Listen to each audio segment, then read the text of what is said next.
Meet Bayi, the big boss of an elite squad of awakened badasses known as the Divine Core. So, in this world, magic decided to show up. And surprise, surprise, it brought along demons and their nasty little dungeons for the ride. And that's where guys like Bayi get their glow-up, awakening special powers. Naturally, his crew is the top-tier squad in the whole organization. Today's agenda? A little pest control. Specifically, taking out a demon king named Belelfigor. This guy's supposed to be a big deal, a triple S-class threat who's mastered all 5 elements, basically making him a walking final boss. Oh, and Bayi and the gang got their marching orders straight from the gods themselves. So, into the demon's lair they stroll, and Bayi gives the signal, letting his squad know it's showtime. This is, like, the 100th high-level demonic cave this crew has decided to crash. On the roster, we've got the lovely Ling Yu, Han Xiaoling, and the ever-brooding Lucian. Because this was predicted to be a real headache, the mission got slapped with an L-class purge rating, you know, the absolute highest rank there is. However, the team is practically bouncing off the walls, all because they were promised some sweet vacation time after they dunk on Belelfigor. With flawless teamwork, the squad just lets loose, unleashing a world of hurt on the attacking demons. Bayi's at the front, and they're slicing through these chumps like it's nothing, with swift and precise attacks. I mean, what do you expect? Every single member of the Divine Core is a top-tier L-rank warrior. After a whopping few minutes of coordinated effort, the team mops the floor with the entire dungeon and sends the Demon King Belelfigor packing for good. Everyone's high-fiving, chattering about what a total cakewalk that was. Except, of course, for Lucian, who's not buying it. He feels like that was way too easy for an L-rank gig. And you know what? Bayi's on the same page. The intel report specifically mentioned the Demon King had 5 elements and some kind of hidden trump card. But just as he's putting his big brain to work, Ling Yi ambushes him with a hug from behind, demanding to know if he's buying them a victory feast. Totally over her antics, he shoves her off and tells the crew they're hitting up their usual dinner joint. Han's just shaking his head, baffled that the captain is fumbling the bag with Ling, but right then, they realize their 5th wheel is totally MIA. The dude didn't lift a finger during the fight and has been a ghost ever since. Not that anyone's worried. I mean, the mission's done, right?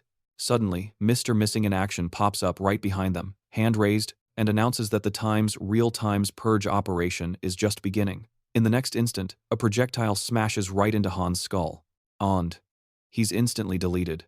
The whole team freezes, staring in disbelief at Han crumpled on the ground, with the top half of his head just gone, and a nasty red puddle spreading across the floor. While the whole squad is still trying to process what just happened, the backstabber drops a bombshell. He's on a holy purge mission, courtesy of the big man upstairs. That's when Bayi notices his body has decided to stop listening to his brain. And our villain of the week gleefully explains they've been chowing down on paralysis, powder-spiked breakfast for the last month. Talk about a balanced diet. With a flick of his wrist, Mr. Betrayal whips out his divine skill to tie up the rest of the crew. A little something called Forbidden Vines, which, you guessed it, completely locks them down. He starts monologuing about how this whole eliminate the team gig required some serious prep time, gloating like he just hit the jackpot. Meanwhile, Bayi and the gang are just trying to get a straight answer. Dude, why? The traitor just shrugs, saying it's nothing personal, just God's will to yeet all the L-class warriors out of existence.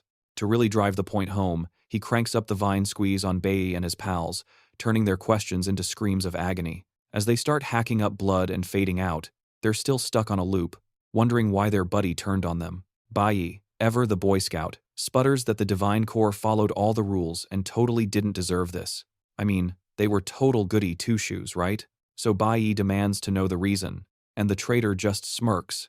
Since when does God need a reason to squash some bugs? He then saunters over to Bayi, tightens the leafy necktie a bit, and donuts him right through the chest. Ouch. Bayi's last thought is probably, but we were family. After all, these guys were a tight-knit crew for a solid 10 years, practically joined at the hip. The traitor just cackles, basically calling Bayi a complete simpleton for believing that. He lays it out cold. Family? Please. From day one of joining the Divine Core, he was a double agent, playing the long con for the gods. So yeah, Bayi and his squad were nothing more than lab rats. The traitor's whole friend act was just research for the final exam. And with that final truth bomb, Bayi and the team's health bars hit 0, and they all faceplant onto the floor. Our Boy Scout turned villain stands over them and gives Bayi a quick little head pat with a bullet. And so, on May 22nd, 2125, Bayi and his entire team of L-class legends got completely wiped. As their corpses decorate the floor, the traitor just strolls off, probably to book his tropical vacation. But just as Bayi's screen is about to fade to black, a mysterious voice pops up, talking about making some kind of deal. Next thing he knows, he's decked out in chains and in some seriously spooky new digs. And who's standing there? Some slick, suited-up dude, radiating final boss's energy. A closer look reveals it's none other than Belelfigor, the one and only Demon King. Bayi's brain short-circuits, trying to figure out how that guy is still breathing. Belelfigor just smirks at him, basically saying, "Dude, you think a top-tier Demon King goes down that easy? How cute. They're trapped in his soul domain, where the whole freaking kingdom is basically his health bar." Totally over the Demon King's monologue, Bayi tells him to cut the crap and get to the point. Seeing Bayi is about to pop a blood vessel, the Demon King decides to float a little deal. Turns out, Belelfigor's trump card is a little something called life regression. He straight up tells Bayi he can hit the rewind button on his entire life, giving him a do-over to fix his catastrophic failure. After a brutal flashback of his squad getting wiped out, Bayi doesn't even blink before taking the Demon King up on his offer. He's absolutely seething, vowing to make the traitor and the gods who pulled the strings regret they were ever born. The Demon King is all smiles, and as a little bonus, he throws in another party favor for Bayi. Belelfigor's own heart. Bayi's like, "Hold up, why are you helping me out?" But gets yeeted into the past before he can get a straight answer. The next thing he knows, he cracks open his eyes, and he's back in a classroom, with his teacher, Huang, screaming in his face. Somehow, Bayi has time-traveled 20 years into the past, to the year 21,105.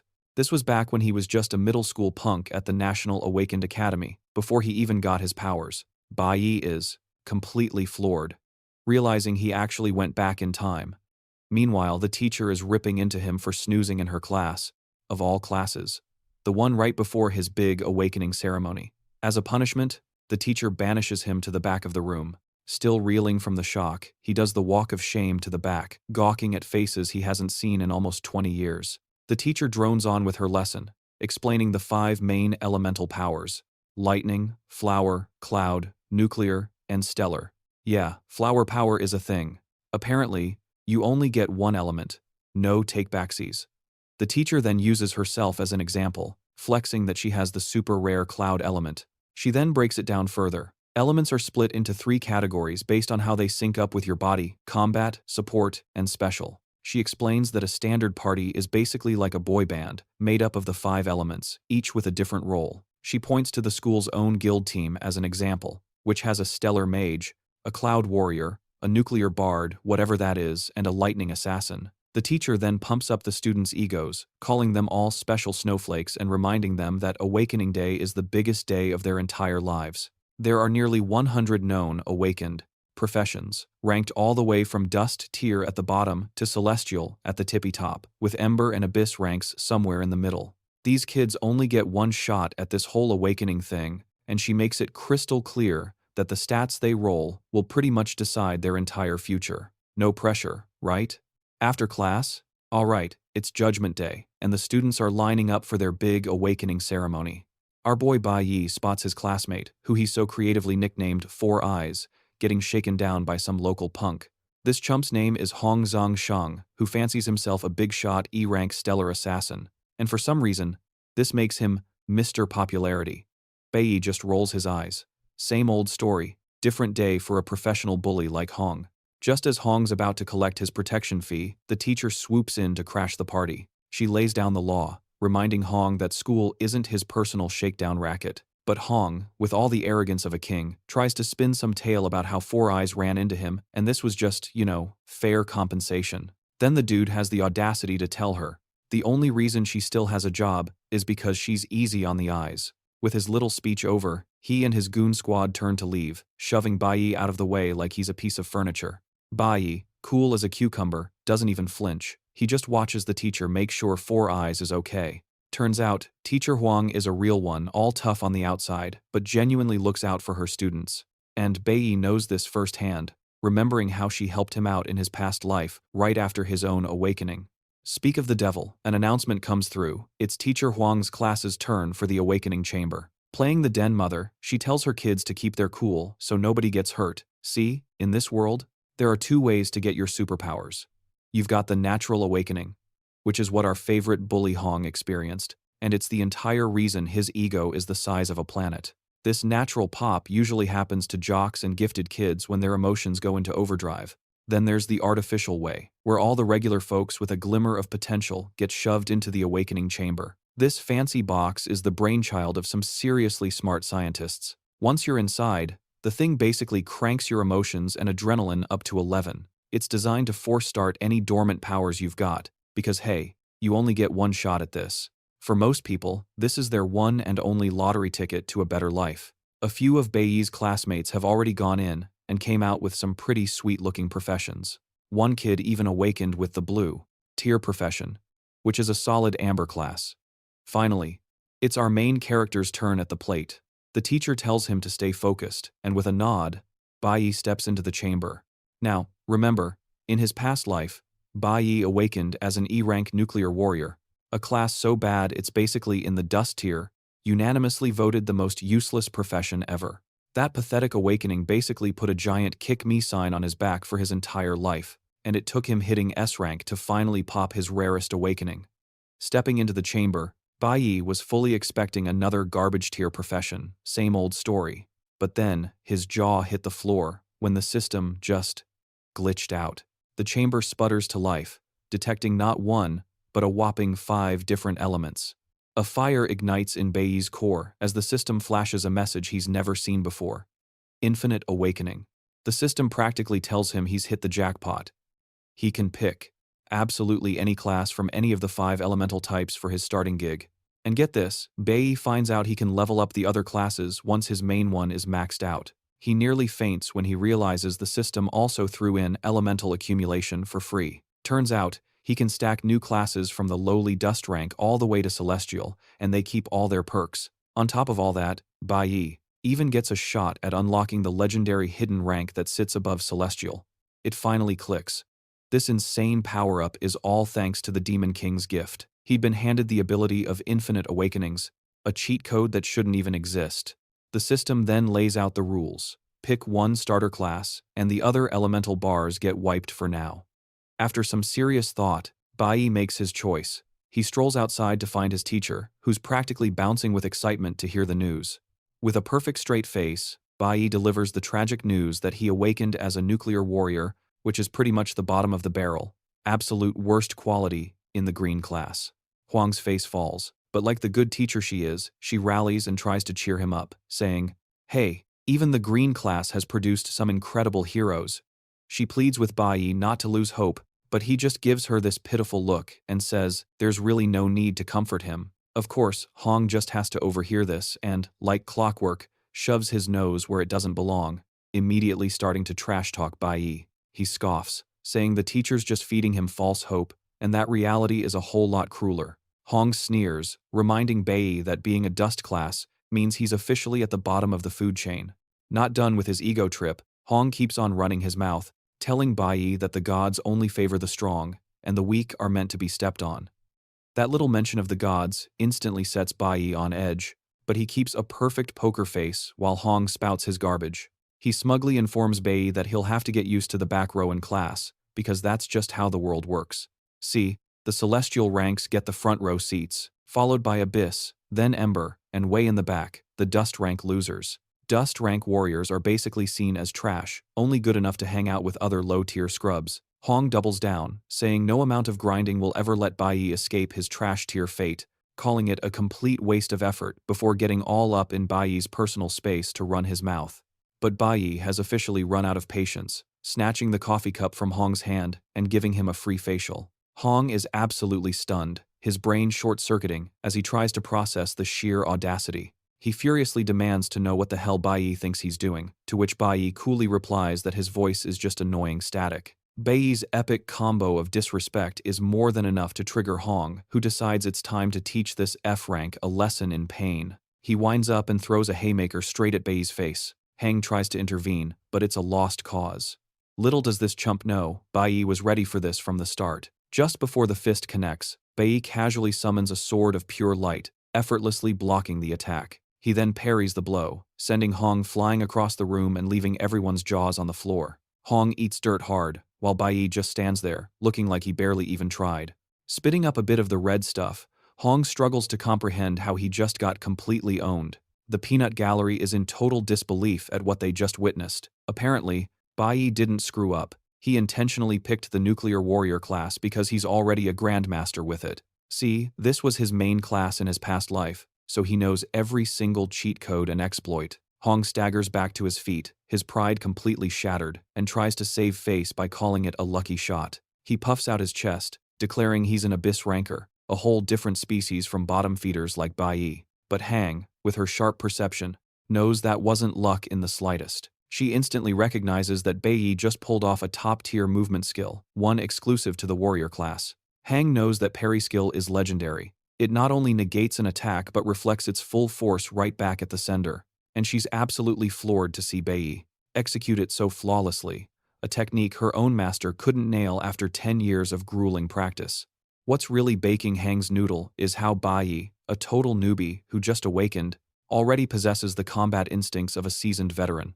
While Hang is deep in her analysis, Hong, done with talking, whips out a short sword, dead set on putting Bayi in his place for good. Oh, Hong is fuming now, promising to humiliate Bayi in front of the entire school. And Bayi, he just stands there, looking bored. He then drops the bomb that he picked this so-called dust class on purpose. He knows that soon enough, all these haters are going to see just how overpowered the dust class really is, but by then, it'll be way too late for them to jump on the bandwagon. The crowd goes wild as the two square up for round 2. There's just one tiny problem. Using powers to throw hands is a big no-no on school grounds. See, Hong's dad is a big shot official, and to top it off, his uncle is the dean of this very school. Bayi, on the other hand, is a total nobody with zero connections, meaning he's the one with everything on the line. Four Eyes is freaking out, thinking he'll get expelled if he throws down with Hong, so he desperately asks the teacher for a way out. Wasting no time, the teacher decides to play hero and steps right in. She's yelling at them to knock it off, but Hong is already seeing red and wants to make Bayi pay for that epic humiliation. Hong threatens to absolutely wreck Bayi, even if the guy gets on his hands and knees and begs for mercy. In his own head, he's some kind of chosen one, while Bayi is just a bottom-tier loser. Even the teacher knows Hong isn't just blowing hot air, since the power gap between them is gigantic. Hong is an abyss rank warrior, which grants him a ridiculous 200% boost in all his stats. Abyss ranks are just built different because their base attributes are double that of a dust rank right from the get-go, and they keep growing while dust ranks are permanently stuck at level 1. Not a single person watching, including the terrified Four Eyes, thinks Bayi has a snowball's chance in hell. They're all just waiting for him to get completely flattened. Four Eyes totally agrees that Hong is a piece of work, but he's managed to survive by playing the fool to dodge drama. He's convinced that steering clear of Hong is the only smart move, since a direct confrontation will only end in disaster. The second he's finished sizing up his opponent, Hong makes a beeline for him. The teacher is panicking, screaming at Bayi to watch his back. She's guessing Bayi is planning to pull off that parry trick again, but she knows it's a long shot since that skill absolutely demolishes your stamina. Plus, the insane speed Hong is closing in with would make a parry pretty much useless. Even Hong is smugly confident he's got this in the bag. Bayi, however, just flashes a grin. He has zero intention of dodging because he's got a whole other card to play. Just as Hong is about to connect, he activates his flash blink skill. It's an insane, instantaneous flash that lets him phase right through solid objects. It was over in less than the blink of an eye, and before Hong even knew what hit him, Bayi had already tagged him in a very, very sensitive spot. He starts coughing up blood, trying to wrap his head around how Bayi suddenly teleported behind him. He slams the ground in a fit of pure rage and humiliation, as the students just stand there in absolute shock. None of the spectators even caught a flicker of what Bayi pulled off. The only thing their eyes registered was Hong suddenly face-planting into the ground. Even the teacher was completely mystified.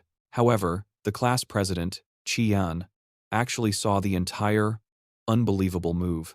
It dawns on Qian that Bayi just used a basic warrior skill at its absolute max level during their scrap. Meanwhile, back in the peanut gallery, the students are all wondering what the heck just hit Hong.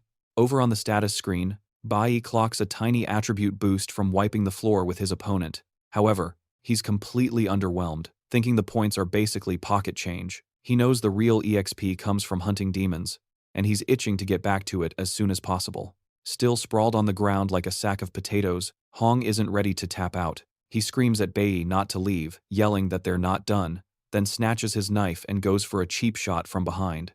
But before he can even connect, a booming voice orders them to knock it off. It's the school dean, Hong Lin, who also happens to be Hong's uncle. Lin immediately starts roasting his nephew, telling him he's already embarrassed himself enough for one day and ordering all the students to scram. The word home suddenly flips a switch in Baiyi's brain. Oh, right, he actually has one of those. He'd totally blanked on it, since he was just reborn and his parents were long gone in his previous life. Then it hits him like a truck. Something awful is supposed to happen today. Before the dean can even say his name, he just bolts, leaving everyone, including a stunned Hong, in his dust. The dean is left speechless for a second, then rounds on Hang, telling her to get her student on a leash. He promises to conveniently forget this whole mess ever happened, and Hang quickly thanks him. Later, Hong slinks after his uncle to his office to try and spin the story. He tries to argue that Bayi just got lucky, but his uncle absolutely loses it on him, yelling that Bayi didn't just beat him, he utterly humiliated him. From a distance, Leon had seen Bayi use the flash blink. He breaks it down for Hong.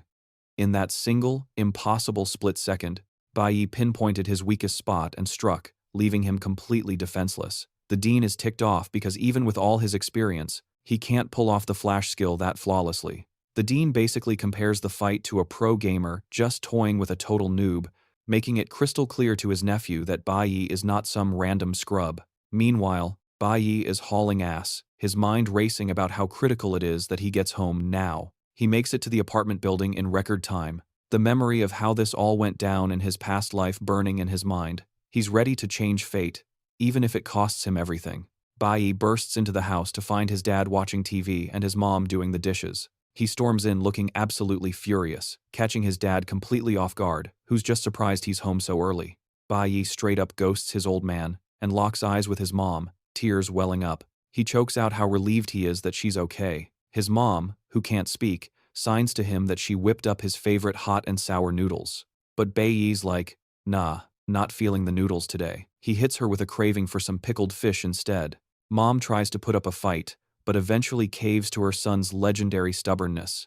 She agrees to go get the fish, and Bayi offers to tag along, but his dad swoops in to shut that down, barking that his mom can handle it. Then he gets all bent out of shape, wondering why Bayi didn't even say hi. He gets up, grabs his booze, and grills Bayi about how the awakening went down, practically drooling to find out what epic power his son unlocked. Turns out, Bayi's old man, Ling Shang, is a pretty beefy electric-class warrior, which basically means he's a walking hazard. Bayi feeds his dad a line about not awakening because the whole thing dragged on forever. His dad immediately calls him out, demanding to know why he bailed early if he didn't even awaken. He starts ranting about how his buddy's kid got a trash-tier awakening class, and how he's banking on his own son to pull an abyss rank. Ling boasts that he himself is an abyss rank and has poured his blood, sweat, and tears into raising this kid. Totally ticked off and radiating some serious, I'm gonna wreck you energy, he demands to know what Bayi actually got. Swallowed by that menacing aura, Bayi doubles down on the lie, insisting he hasn't awakened yet. This just cranks his dad's rage meter to the max, and he smashes a bottle right over Bayi's dome. But when the truth comes out that Bayi is a measly dust rank, he absolutely loses it and starts screaming at him. See, Ling is the kind of guy with zero chill and major anger issues. In Bayi's first playthrough of life, his dad's cringe and fury over the dust rank disaster led to a full-on beatdown. He went after Bayi, but his mom jumped in to tank the damage, just like she always did. Back then, as a total weakling, Bayi could only watch as his dad wailed on his mom for a solid hour. The beatdown was so brutal that a nasty hit to the head left her mentally scrambled. All he could do was cry while his mom got wrecked in his past life. But now, on his second run, he's determined to change the script. Problem is, he's still not leveled up enough to throw hands with his old man, a C-rank Abyss-class warrior. He's gonna need a serious grinding montage to catch up. The cheap tricks he pulled on Hong? Yeah, those aren't gonna fly here. His dad is on a whole other tier, with actual combat EXP. Bayi grimly admits to himself that for now, he can't even scratch the guy. His old man yanks him by the hair, going on a full-blown rant about how he wishes Bayi was never spawned. Bayi knows instantly that he's stumbled into a high-level, unskippable cutscene. His father actually came home early just to camp his location and won't log off until he's had his fill of rage, and Bayi knows the man's damage per second is no joke. That's why he wanted his mom away from keyboard. Bayi gives himself a mental pat on the back for that tactical move. But just as he's celebrating his big brain play, a critical hit lands right on his dome. Things get worse when a new player joins the instance. Of course, it's his mother, the one support character he desperately tried to keep out of this disastrous boss raid. His mom is in total shock, watching Ling Shang wail on their son's head like he's trying to break open a stubborn loot box. Turns out, she just speed ran her errands to bring her hungry boy some grub, which explains her ridiculously fast respawn time. A wave of terror hits Bayi as he wonders if this is just a server reset, forcing him to replay the same tragic event loop. And right on cue, Ling switches his aggro to the squishier party member. Cue the flashback sequence. We see Bayi chilling in a prison cell. In his previous playthrough of life, he became the first player ever to rank up from a measly green to the legendary platinum tier. So naturally, his cellmate is confused about why a top-tier player like him ended up on a server for characters about to be deleted. Bayi's only comment was that he deserved the permaban because he's the one who sent his own mother to the graveyard. He was sentenced to be wiped for rage-quitting on his father as revenge for what happened to his mom. Now, back in the present, it looks like the prequel is about to get a live-action remake. As Ling Shang continues his unhinged tantrum, Bayi's mom rushes over to check on her son's health bar. Bayi knows his base stats are way higher now. A normal person would have been one-shotted by his dad's pathetic attack. His mother tries to help him up, basically trying to tank the damage and shield him from his enraged father. Ling continues his villain monologue, whining about how hyped he was when she was pregnant, since none of his siblings could roll a male heir during character creation. He thought he was destined to carry the family guild to glory. Instead, he got this epic fail. His son, his supposed legendary drop, awakened with the worst class in the game, Dust Rank. Ling screams at his wife, reminding her Bayi can't even class change because his starting build is literal trash. And of course, he blames his wife's garbage genetic debuffs for the terrible RNG. Ling Shen loses all control and winds up to hit her, but Bayi decides that's not happening on his watch. He pops his flash blink skill, phases right past his mother, and perfectly parries his father's attack. Ling Shang goes flying backward as Bayi cracks a heroic smirk. His mom, though, looks terrified, knowing this just triggered the boss's second phase. Ling Shang staggers to his feet and starts the slow, arrogant power walk toward his son, oozing pure final boss energy, fully intending to turn him into a meat smoothie. Bayi, ever the strategist, preps his parry skill, but whoops, seems like dad's got zero ping. The punch blasts right through his sword and smacks him square in the kisser. Bayi's spitting out a bit of that life juice, getting a bitter taste of the massive stat difference between them. Before he can even process the "you died" screen, another fist is flying his way. He throws up a desperate block with his hands, but the splash damage still cracks a few ribs. Oof, that's gonna lower his max HP. Ling winds up for a finisher, ready to teach his boy some respect. How dare this little punk defy the final boss? Bayi sees the attack animation starting, but his cooldowns are shot. With zero options left, he just turtles up, covering his head. As the punch connects, Ling hisses that Bayi should have been deleted at character creation for rolling such a trash-tier class. And yet, Bayi is still on his feet. He's not about to let this be a repeat of the last playthrough, no way. The fact that Bayi hasn't been one-shotted sends Ling Shang into a full-blown rage. He starts laying on the verbal taunts, spitting venom about how awakening doesn't suddenly make him hot stuff. That's it. Ling's going full WWE, grabbing a chair to use as an improvised weapon. Bayi's mom clings to him, both bracing for the steel chair special. But right then, a booming voice from outside yells for them to open up, and it's not the pizza guy. Ling Shen is totally bummed, his beatdown got interrupted. Meanwhile, Bayi's mom is just holding her son, breathing a sigh of relief. But for Bayi, this is no surprise. It's all part of his master plan.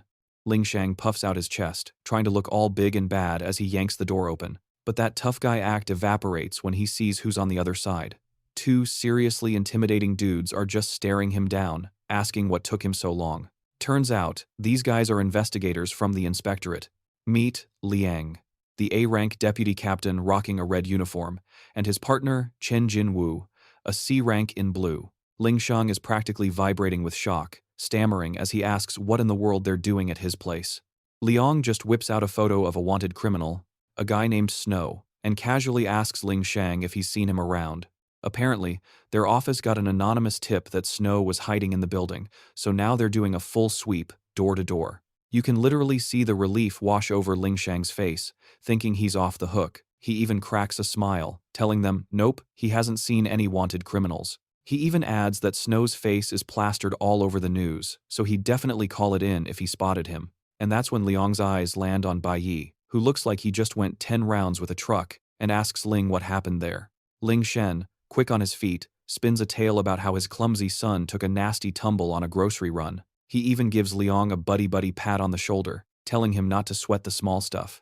But before he can even finish his sentence, Bayi cuts him off, telling the cops his old man is full of it. Bayi straight up declares that his father was the one throwing hands, which is exactly why he's a bloody mess. Rewind 18 minutes earlier, Bayi had used the building's payphone to dial the cops, reporting that he'd spotted Snow inside. He knew they wouldn't mess around with a Snow alert, but damn, he didn't think they'd show up that fast. He's just glad they did, 'cause it bought him the time he needed. Ling tries to play it off, brushing aside his son's accusations, even lying that he wouldn't have the heart to lay a hand on his own kid. But Bayi hits him right back with the cold, hard facts. He lays it all out for the officers. His dad cracked him over the head with a wine bottle and smashed his arm with a stool. Bayi keeps going, pointing out every single spot where his father landed a blow, basically telling the cops to go ahead and check his body for all the proof they need. Then he takes it to a whole new level, quoting their own rulebook back at them. He states that any awakener who can't control their temper and hurts people gets a mandatory 15-day stay in the Awakener Slammer. The cops are floored, totally impressed by how this kid knows the law better than they do. Ling Shan just glares at his son, his eyes filled with pure hatred. After the masterclass Bayi just delivered, Officer Liang has no choice but to slap the cuffs on Ling Shang. The officers grab him instantly, and when he makes a move for his son, they warn him to chill out or they'll get physical. Ling gets hauled out of the apartment, but not before screaming that he's going to end his son the second he gets out. Bayi just ignores the empty threats and shuts the door as they drag him off. The moment they're safe, Bayi's mom rushes over to pull him into a hug. Bayi breathes a sigh of relief, knowing he managed to protect his mother. But he's only got a 15-day head start to power up, and he swears to his mom that Ling will never lay a finger on her again. In all the chaos, just before his dad was taken away, Bayi managed to snatch the key to his safe. He knows his dad's got something major stashed in there. It's the secret to how he jumped from a lowly E rank all the way to a C rank. A little later, Bayi makes his way to the safe and pops it open. The prize inside was a secret Bayi only discovered in his past life, after his old man bit the dust. He opens it up and pulls out a wicked-looking blade. With this blade in hand, Bayi's new plan is to start conquering the demon caves. After all, diving into demon caves is the only way for him to level up his class, so he knows he's got no choice but to brave the labyrinth. There's just one little problem. The demon caves are technically managed by the gods, and you have to be a guild member to even get in. The only ones Bayi can access right now are the starter-level caves run by his school. Plus, he's got the ultimate cheat code, inside knowledge of a hidden demon cave from his past life. Time to get to work. Bayi makes a beeline for this secret dungeon, dead set on speed, running his way to the top. Meanwhile, over in the inspectorate's little timeout room, a couple of officers are jawing about the Snow sighting being a total nothing burger. They're not even mad, since chasing down snowy rumors is part of the gig. While they're shooting the breeze, Ling tries to grease their palms for an early checkout. The sheer audacity of this guy is just gross. I mean, the dude was a guild member. You'd think he'd have a clue. The officers basically tell him that adding bribery to the rap sheet is a fantastic way to make things way worse. They strongly suggest he enjoy his complimentary one-night stay before his transfer to the Awakener Slammer in the morning. Ling, of course, is aiming all of his impotent rage directly at his son. But since Bayi knows his old man is just on a 15-day vacation, he's busy prepping to hit the demon caves for some serious power leveling. For the uninitiated, demon caves are basically pocket dimensions that connect to their world through a door that just kinda appears. The second one of these things gets discovered, it's usually snapped up by a guild because they're crawling with demonic beasts and shiny ores. In other words, they're the premium grinding spots for awakeners. The catch? They're super dangerous, so you're supposed to bring a party.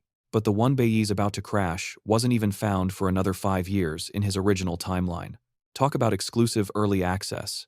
Your average F-rank cave requires a crew of at least 3 E-rank warriors. Step it up to an E-rank cave, and you'll need a 5-person team with 3 E ranks and 2 D ranks.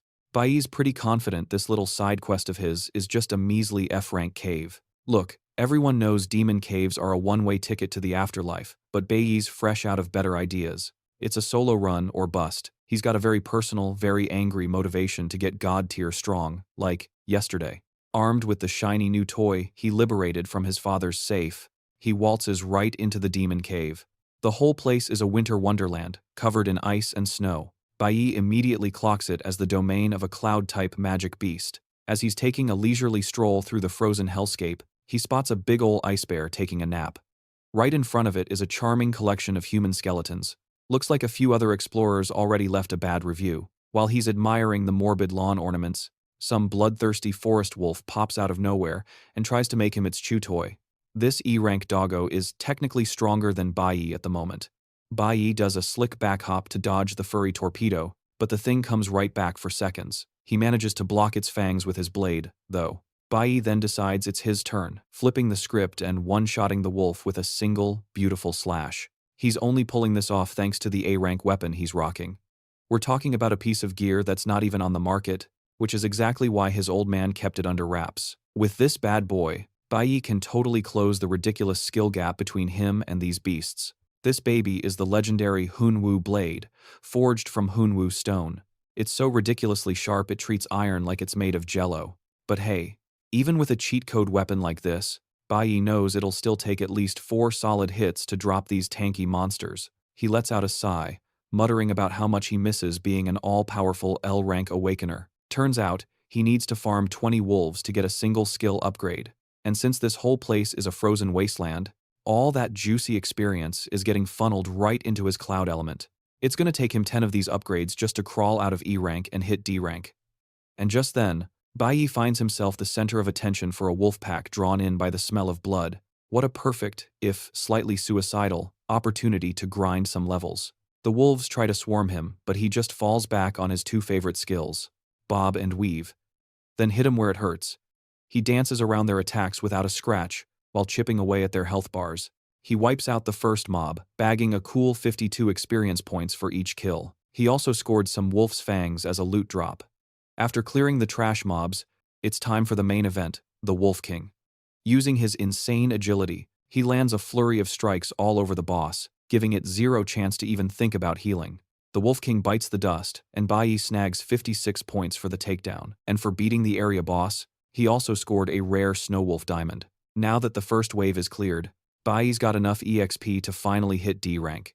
He also gets 12 attribute points to dump wherever he pleases. He can't help but notice he's already gassed after taking out a measly 20 wolves.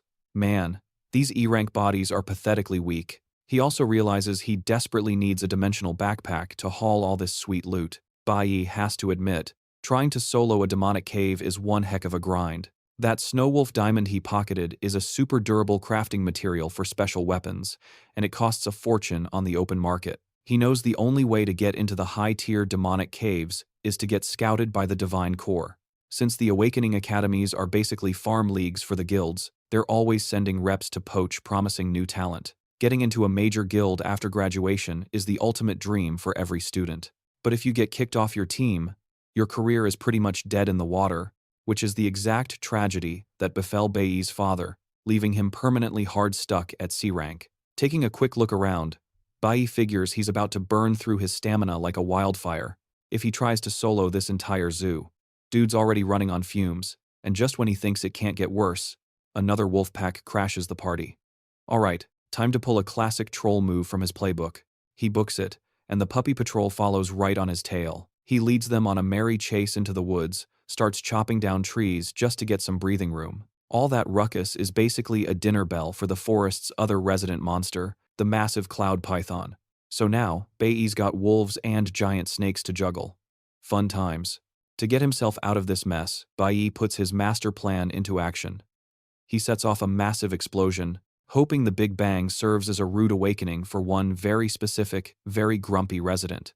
And what do you know? It works like a charm. A seriously ticked-off frost bear stomps out of its den, ready to throw hands with anything that moves. The wolves and pythons learn the hard way that you don't mess with a bear's beauty sleep, as they all get absolutely wrecked. While the bear goes on a full-blown rampage, Bayi just hangs back and plays janitor, mopping up all those sweet, sweet experience points. He keeps this little scheme going, stacking up points and collecting python fangs and wolf fangs for his loot bag. Bayi is totally exploiting the beast's one major weakness. They've got all the aggression in the world, but zero brains to back it up. By pitting the big furry tank against everyone else, he's barely breaking a sweat. However, he still has to land the final blow to get the XP. After a few minutes of this chaos, Bayi is completely gassed. So, he decides it's time for phase 2 of his genius plan. As soon as the monsters are all lined up in a neat little row, he smashes the icy floor, sending them all on a one-way trip to the bottom. See, he'd been scoping out the area and noticed they were all fighting on a sketchy ice bridge hanging between two cliffs. This absolutely galaxy brain move wipes out nearly the entire mob in one fell swoop. Bayi is totally drained, but he still has to deal with the angry bear and the few leftover wolves. The system dings and unlocks a brand new title for him, 1 against 100. With this shiny new title, his stats get a sweet 10% boost whenever he's brawling with a crowd. But Bayi isn't sweating the frost bear just yet. He knows every dungeon has a final boss, and he's been waiting for the big cheese to make an appearance. He's caused more than enough chaos to get its attention, so he's wondering what's taking so long. Then, out of nowhere, a massive ice spell slams into the area. Before he can even blink, he and the poor saps in front of him get blasted. That's when Bayi realizes he totally miscalculated. The final boss wasn't sleeping. It was camping, waiting for the perfect moment when everyone was worn out and weak. Now Bayi and the rest of the monsters are all clumped together in one spot, making it a nightmare to even try and dodge. The spell hits him dead on, and his legs are already frozen solid. It finally clicks. The whole ice bridge was a setup, a classic boss-level prank. This boss basically set the whole stage just to waltz in and snag all the loot. That's when it hits Bayi. This final boss isn't just some dumb beast. It's got brains. And who's the mastermind? None other than the Kalen Demon Monkey. Naturally, he brought his whole crew of ape bodyguards. Meanwhile, Bayi is practically a human popsicle, covered head to toe in ice. He's completely stuck, and the Demon Monkey is just standing there, sporting the most punchable, evil smirk you've ever seen. Turns out, this cave was supposed to be a high-risk party quest for a whole squad of E-rank warriors. Whoops. Now, completely frozen solid, Bayi's starting to worry about getting a terminal case of the shivers, also known as hypothermia, which, would be game over. The monkey boss, in a classic villain move, raises a hand and points right at Bayi. Then he gives his goon squad the signal to attack. Realizing he's totally cornered, Bayi decides it's time to pull out his trump card, the parry skill. But this thing is all about precise timing. You can't just spam it. So Bayi plays chicken, waiting until the very last second before bam, he pops both the parry and shatter skills at once. He shatters the ice prison and deflects the incoming beatdown. He's free for now, but he knows he's in deep trouble. That little stunt just cost him a massive chunk of his stamina bar. See, the shatter skill lets an awakened one basically rage quit any crowd control effects by burning through all their energy. The only catch? It guzzles stamina like there's no tomorrow. Bayi's betting the Demon Monkey's ultimate is on cooldown, so he's got a small window to take the big guy out before it's ready again. But the Monkey King just points again, sending in the ice bears and wolves to rough Bayi up. And since his nucleo element is basically playing rock, paper, scissors and losing against their cloud element, Bayi knows his odds are looking pretty grim. His stamina is in the red, and he's running on fumes. Meanwhile, the Demon Monkey is just chilling, sitting on an icy throne, ordering his lackeys around like a true final boss. Bayi's thinking, if one more of these fuzzy jerks shows up, I'm toast. While he's desperately trying to brainstorm an escape plan, one of the monkey minions comes at him.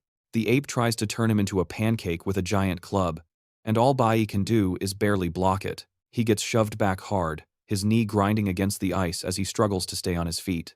That one hit pretty much drains the last of his strength, leaving him wide open and in a really bad spot. To make things worse, the ice bear's non-stop screaming is like a debuff, sapping even more of his will to fight. Some bear lobs a freaking ice boulder at him, which he somehow manages to slice in half, but the biting cold isn't doing him any favors, and his stamina gauge is blinking on empty. The second the Demon Monkey sees Bayi is gassed, he decides to be a total troll and unleashes another ultimate skill, the Ice Storm. Bayi's jaw hits the floor. He was totally banking on that ultimate having a way longer cooldown. What a cheat. His eyes practically bulged out of his head as he stared at the incoming attack. This triggered his past life PTSD, reminding him of all those near-death scrapes that gave him a sixth sense for spotting an escape route. Bayi did some quick, desperate mental math on his current, pathetic situation. He figured he had two glorious options. He could either stay and throw hands, but with his stamina bar blinking red and leaking HP like a busted faucet. That was a one-way ticket to the graveyard. The second option was way simpler: run for it. Bayi wasted zero time picking option 2 and yeeted himself right off the cliff. However, that jerk of a demon monkey just had to land a cheap shot, hitting him with an ice spell that snagged his feet. This masterfully turned his epic leap of faith into a clumsy, flailing plummet. With a brand new pair of ice anklets, Bayi slammed into the river below. While he was busy trying not to drown, his mother casually strolled into his room back home, assuming he was still sleeping in. Instead, she was shocked to find the room totally empty. Bayi had actually bounced the day before, a Friday, and it was already Saturday. His mom found a note from her son claiming he'd crashed at a friend's house, telling her not to worry. But that flimsy note just set off all her maternal alarms. She knew he would have told her in person, not just leave a note. She couldn't help but wonder what was going on, since he'd been acting super weird since yesterday. The poor woman was a nervous wreck, with a million worst-case scenarios running through her head. Meanwhile, back in the dungeon, Bayi had somehow survived the fall. And believe it or not, taking a nosedive off a cliff was all part of his grand plan. He remembered that nearly 100 beasts took an icy plunge when he wrecked the ice bridge earlier. Thing is, he only got the kill notifications for 40 of them, which meant the others were still alive and kicking. Bayi coughed up half the river as he dragged his sorry butt out of the freezing water. He was alive, sure, but just barely. He was running on absolute fumes, suffering from major blood loss, and getting a nasty case of hypothermia. To put it mildly, he was in a completely weakened and pathetic state. His body was also seriously busted up from taking a fall from that high up. Without a doubt, Bayi knew he was on his last leg. As he lay there, he started thinking this might really be the end of the line. Before he could even finish that thought, he was surrounded by a welcoming committee of ice bears, ready to put him on ice for good. As they lumbered closer, Bayi's life began to flash before his eyes. He remembered his time with the Divine Core, the good times with his teammates, and the warmth of his mother's care. He also remembered his father's treachery, and the gut-wrenching sting of the traitor's backstab. A voice in his head whispered, "Welp, this is the end." That's all it took for Bayi to ball up his fists and decide, nah, the sequel's happening. He somehow gets back on his feet just as an ice bear is about to make him a snack. He just casually throws up a hand and stops its massive jaws from snapping shut. Bayi is absolutely determined that the cringe moments from his past life are not getting a repeat episode. He's already hit the game over screen once, losing absolutely everything. But this time, he's planning to flip the entire script. With a fresh dose of protagonist-level determination, Bayi just decks the ice bear and yeets it into the horizon. He lets out a frosty breath and snatches up his short sword again. His little "I'm not dead yet" stunt triggers something that could lead to a class advancement. Bayi is now standing there with a golden Super Saiyan aura swirling around his body, completely surrounded by a welcoming committee of monsters. His whole genius plan to solo a dungeon was basically to give himself PTSD just to feel that old desperation again. He was hoping this "oh crap I'm gonna die" feeling would trigger an adrenaline rush and force a class advancement, and even though he nearly became a human popsicle, he didn't quite check all the boxes. However, instead of a class advancement, the system just handed him a shiny new ultimate skill. A consolation prize, I guess? Nucleo Holy Swordsman, a skill so OP it's way ahead of the current meta. So while he didn't get his new class, this little toy is going to be incredibly useful. With this skill and the leftover adrenaline, Bayi is practically buzzing with energy. He points his sword at the mob of beasts, letting them know it's time for a mass extinction event. One monster charges, and the rest of the herd follows. Bayi is completely unfazed and just preps his short sword. As they close in, he unleashes a swirling Beyblade of death called Sanctuary that blitzes through all the surrounding beasts in one glorious slash. He's dicing them up as system notifications start popping off like a casino jackpot, telling him he has obliterated a bunch of ice bears and forest wolves, and showing all that sweet, sweet experience pouring in. After clearing out the trash mobs, he starts collecting loot drops like Icefield Beast Hide, a Proud Barebone, and a Blood Tooth. Plus, the Sanctuary skill totally clears his fatigue and refills his stamina bar. And on top of all that, Bayi gets another upgrade and snags the Icefield Wanderer title. This little perk provides resistance to cloud element creatures, plus a 100-point damage reduction, which is exactly what he needed. Bayi just glares up at the top of the cliff, vowing to delete the rest of these pests, and that includes their big boss. With the absolute flood of experience points, he levels up to 9 of the E-class. Bayi immediately flips on the Icefield Wanderer effect to stop freezing his buns off. That Sanctuary skill also has another trick up its sleeve, allowing him to store up power. It soaks up damage from attacks and then unloads it all on a whole mob of enemies. However, he can only pop this skill after getting seriously roughed up. He's just thankful it refilled his stamina bar. Bayi then snaps back to reality. He needs to wrap this up and get home before his mom starts to panic. He scrambles up the cliff and makes a beeline for the demon monkey boss's crib. The big ape is being protected by a bunch of ice beasts, but Bayi couldn't care less and just crashes the party. After steamrolling more of these critters, he's finally at the E-class level cap, level 10. Meanwhile, the clock has struck 11 p.m. and Bayi's mom is officially in full-blown worry mode. She's got dinner already, but now she's just left wondering where on earth her son could be, praying he's all right. Now, inside the boss room, Bayi effortlessly dispatches the ice bears on guard duty, leaving only the boss's personal goon squad, the super intimidating monkeys. The Monkey King looks totally unbothered and orders his cronies to take Bayi out. One monkey lunges at him, but our boy just casually blocks it and then slices the chump clean in half. The monkey boss sees this, and the oh crap look on his face is priceless. He furiously unleashes his ultimate, the Ice Storm Assault, but it does absolutely nothing to Bayi, who now has full immunity. Talk about an epic fail. Bayi zips straight toward the monkey boss. In a desperate move, the boss raises his staff, activating a spell that makes the jewel on it glow, sending the other monkeys into a rage-fueled hyper mode. But Bayi doesn't even see them as a threat. To him, they're just walking bags of EXP he needs to farm to hit D-class.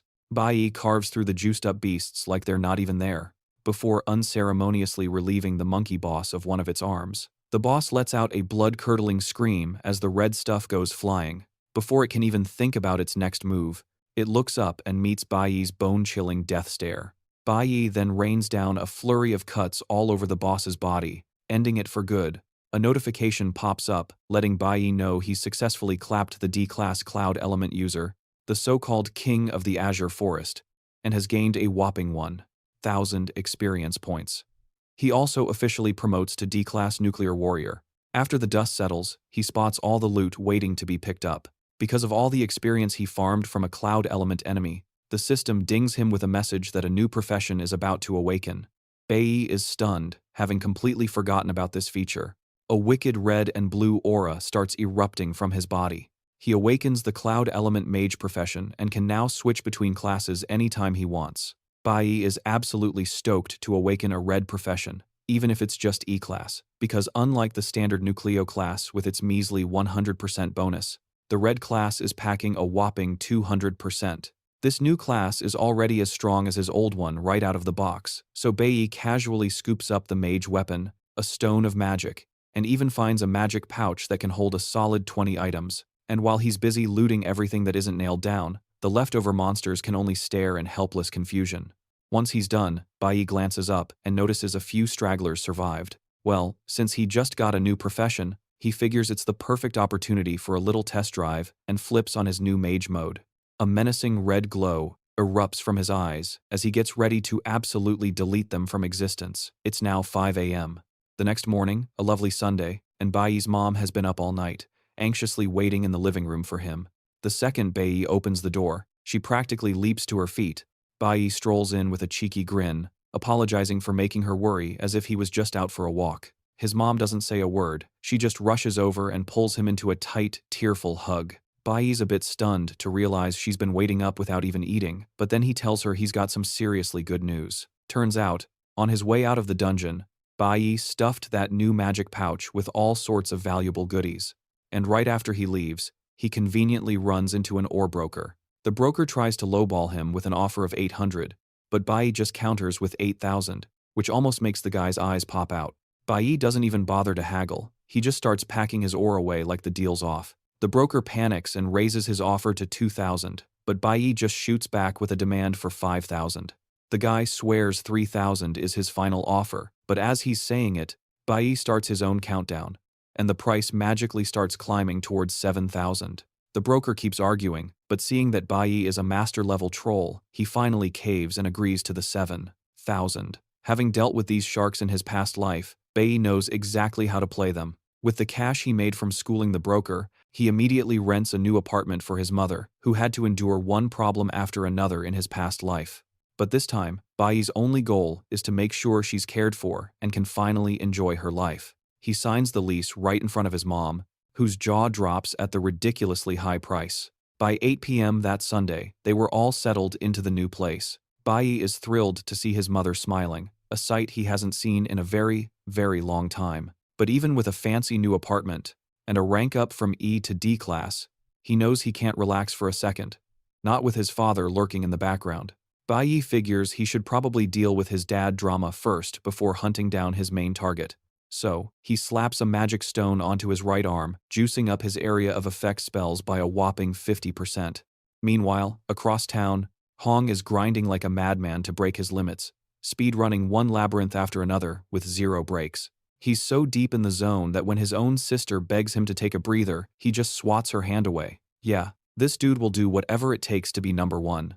Elsewhere, some mysterious figure is scrolling through the list of newly awakened students and is completely underwhelmed by the lack of any real talent. The next morning, at a bright and early 7:30, Bayi's mom has a full breakfast spread laid out, which is when Bayi suddenly realizes he's completely overslept. He's like, "Why didn't you wake me up?" And she just calmly says he looked so peaceful she didn't have the heart to. She gives him a little pat on the head and tells him to slow down and eat.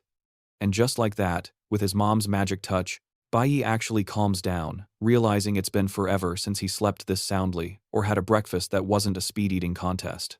And right at that moment, his mom asks if there's anything he wants, like a new toy or a book, leaving Bayi completely blindsided by the sudden offer. She gently reminds him his birthday is coming up next Friday, June 5th, to be exact. And it suddenly hits Bayi that she's totally right. He'd completely forgotten about it, since it's been ages since he actually celebrated. After his mom passed away in his previous life, nobody ever made a big deal out of his birthday, so the date just kind of faded from his memory.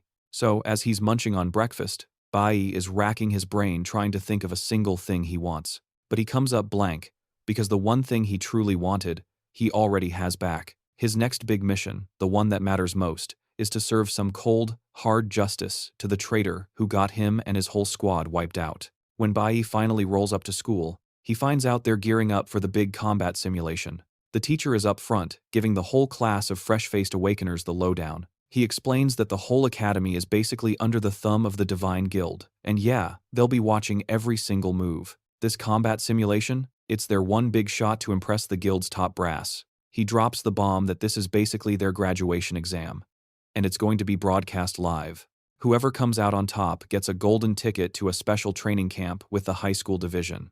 This camp is a super exclusive, once-a-year event, and it's the fastest way to get noticed by the Divine Guild.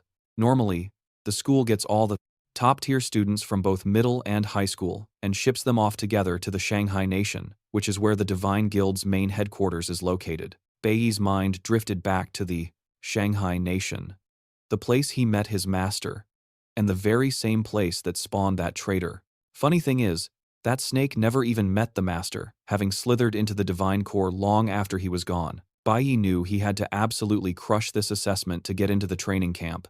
That was his best shot at finally hunting down that backstabber. The simulation battle was set for this Friday, just 4 days away, and while some guys were buzzing with excitement, others, like poor Four Eyes, were practically sweating bullets about it being in a real-deal labyrinth.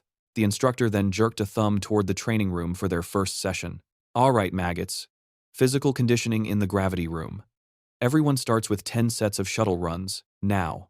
But then, to everyone's surprise, Bayi just casually strolled right up to the teacher and said he wouldn't be using the recommended training room, which made the entire class and the teacher do a collective spit take. The teacher scoffed, telling Bayi not to get a big head just because he managed to beat Hong. He clearly thought the kid was just trying to weasel his way out of training, but Bayi just shook his head and clarified that he was looking for more specialized training.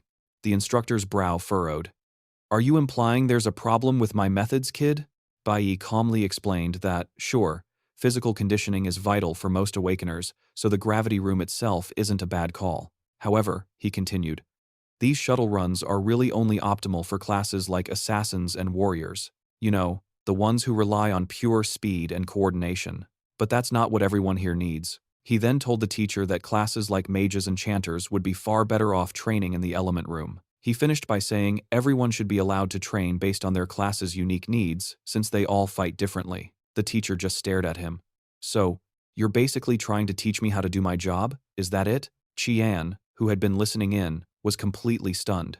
She realized Bayi's proposed training regimen was the exact same one a top-tier Divine Core training officer, a Mr. Dong Yang, had talked about. But that was a brand new method. The only reason she knew was because her dad brought the tape home. Qian couldn't believe that Bayi had come up with the exact same advanced concept. Meanwhile, Specs was frantically telling Bayi to stop being so blunt with the instructor, who was known as the school's most hardcore trainer. But instead of blowing a gasket, the teacher just clapped Bayi on the shoulder and cracked a smile. Heh. That training method you mentioned. It's interesting.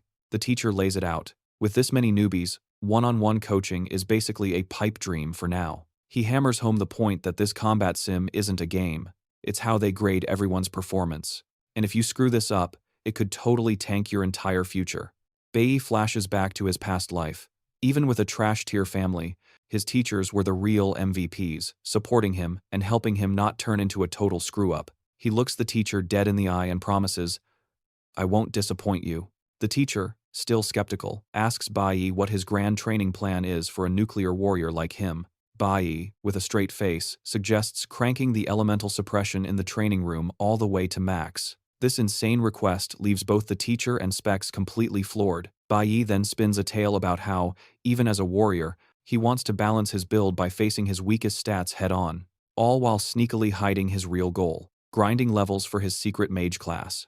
Right on cue, Qian shoots her hand up, declaring she's also totally down to practice elemental control. The teacher just sighs, defeated, and tells the two weirdos to go nuts. But he warns them to give it their all. Later, during the final assessment, Qian strolls up to Bayi, suggesting they team up for practice, but he shuts her down flat, saying he's using a private room. Total rejection. But Qian, ever the optimist, claims his cold shoulder has just lit a fire under her to crush it. Meanwhile, inside the elemental training room, Bayi's struggling a bit, being a total noob at this mage stuff, but he's dead set on mastering it before the deadline. He's also got to keep his class switching ability on the down low, because this whole school is basically a reality show for the gods, and they're watching every single move. The last thing he needs is to get flagged as a target by the gods this early in the game. Elsewhere, Qian is training with a measly 1% elemental suppression, completely convinced she's on Bayi's level. Back to Bayi, he's not about to start making friends with his classmates, since his goal is to protect them from what's coming. After the bell rings, Specs and his buddy manage to catch up to Bayi, yelling at him to wait up. These two were actually Bayi's best buds back in middle school, in his previous life. Since they were all low-level scrubs, they got bullied together constantly. Hanging out with his fellow weaklings was literally the only good thing about his middle school days. But now that he's on a revenge quest, Bayi figures he doesn't have time for friendship side quests. To ditch them, he hops on his bike and just pieces out, leaving them in the dust. They're just standing there, stunned that he bailed on them again. They were supposed to be the unbreakable trio, man. Specs couldn't help but notice Bayi was a completely different dude since his awakening, walking around like he owned the place. A few seconds after that, they finally catch up to a winded Bayi, who tells Specs he should probably get those lungs of his checked out sometime. Just when they thought the torture was over, Bayi absolutely crushes their spirits. He flat out tells them they're way too slow to hang. Then, he hops on his bike and peels out, leaving the two of them just standing there, completely stunned. But see, in his previous life, Specs got hit with a sudden lung disease diagnosis and didn't make it long after. Bayi's determined to keep Specs alive and kicking this time around, even if they never become buddies. On the flip side, Specs is convinced that underneath that new ice-cold exterior, the real Bayi is still in there somewhere. Over at the Shanghai Nation's recruit training grounds, a couple of guys are gossiping about some hotshot rookie who's been tearing it up. Turns out, this new guy has the same hair as the snake who sold out Bayi and his crew.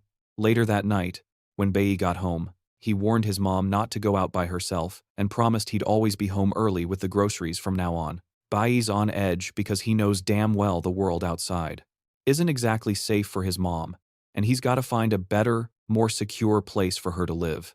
Back at the Awakener's prison, Ling Shang is already cutting a deal with one of the kitchen staff. By the next day, Tuesday, Bayi had already figured out the whole mage playbook, cracking the code that it's all about casting time and crunching the numbers on elemental power needed. So, while he's busy redlining the training room's equipment, his buddies are absolutely dying during shuttle runs. The grind doesn't stop, and after the next day's session, Specs and his friend invite Bayi out for dinner, and just as you'd expect, he shuts them down flat, saying he's got to get home early. However, he drops a little parting gift, a secret technique just for archers. The archer buddy is totally freaking out over the pro tip. Fast forward to Thursday, Specs finally drags himself to a clinic, where the doctor tells him he's incredibly lucky he showed up when he did. The doc breaks the news. There's a fast-growing parasitic tumor chilling in his lungs. He tells Specs he needs to schedule a surgery at a major hospital, like yesterday, to get that thing out. Specs thanks the doctor, promising he'll get right on making that appointment, but as he's walking out, it hits him. Bayi was the one who told him to get his lungs checked. He's left wondering how in the world Bayi could have possibly known, just adding another layer to the whole mystery he's become. Right on cue, his ears pick up some chumps gossiping about Hong. Apparently, Hong hit E-Class Level 4, and these guys are betting he'll ace the upcoming assessment. Turns out the dude's family is so loaded they own a private labyrinth. And get this, Hong's been using it for some hardcore grinding as part of their personal army. But then the conversation takes a sharp turn that makes Specs' ears perk right up. It seems Hong is plotting to give Bayi a little after-school tutoring for what went down last weekend. The gossips are saying Hong is absolutely fuming and plans on making sure B logs off for good. To make things spicier, Hong's even brought a weapon to up his damage output. The second Spec hears this, he realizes his buddy is in deep trouble and, without a second thought, kicks it into high gear. He figures saving Bayi is his top priority and starts tearing through the school hallway. All the while, he's just imagining what kind of pathetic tricks that clown Hong is gonna pull. Spec starts to worry that Hong might have called in his whole crew for a group beatdown, and he suddenly skids to a halt. The thought of how completely useless he'd be in that fight hits him, and for a second, he considers bailing. But then, a flashback hits. Bayi had his back when it counted. He sees Bayi as a brother from another mother, and is totally ready to throw down his own life to save him. With renewed purpose, Specs makes a beeline for the school armory and just smashes the lock to get inside, even though he's totally breaking the rules. But the memory of Bayi being his savior is playing on a loop in his head. He shoves the door open, fully prepared to face his final boss, just to save his friend. He scans the weapon rack, his eyes landing on a ridiculously huge axe, and just as he grabs it, bam! He hears Qian's voice pipe up from behind, asking why in the world he's committing a little B and E in the armory. Specs tries to play it cool and stay silent, but Qian keeps pushing, pointing out he looks like he's in a massive hurry. Finally, Specs just snaps and screams at Qian that he's got to go save Bayi's life.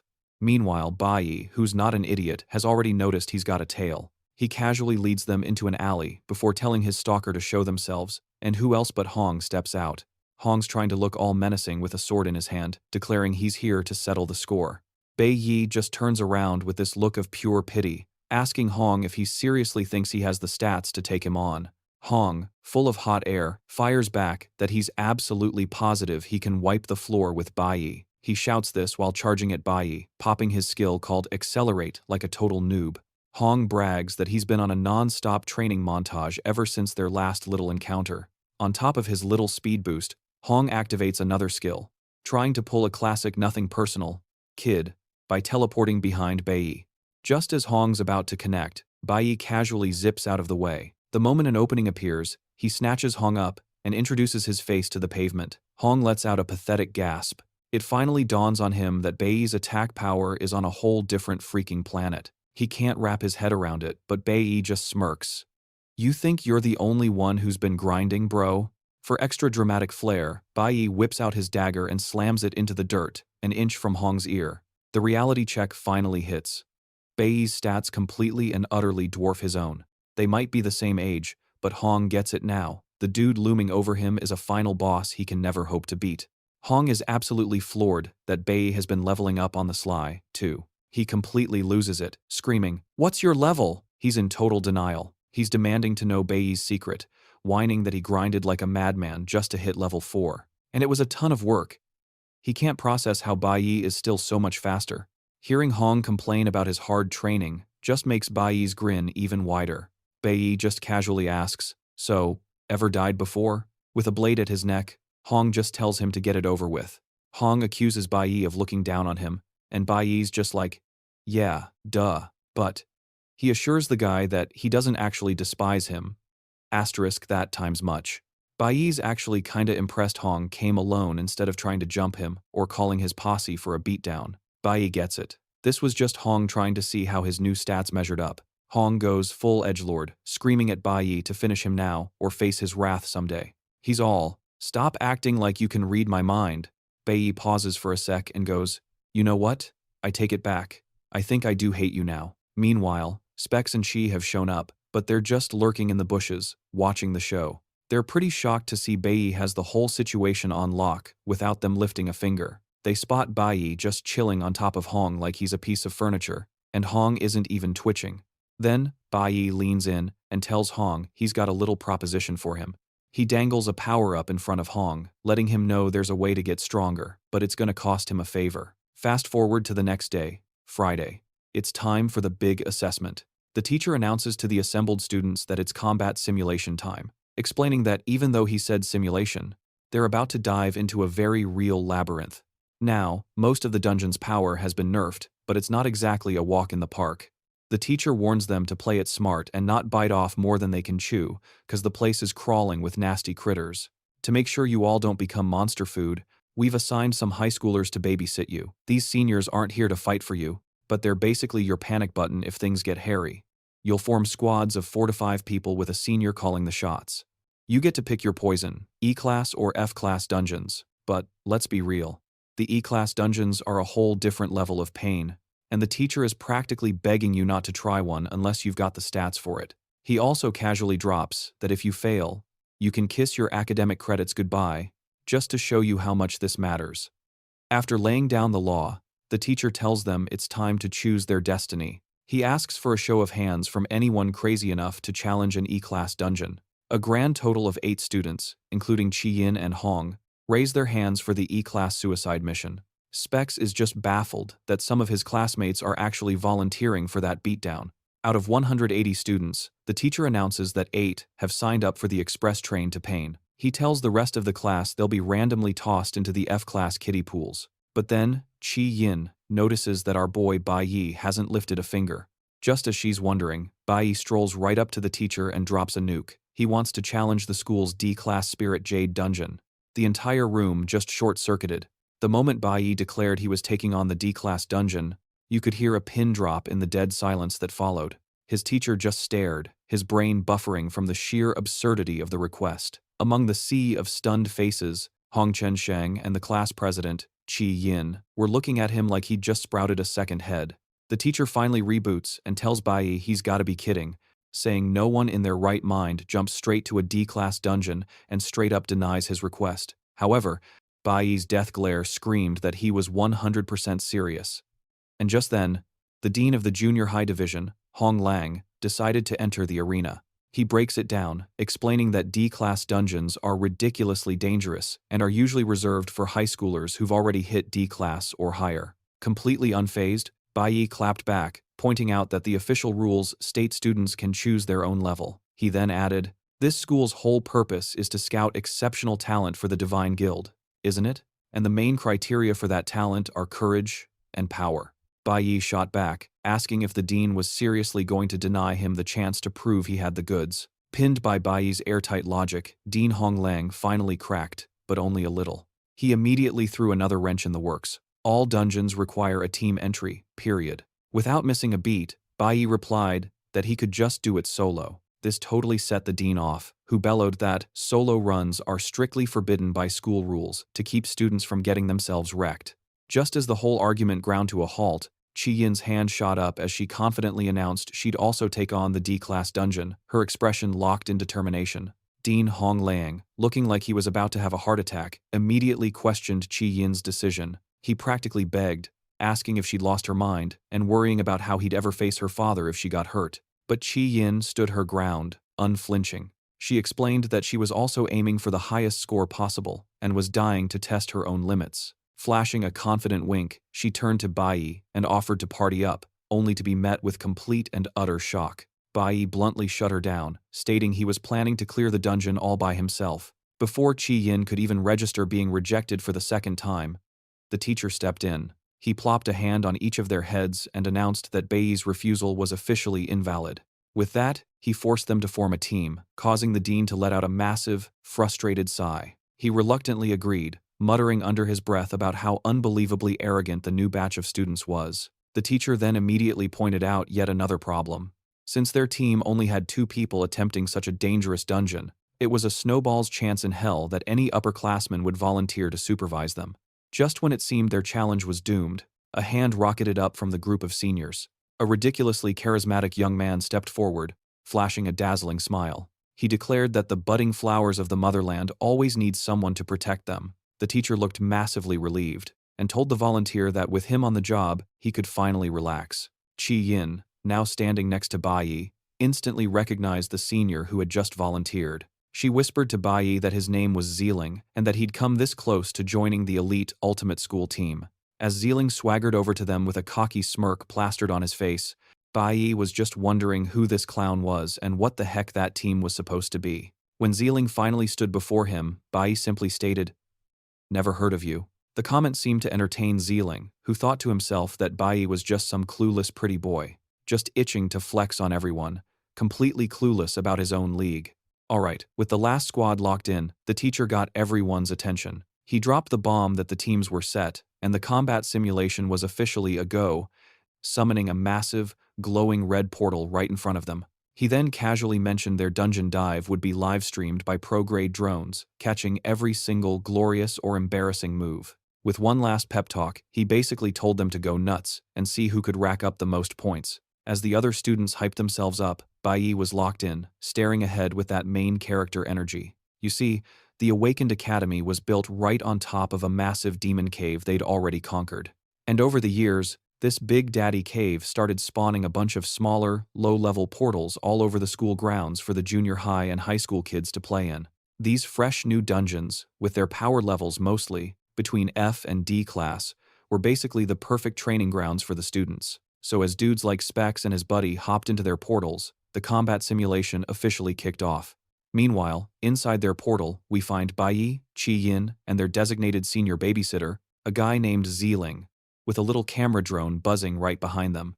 Bayi was totally aware the whole show was being broadcast, and that every little thing he did was on camera. He knew he had to play it cool and keep his aces up his sleeve, especially when staring down unknown threats. Plus, with those gods watching his every move, his reason for picking this specific challenge was crystal clear. The Spirit Jade dungeon had something he absolutely had to get. The trio popped out into a gloomy forest, standing right on the edge of a cliff. Down by their feet lay the shredded remains of some thorny vine, still pulsing with a faint green energy, proof of their very first, albeit tiny, victory. And that's when Zeeling strutted confidently right between Bayi and Chi Yin.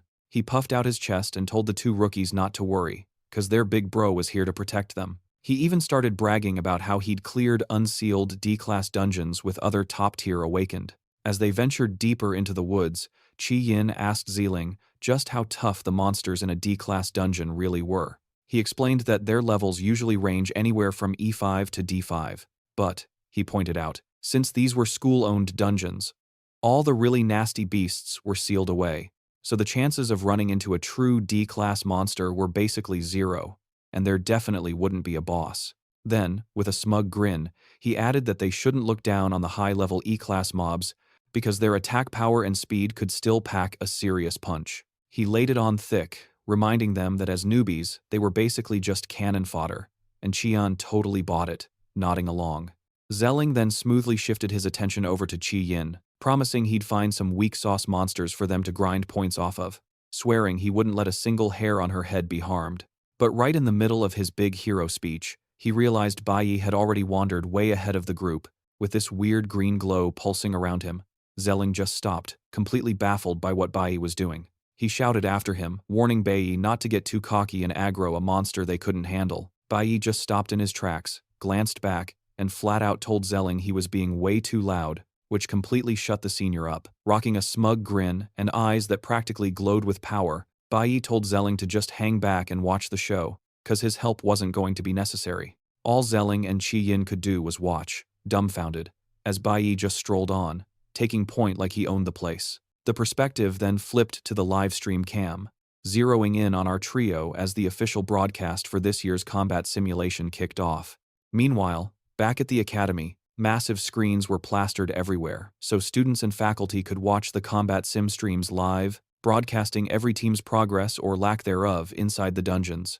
The camera then cuts to a swanky private room, a plaque on the door reading, Ultimate School Team. Inside, some dude with green hair, the team's vice captain, was busy on a call. He was practically begging his captain to tune into the broadcast, saying things were getting wild this year. With a sly grin, he mentioned that some freshmen had the guts to pick a D-class dungeon right out of the gate. A woman's voice shot back, her face completely cloaked in shadows, asking what kind of class the kid had awakened. The vice captain chuckled, explaining that was the best part. The kid's a nuclear warrior, literally one of the trashiest classes in the game. Intrigued by this absolute madman's confidence, the mysterious captain declared she had to see for herself what kind of nerve this kid was packing. The feed then jumps over to show how the other student teams were faring. Inside a sealed-off F-class dungeon, a guy named Specs was totally freaking out, screaming for the monsters to back off while flailing a tambourine around. His team was busy fighting off a swarm of F-class flame bats and fierce bats, with his teammates holding the front line while he was supposed to be providing support from the rear. The senior supervising his team sighed, telling him to chill out already, and reminding him that his only job was to play buffs from the backline. But Specs was still scared out of his mind, freaking out over how terrifying even the wimpiest F-class monsters were. Meanwhile, things were getting way hairier over in a sealed E-class dungeon. Crews were getting swarmed by packs of fierce fangs, these wolf-looking freaks just crackling with elemental juice. Hongqin's team was getting absolutely wrecked, with a few of his squad mates already down for the count. Their healer was desperately patching someone up, asking if he was going to make it. Seeing his whole squad about to get wiped, a fired-up Hongqin roared that if they couldn't cut it, he'd solo the whole damn pack himself. You could tell his rivalry was kicking in, as he launched himself at a fierce fang, screaming that there was no way in hell he'd let Bayi outdo him. Just as he connected, a crimson status window popped up, flashing a skill that juiced up his strength, critical hit rate, and even gave him some lifesteal, basically redlining his stats. And we cut back to the sealed D-class dungeon, right after Bayi just casually dropped a nuke of an attack. A massive green slash of energy had just ripped through the air, and there he was, standing all chill, surrounded by what was left of a bunch of those gnarly beasts. System dings started popping off, confirming his kills, with each monster netting him a sweet 30 experience points. His teammates, Zelling and Qi Yin, were just staring from a safe distance, their jaws on the floor, while their supervisor was stuttering, trying to ask how the heck Bayi just pulled that off. But before he could even drop a one-liner, a new problem crawled into view. Two gigantic, multi-eyed spider freaks. Totally unfazed, Bayi just nonchalantly explained to Qi Yin that the monsters in here are sealed, so they're only running at half power, which is why they're basically a walk in the park. But Qi Yin, still starstruck as he swung that massive blade from her dad's safe, shot back that even at half strength, he just took on a whole mob by himself. She confessed she still had a long, long way to go to catch up to him. As he turned to face the next wave of nightmare fuel, Bayi told her it's a waste of time comparing herself to other people. His expression was dead serious, totally focused, as he advised her to just focus on her own grind. Qi Yin, totally charmed by Bayi's blunt force motivation, just beamed, clutching her spellbook and promising she'd give it her all. Zelling, on the other hand, was watching from the sidelines, looking like he'd just sucked on a lemon, absolutely steaming that this cocky rookie was hogging all the glory. He marched right up, trying to play the big shot senior by reminding Bayi that this was just a D-class dungeon and he shouldn't get a big head. And then he had the nerve to pat Bayi's hair like he was some kid. Xiling gave him a pat on the back, admitting his performance wasn't half bad for a total newbie, but quickly warned him that this dungeon had 3 whole caverns and wasn't going to be a walk in the park. He immediately tried to take charge, barking out tactical advice and ordering Qi Yin to handle the mobs on the right. Without even blinking, Bayi completely cut him off, casually announcing that he'd be taking the left side. This left Xiling flustered and looking like a total fool, completely ignored. The crew was now standing in a huge cavern, littered with the bodies of slain beasts, with the path ahead splitting into two tunnels. And at the very end of the chamber, a massive, glowing red magical seal was pulsing with ominous energy. As Bayi totally blanked him and spoke directly to Qi Yin, Xiling's frustration was practically boiling over. Bayi asked Qi Yin if she could solo the low-tier monsters on the right path. Pushed to the sidelines, all Xiling could do was seethe, thinking about how much nerve this rookie had to disrespect him like that. Bayi explained to Qi Yin that the whole point of the simulation was to test what they could do individually, and this was her big chance to prove her own strength. Then he hit her with a simple question. Don't you want to get a good score? That was all the fire Qi Yin needed. Her face set with determination as she declared that she understood and was ready to crush it. With the so-called plan settled, Bayi coolly walked down the left path all by himself. Meanwhile, Qi Yin and an absolutely fuming Xiling took the right path, watching Bai's back as he disappeared. Xiling's face twisted into a nasty snarl as he muttered a curse, deciding that if Bayi wouldn't learn respect the easy way, then he was going to get taught a lesson the hard way. In a brilliant flash of golden light, he summoned a glowing bow, and it was crystal clear his intentions had turned ugly. Back in the viewing room, the teachers and students were absolutely losing their minds watching Bayi's live feed. The clips coming in from the drone footage showed him single-handedly mowing down waves of E-class monsters like it was nothing. One student yelled out that it was unbelievable how many beasts Bayi had already wiped out. A teacher, completely stunned, asked what his current level was even supposed to be. Another replied that the official report still had him listed as an Eon, though his real power was anyone's guess. The group started speculating that he had to be at least an E3, maybe even a high-ranking E4 by now. Meanwhile, Bayi was coming face to face with some giant, creepy spider monsters on his path. The instructor who supervised the awakening ceremony explained to his peers that Bayi's decision to send Qi Yin right wasn't just a random power move. He had actually been smart enough to observe the elemental weaknesses of the monsters. He sent the plant-powered Qi Yin to deal with the cosmic-type monsters, basically giving her a cheat code with that elemental advantage.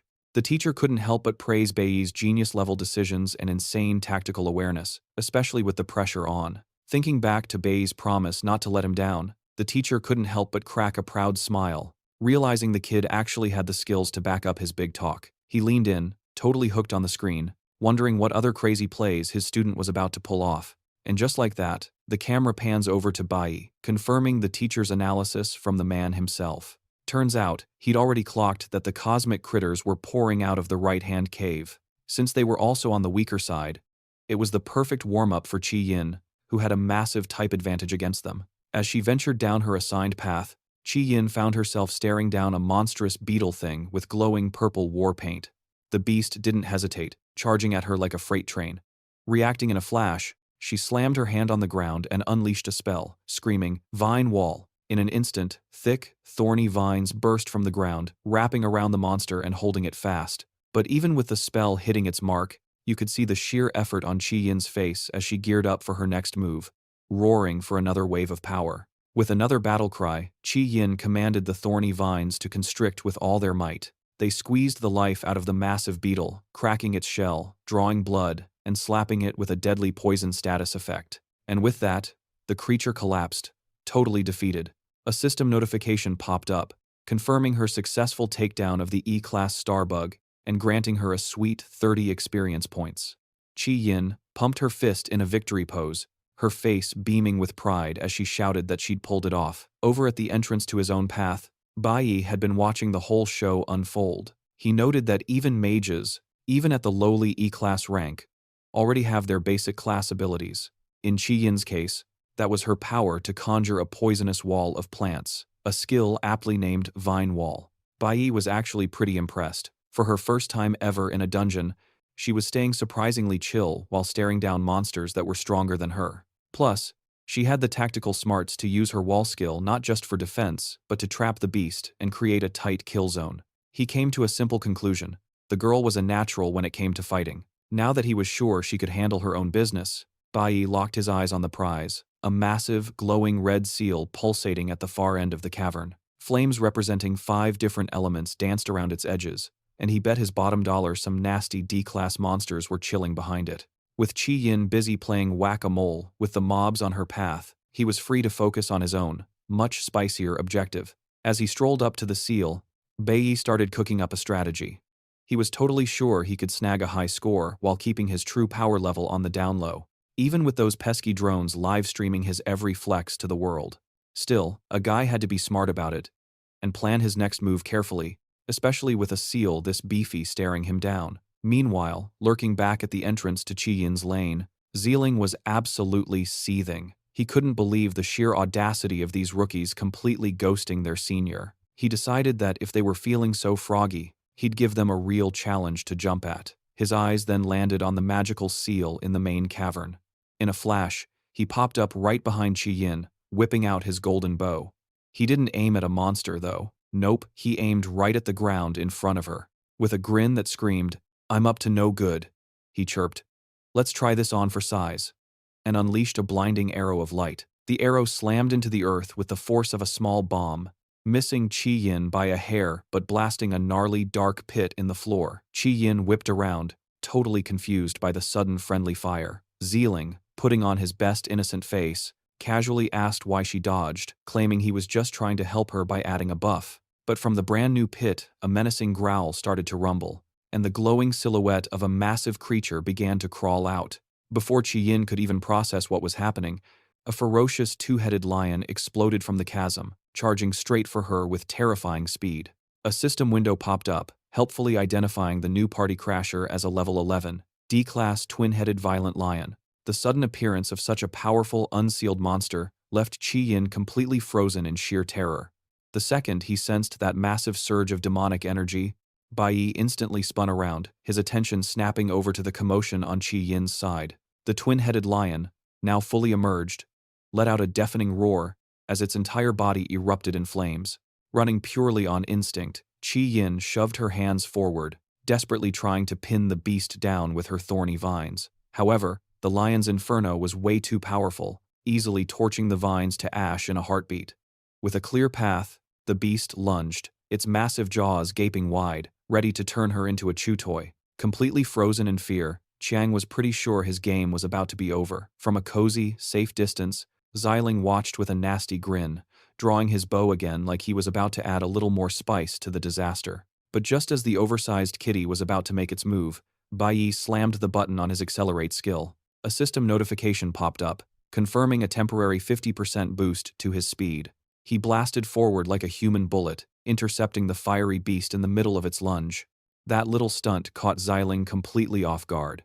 In less than a second, Bayi shoved Qi out of the line of fire, pushing his speed stat to the absolute max. He then popped the flash blink effect, which let him phase straight through the lion's attack and deliver a devastating bonk to its head. The bone-rattling strike sent the colossal creature stumbling backward as Bayi stuck the landing with perfect form, putting himself between the monster and a totally stunned Qi Yin. Now, on the defensive with his massive blade, Bayi was actually impressed by how insanely fast this D-class monster was. Realizing this was about to get good, Xialing watched the unfolding chaos with a twisted smile, thinking to himself that he knew this dungeon like the back of his hand. He was well aware that while most D-class monsters were sealed away, there was always one glitched-out twin-headed lion that would spawn as a party favor. He smugly thought to himself, absolutely convinced that no matter how full of themselves these rookies were, they didn't stand a snowball's chance in a volcano against a real D-class monster. The final, devious detail of his master plan surfaced in his thoughts.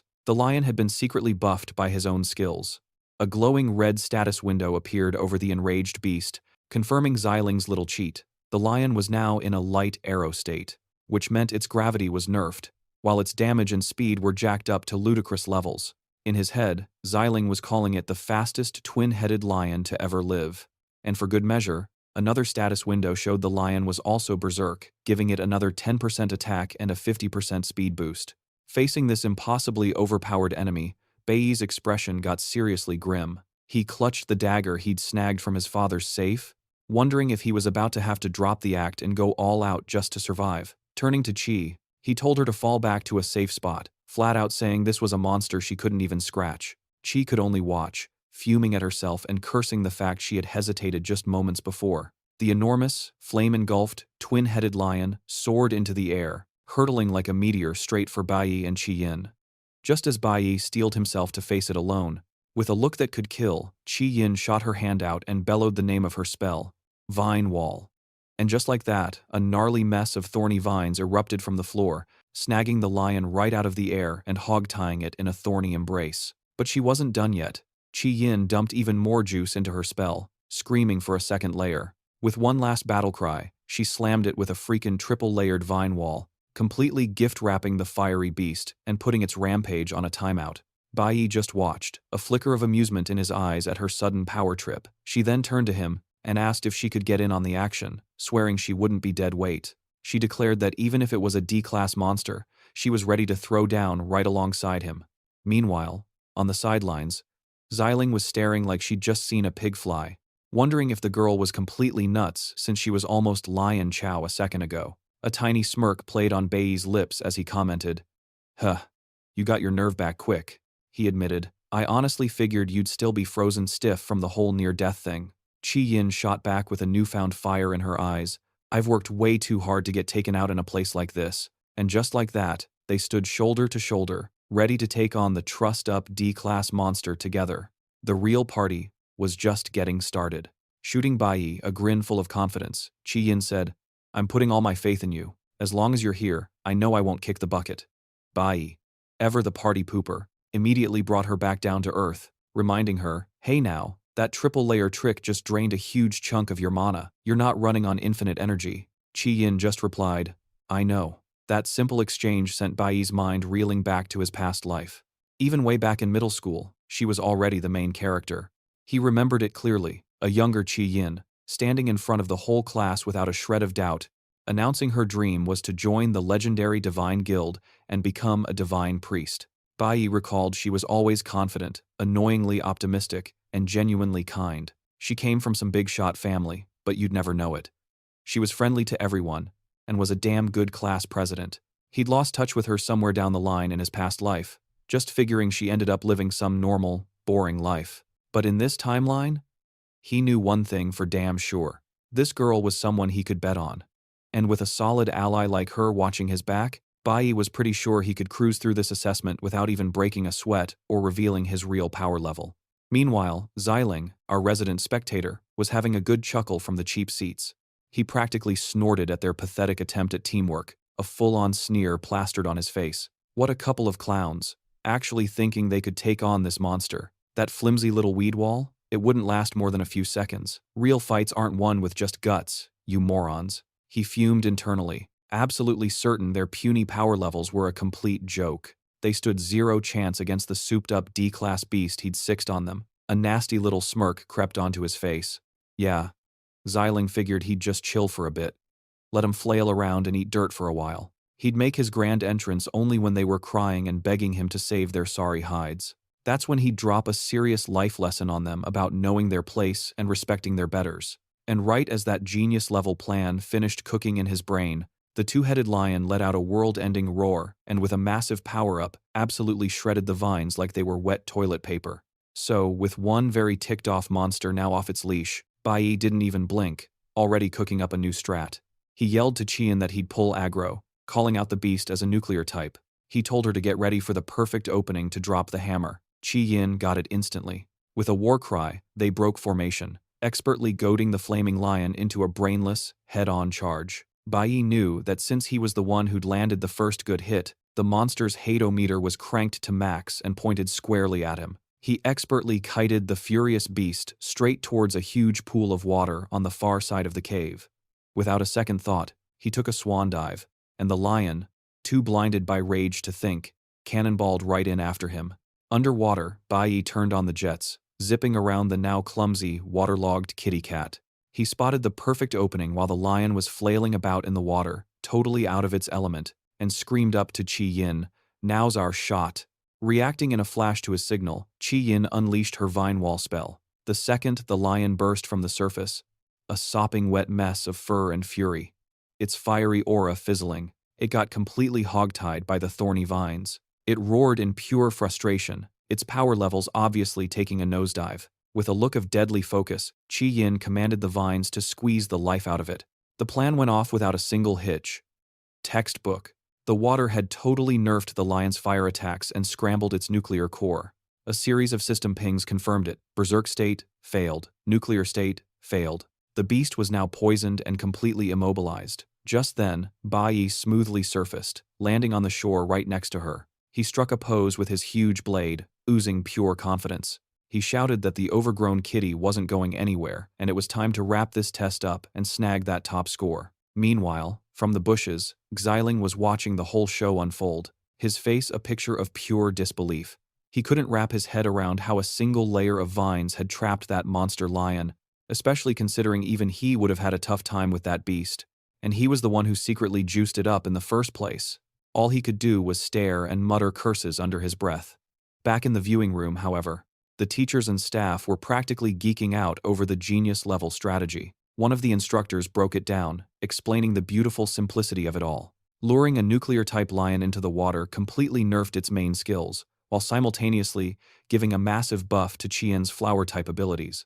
Bayi's teacher was beaming, praising his incredible reflexes and top-tier leadership. He pointed out how Bayi used basic elemental rock, paper, scissors, and solid teamwork to take down a monster way out of their league. The staff all agreed, the top spot was pretty much in the bag. All that was left was the epic finishing move. They were buzzing with excitement, saying once that footage hit the guild, Bayi had a serious shot at shattering the Academy's all-time high score. But right as they were all leaning in for the final, glorious strike, the live feed just went dark. Everyone watching was totally baffled, wondering who in the world cuts the stream at the best part. Back in the dungeon, the reason was painfully obvious. The recording drone was now a smoking, busted-up wreck on the floor, and standing right there was Xiling, a nasty smirk plastered on his face and a glowing energy bow in his hands. His master plan? No video evidence, which meant Bayi could kiss that record-breaking score goodbye. With that little problem taken care of, a system notification popped up, confirming their victory over the level 11 D-class beast and dropping a cool 100 experience points on them. Bayi immediately turned to compliment Qi Yin, telling her that win was all thanks to her amazing skills. She just brushed it off, saying she only pulled it off because she followed his lead, but Bayi was quick to set her straight. He explained it was her own hardcore training that built up enough elemental resistance to let her unleash a single skill with that much oomph. Qian just blinked at him, completely puzzled, and repeated, "Elemental resistance?" Like it was some alien language. And right on cue, a very salty-looking Xiling decided to step out from the shadows. He smugly told them that since the boss was toast, they could save the chit-chat for later. But Bayi and Qi Yin just shot him a cold, totally unimpressed stare. Xiling huffed that he was done with their supervisor's little games. Not missing a beat, Bayi hit back with an icy tone, asking if he had any clue what kind of insane danger he'd just put them in by juicing up a D-class monster on a bunch of rookies. Xiling, looking away like a coward, tried to weasel his way out of it, claiming he was aiming for Qi Yin, but she moved. Bayi instantly shut that nonsense down, saying his skills must be absolutely pathetic if he couldn't even hit a stationary target. Then, with a glare that could cut glass, Bayi grilled him, asking how he even dared to call himself an archer with aim that bad. Qi Yin, now just as ticked off, jumped into the roast, pointing out it was no surprise he couldn't even make the main school team. Totally triggered by their insults, Xiling whipped around, his energy bow flaring to life as he snarled, "What did you just say?" Without even blinking, Bayi stepped right in front of Qi Yin, ready to take whatever this clown threw at them. Completely thrown off by their lack of fear, Xiling's rage fizzled out into pure, salty resentment. He slowly dropped his hand, muttering some lame threat about how this wasn't over. Then he turned his back, tossed out a final, "You'll see!" and stormed off toward the dungeon exit like a toddler. Once the coast was clear, Bayi and Qi Yin strolled over to the busted drone Xiling had smashed. Qi Yin was still fuming, and went off about what a garbage personality their senior had. Then she saw Bayi checking out the broken tech and asked what he was up to. Bayi explained that their so-called supervisor wrecked the camera to tank their high score. Since nobody could see them now, Xiling had no choice but to dip out and grab a new one. Bayi then pointed out that every other team was way off in their own dungeons, which meant they had all the time in the world. A sly, calculating grin spread across his face. Bayi pointed out that Xiling had actually done them a huge favor. Now, he had the perfect cover to get into all the other shenanigans he had planned. Qi Yin just stared at him, totally baffled, asking what on earth he was talking about and what he was planning to pull. Bayi led a very confused Qi Yin back to the main cavern. stopping right in front of the massive, throbbing red seal that was keeping the dungeon's nastiest monsters locked up. Turning to her, he asked if she could pinky promise to keep what was about to go down, a total secret, adding with a smug grin that nobody would believe her anyway. A completely bewildered and alarmed Chi could only stammer out, asking what in the world he was plotting. The scene then zips back to that sketchy alleyway showdown between Bayi and Hongqian, and that's where Bayi's insane deal was revealed. In exchange for a power-up, Hong had to fork over the unsealing demon stone, the very one his uncle, the Dean, had back in the present. And now, Bayi was clutching that exact stone, a shimmering crystal etched with glowing runes. He then dropped the bombshell, his true, audacious goal. He was going to use the stone to completely bust open the Spirit Jade dungeon. Without a second thought, he slapped the crystal right onto the central altar, and a wicked, dark red energy immediately began to whip up around him. Chi went into full-on panic mode, screaming that he'd lost his mind and reminding him it was a D-class dungeon. If he actually shattered the seal, every single high-level monster would be unleashed all at once. As the sinister energy pulsed stronger, threatening to blow the seal to bits, Bayi just casually told her not to sweat it, explaining that the monster's power would still be nerfed a bit by the seal's leftover energy. Chi wasn't buying it for a second, firing back that even so, there was no way the two of them could handle that many D-class monsters. Who said anything about two people? Bayi stated, cool as a cucumber. Right as he said it, a simple red string bracelet on his wrist began to pulse with light, and a massive, fiery aura exploded around him. All Chi could do was gawk, sputtering in total disbelief as she witnessed the impossible. Bayi stood before her, no longer a warrior, but a full-blown mage, holding a glowing staff and crackling with magical energy. Chi's eyes looked like they were about to pop out of her head as she shrieked, "How in the world are you a mage?" As a powerful red aura swirled around him, Bayi, completely unfazed, just tells the shell-shocked Chi to hang back by the exit where it's safe. In a flash, the magical chains restraining the monsters exploded with a deafening crash, and 3 massive, flame-wreathed lions broke loose, charging straight for them. Absolutely terrified, Chi screamed for Bayi to watch out, throwing a hand out as if she could somehow shield him. But Bayi? He just stood his ground, perfectly calm, and faced the roaring beasts head-on. He raised his staff, summoning the power of the cloud element just as the lions let out a thunderous roar. A system notification pinged, confirming his class change, E-Class Cloud Element Mage. With a look of pure, unadulterated confidence, he unleashes his spell, and a wicked wave of cryogenic energy erupts, swirling around the charging beasts as Chi-Yin stares, her jaw on the floor. It finally clicks, Bayi is rocking a red-tier profession, a rank so high it's practically a myth. She's over here thinking about how she nearly broke her back trying to handle just one of those lions. And yet, Bayi just casually crowd-controlled all 3 at once, flash-freezing them into a single, massive, angry popsicle. As they both gaze at the new ice sculpture, Bayi explains that after being locked away for so long, it was a total no-brainer that they'd all come stampeding out together. With a dangerously sharp look, he adds that he's going to need a bigger playground for what he has in mind next. Qian gets the hint loud and clear, clenching her fists and giving a firm nod to Bayi's unspoken plan. She immediately books it to a safer distance, just as a fresh wave of fiery panther-like beasts explodes from the broken seal. Their paws hammer the ground like a death metal drum solo as they charge, their eyes glowing with murderous intent. Then comes the main event, a much larger and way more intimidating monster. A D-class fierce flame leopard appears, towering over Bayi like he's a free sample. Bayi squares up with the beast, not even batting an eye as he assesses the new mob. He notes that while they're technically D-class, their stats have been seriously nerfed by that long timeout in the seal. Playing the part of a mage, he preps his ice-forming skill. It's a slick technique that weaponizes the air itself, turning humidity into hard ice for some premium-grade enemy lockdown. He thinks to himself, alright, step 1, put all these clowns on ice. But as the massive shadow of a beast blots out the sky, Bayi figures it's time to switch up the playbook. A system notification pings in his vision, and he instantly swaps his profession back to nuclear warrior, gearing up for some hands-on negotiation. Now, decked out in his nuclear warrior spec, Bayi effortlessly sidesteps a vicious lunge from a D-class fire sword beast, a green aura flaring around him as he dodges the attack by a hair. A cocky smirk plays on his lips. He's practically laughing inside. Really? A sneak attack? On me? Cute. As another flaming cat pounces, Bayi pops a skill, vanishing in a streak of green energy just as the monster's claws tear through the spot where he just stood. In a brilliant, jaw-dropping display of pure flexing, he instantly reappears, having already hot-swapped back to his cloud element mage profession. Staff in hand, he's already winding up another spell before the beast even realizes it whiffed. The camera zooms in on one of the beasts, now completely trapped inside a prison of jagged, cracked ice. Watching from the sidelines, Qian's mind is completely blown, wondering how he's changing classes like he's flipping through a menu. And in that exact moment, she has an earth-shattering epiphany. Watching this beatdown, it finally clicks why he was so obsessed with that element room. The guy wasn't just training, he was beefing up his elemental resistance like a tank. She thinks about her own magic, realizing her old philosophy of just spam more spells was total amateur hour.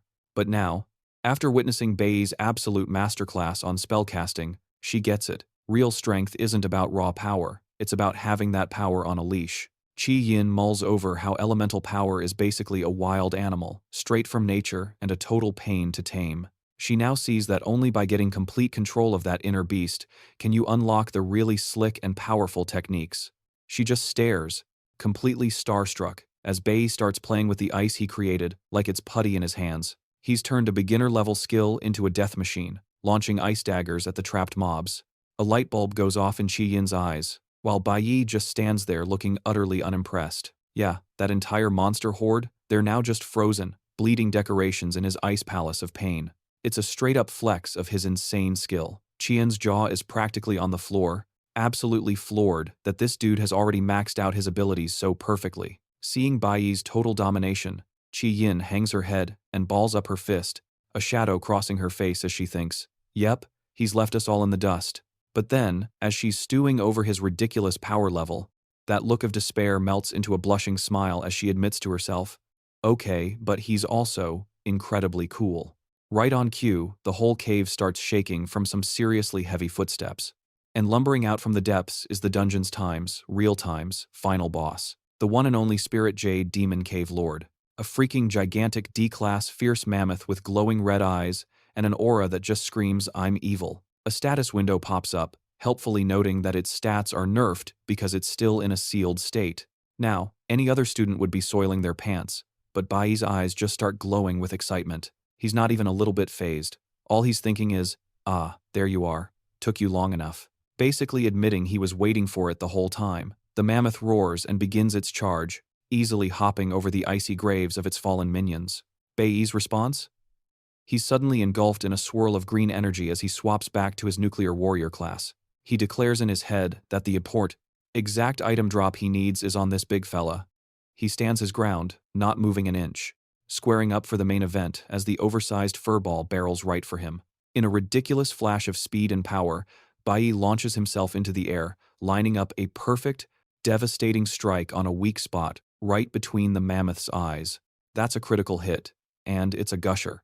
Bayi immediately shoves his glowing green dagger deep into the mammoth's tough hide, twisting the blade to make sure it really stings. He sticks the landing like a pro while the colossal beast stumbles back, now leaking from several new orifices. With a completely unimpressed look and a bit of monster blood on his face, Bayi thinks to himself, "Seriously?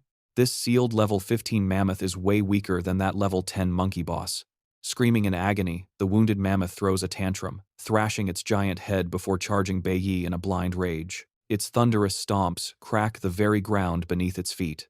Bayi, looking bored, just zips around with unbelievable speed, unleashing a merciless combo and landing crit after crit on the beast's glowing weak points. Completely overwhelmed by the beatdown, the mammoth finally gives up, its massive body starting to topple. And just as victory is certain, a new power decides to awaken within Bayi. Talk about overkill. His eye starts blazing with a brilliant golden light as a ridiculously powerful, fiery aura erupts around him.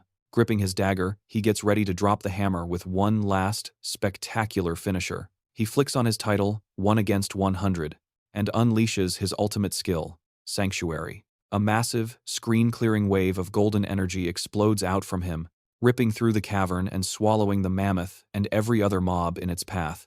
The colossal mammoth can only let out a final, terrified roar as the wave of pure ownage washes over it. This AoE attack is so broken that it doesn't just one-shot the final boss, but it also shatters the other beasts still frozen solid in Bayi's ice traps, instantly deleting them. A waterfall of system notifications starts spamming his vision, confirming he just wiped out multiple D-class monsters, some twin-headed lions, a few fierce flame leopards, and a couple of fire sword beasts. The system just keeps dumping hundreds of experience points on him for each kill.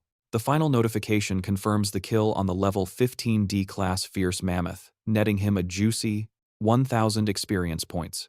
He also scores some valuable materials, including fiery beast bones, and a high-grade drop called the Jade Tooth, used for forging E-class. Weight, nuclear weapons, and there he stands, in the middle of a now sparkling clean dungeon. Bayi has a crescent of pure golden energy just chilling in his hand, while his personal status screen pops up, flashing some serious experience gains across his flower, cloud, nuclear, and stellar elemental bars. With his objective officially checked off the list, he casually dismisses the golden energy with a flick of his wrist and turns to bounce. But as he's walking away, he glances down and spots a peculiar little item left behind, where the mammoth's body poofed out of existence, a pink yin-yang shaped stone. A system notification immediately identifies the loot as the responsive jade stone, one of a pair of jade stones that has a pretty neat special function. Staring at his prize, Bayi thinks to himself, "Finally, got my hands on it," revealing this little trinket was the real reason he unsealed the whole dungeon in the first place. After that absolute beatdown, Bayi is just drowning in rewards.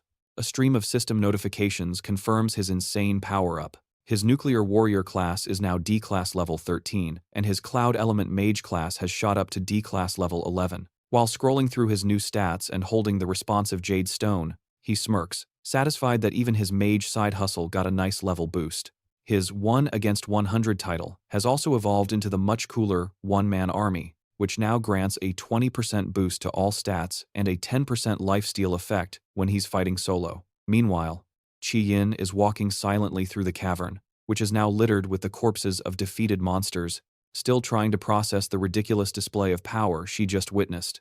Bayi strolls up to her and calls out her name with a dead serious expression. He reminds her about her promise to keep what she saw on the down low. Completely blindsided, all Chi-Yin can say is, "Huh," right as a notification appears, showing that she got a piece of the action and leveled up too, hitting E-class level 7 in her flower element mage profession.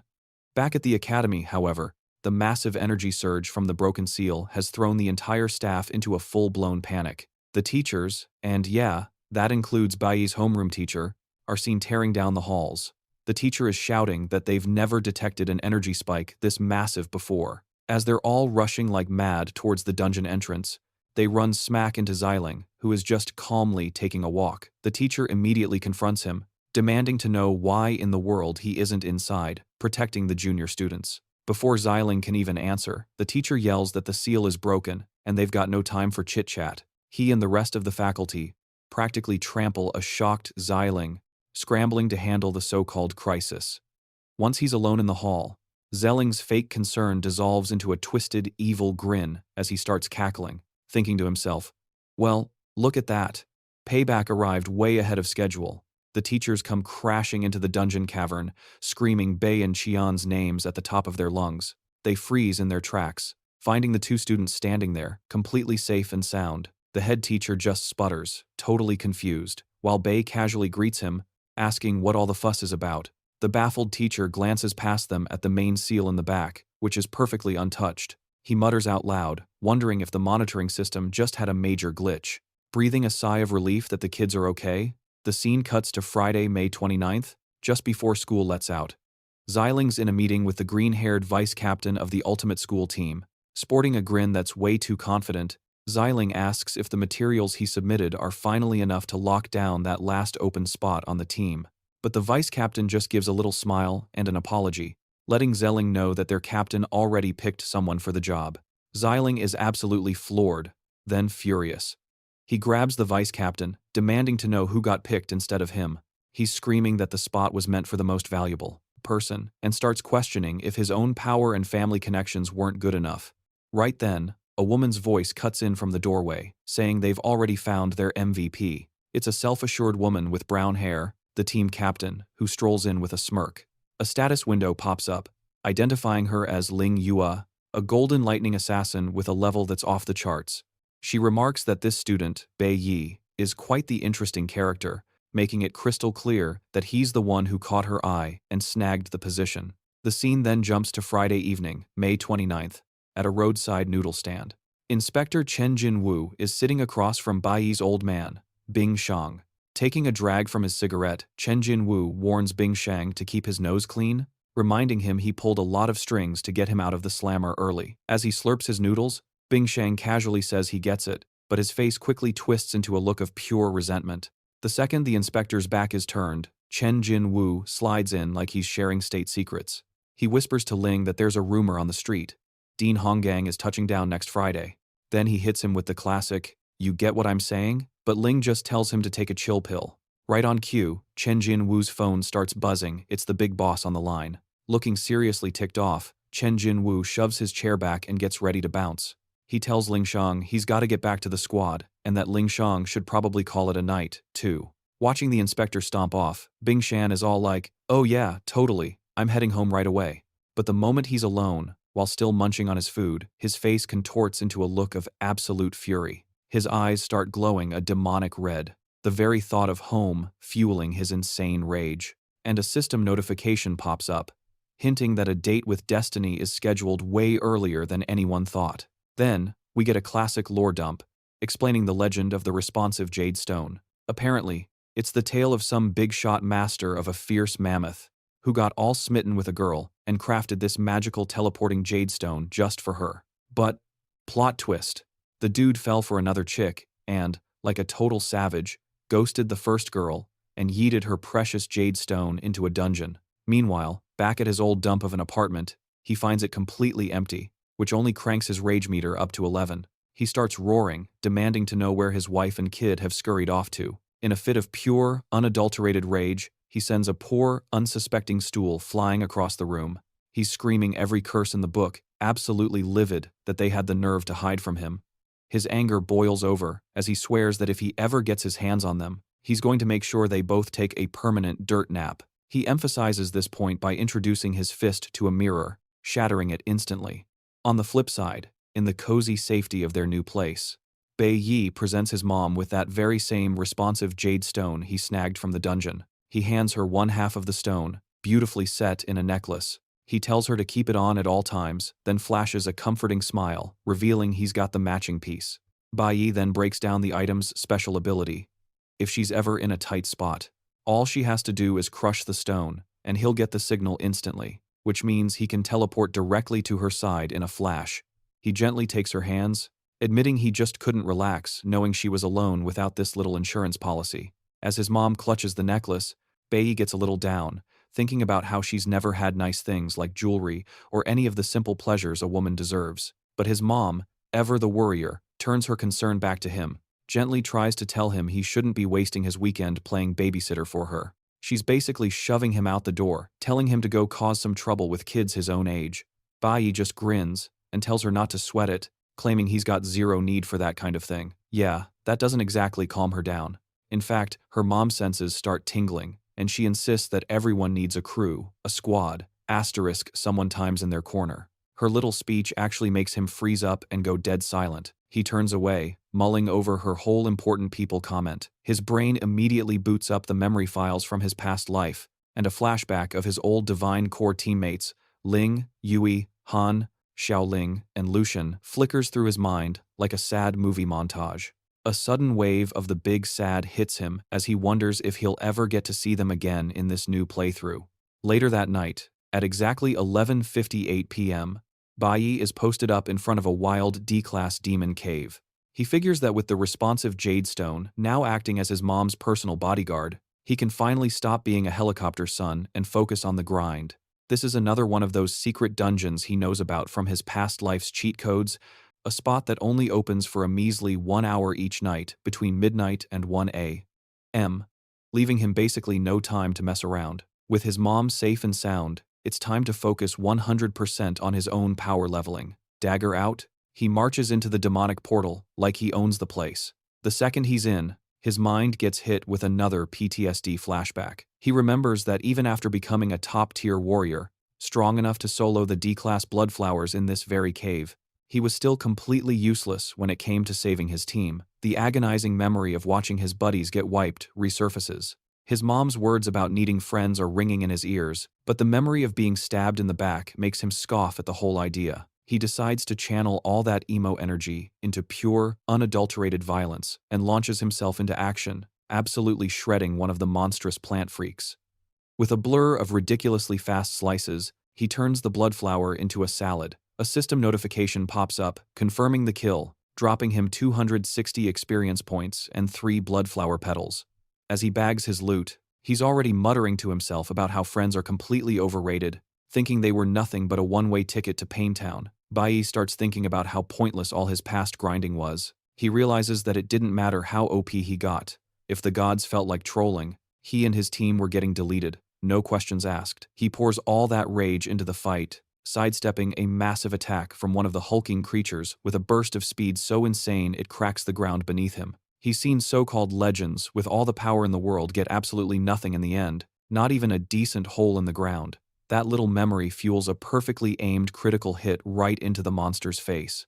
He sticks the landing like a pro, and a shiny pop-up confirms the kill and the sweet, sweet experience points, just reinforcing his life's motto, gotta get swole. He forces himself to go turbo, zipping through a whole forest of demonic tentacles. He grinds his teeth, dead set on becoming stronger than every last chump out there, even as a bunch of creatures decide he looks like a chew toy and start swarming him. The pain's just a minor inconvenience. His glare is still sharp enough to cut steel as he unleashes some serious payback, turning himself into a whirlwind of slashes that purees the monster mob around him. With kill confirm and EXP notifications flashing like a Vegas slot machine, he stands there, a bloody mess, with a monster's tentacle clenched between his teeth like a victory cigar, deciding that from now on, he's gotta fight like his life depends on it, while casually looting some corpse toxin from the bodies. His mind drifts to his current power level, or lack thereof. He's gotta admit, right now, he's pathetically weak. Heck, he probably couldn't even win a fight against his own old man, Bing. Then he starts thinking about the bigger fish he has to fry, like that backstabbing prodigy from his past life.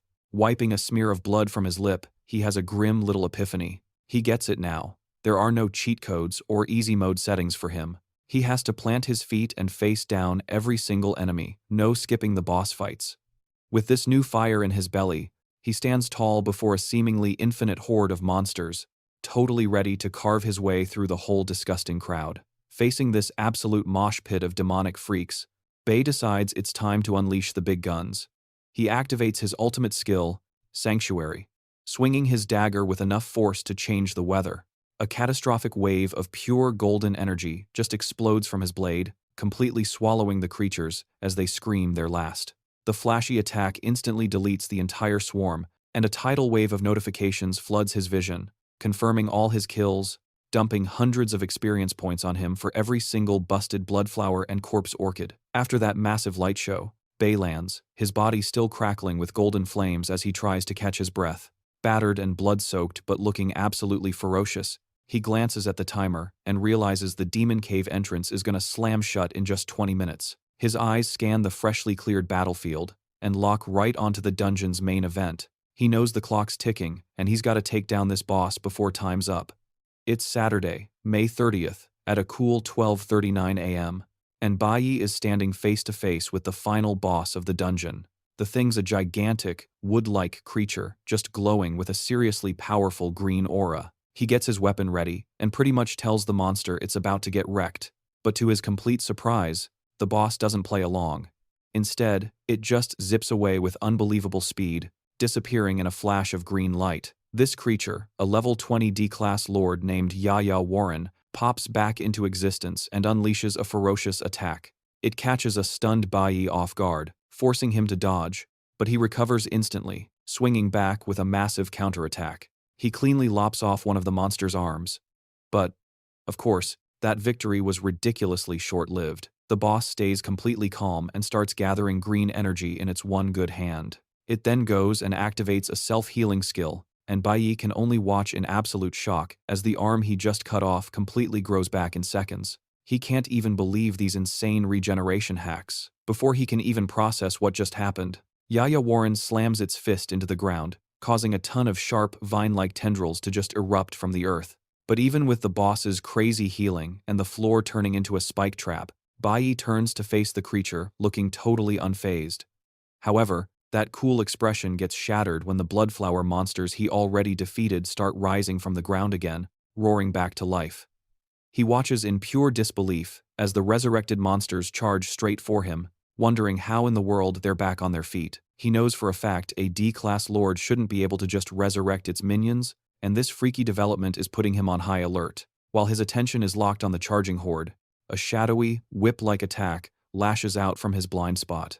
His eyes fly open in shock as the attack makes a direct hit, punching clean through his side in a spray of blood. The sheer force of the blow sends him stumbling backward, completely impaled by the dark tendril. As he struggles, the horrifying truth finally dawns on him. A second, nearly identical lord has just crashed the party. A system notification helpfully identifies this new monster as Chi Wuren, the twin brother of Yaren, another level 20 D-class lord. Bayi grinds his teeth in pain, finally realizing he's stuck fighting two bosses at once. The two twin lords now stand together, Yaren, the green one, already fully healed, and Chiwan, the purple one, who just sucker punched him. Pushed into an impossible corner, all bloodied and beat up, Bayi's face sets like stone, his eyes practically blazing with that classic, "I'm not done yet" protagonist energy. But time's up. Stuck in this secret dungeon at 12:59 a.m. on a Saturday, the demonic portal starts to flicker out of existence. And just a minute later, at 1 a.m. sharp, slam, the entrance to the demon cave seals itself, leaving him totally, utterly screwed. Fast forward to later that day, Saturday, May 30th, around 6 p.m., and a nasty storm is brewing outside. Meanwhile, in their brand new apartment, Bayi's mom is wearing a hole in the floor from pacing, staring out the window like a hawk. She's freaking out because her son has been ghosting her calls and texts all day. Her gut tells her he's off doing something stupid and dangerous again, so she makes up her mind to go drag him back herself. She marches out of the apartment and into the raging storm, right into a little surprise someone had waiting for her. A nasty voice cuts through the rain, sneering about how well she and her son are doing for themselves.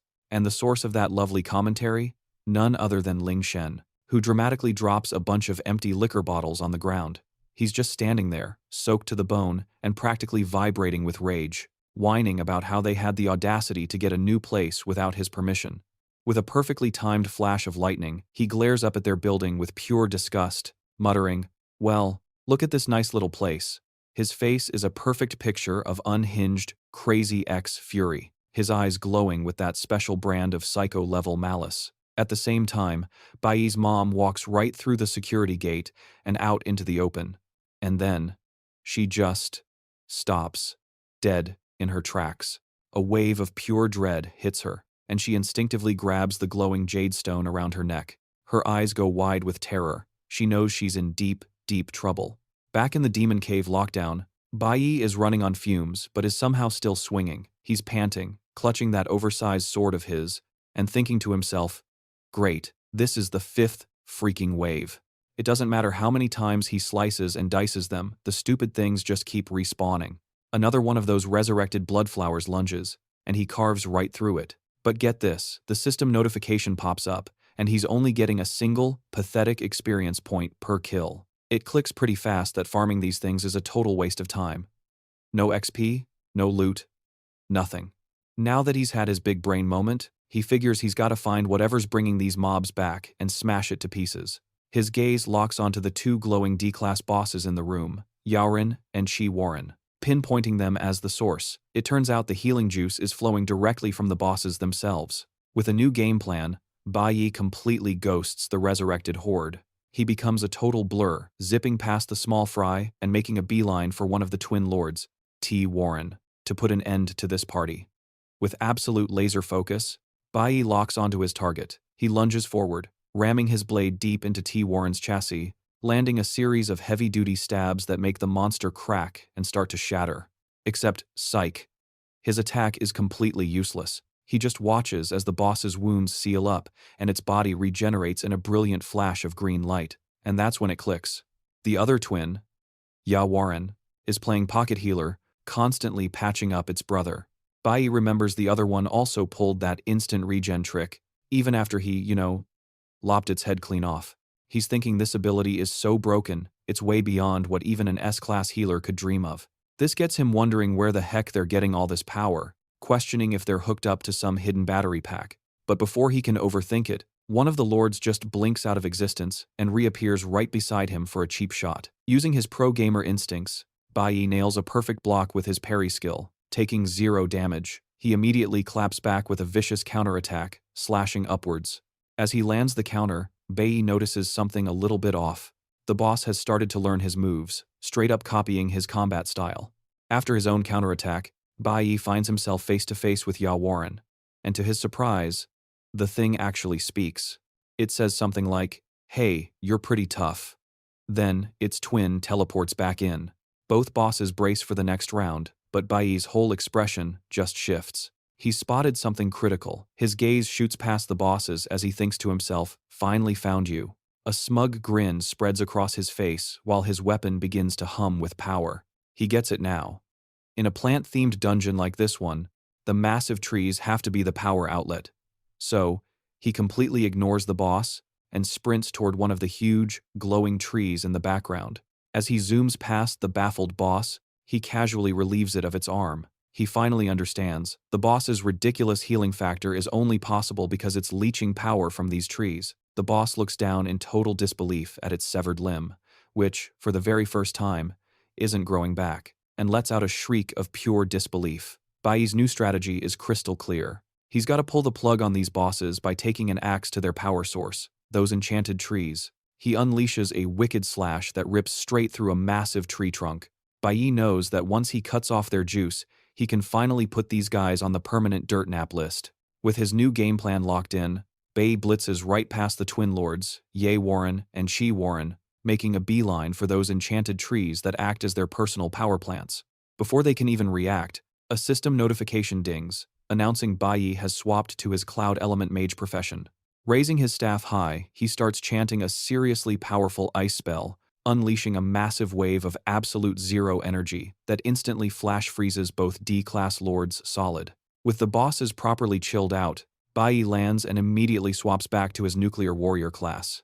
He smirks, confirming his big brain theory was correct. With the bosses crowd-controlled and their power source officially nerfed, their minions would lose their cheap healing and respawn abilities. And just as predicted, the resurrected blood flowers and corpse orchids begin to crumble to dust, dying for real this time. Now that the twin lords are nothing but giant ice cubes, Bayi drives his blade straight through the ice, shattering the frozen body of Warren into a million sparkling shards. A system notification pings, confirming he's successfully taken out the level 20 D-class lord and earned a sweet 2,500 experience points, plus a high-grade loot drop called White Spirit Grass, which can instantly restore 1/2 of his stamina and patch up most physical wounds. With one twin lord officially deleted, the other one, Warren, breaks free from its icy prison with a mighty roar. Bayi, despite his own injuries, stands his ground, a green aura flaring up around him. He points his dagger at the final boss, declaring, "It's just you and me now." The massive creature looks down, and surprisingly, its face is filled with sadness. Surrounded by flames, Warren makes a totally unexpected request, pleading for Bayi to end its life. Bayi is totally caught off guard, thinking he's never met a boss this emo before. He quickly realizes that with its brother gone, the creature just doesn't want to live alone. Respecting its final wish, Bayi decides to be a bro and grant the request. He lunges forward with blinding speed, and with a single, powerful strike, slices the D-class lord clean in half. As the monster fades away, a notification confirms he successfully finished off the level 20, Lord Warren, and gained another 2,500 experience points. A sweet 500 experience points. He also scores a high-grade material called a poison thorn, which is exactly what you need to forge a nasty S-class flower-type weapon. Clutching the purple loot, Bayi finally breathes a sigh of relief. All that hard work pays off as a final pop-up announces his nuclear warrior class just hit D-class level 15. But the party ain't over. After trashing the twin bosses, another alert confirms Bayi's Cloud Element Mage class has also leveled up to D-class level 13. With the main course served and dead, the red exit to the Demon Cave swings back open, giving him a way out. But before he can dip, a whole new status screen crashes the party, showing his flower element bar is completely topped off. This can only mean one thing: another awakening. Bayi looks absolutely gobsmacked. Realizing his flower element is already maxed out, He's suddenly wrapped in a vortex of glowing green energy and a flurry of colorful petals. He can't help but wonder what kind of busted profession he's about to unlock this time. He thinks back to his last awakening, which gave him that OP red profession, and a sly grin spreads across his face. He's practically vibrating with excitement for what's next. A new notification finally drops, revealing his new class. A level 1, E-class Flower Element Summoner. And just like that, the hype train crashes and burns. His excitement evaporates when he realizes it's just a measly blue profession, a far cry from the god-tier class he was hoping for.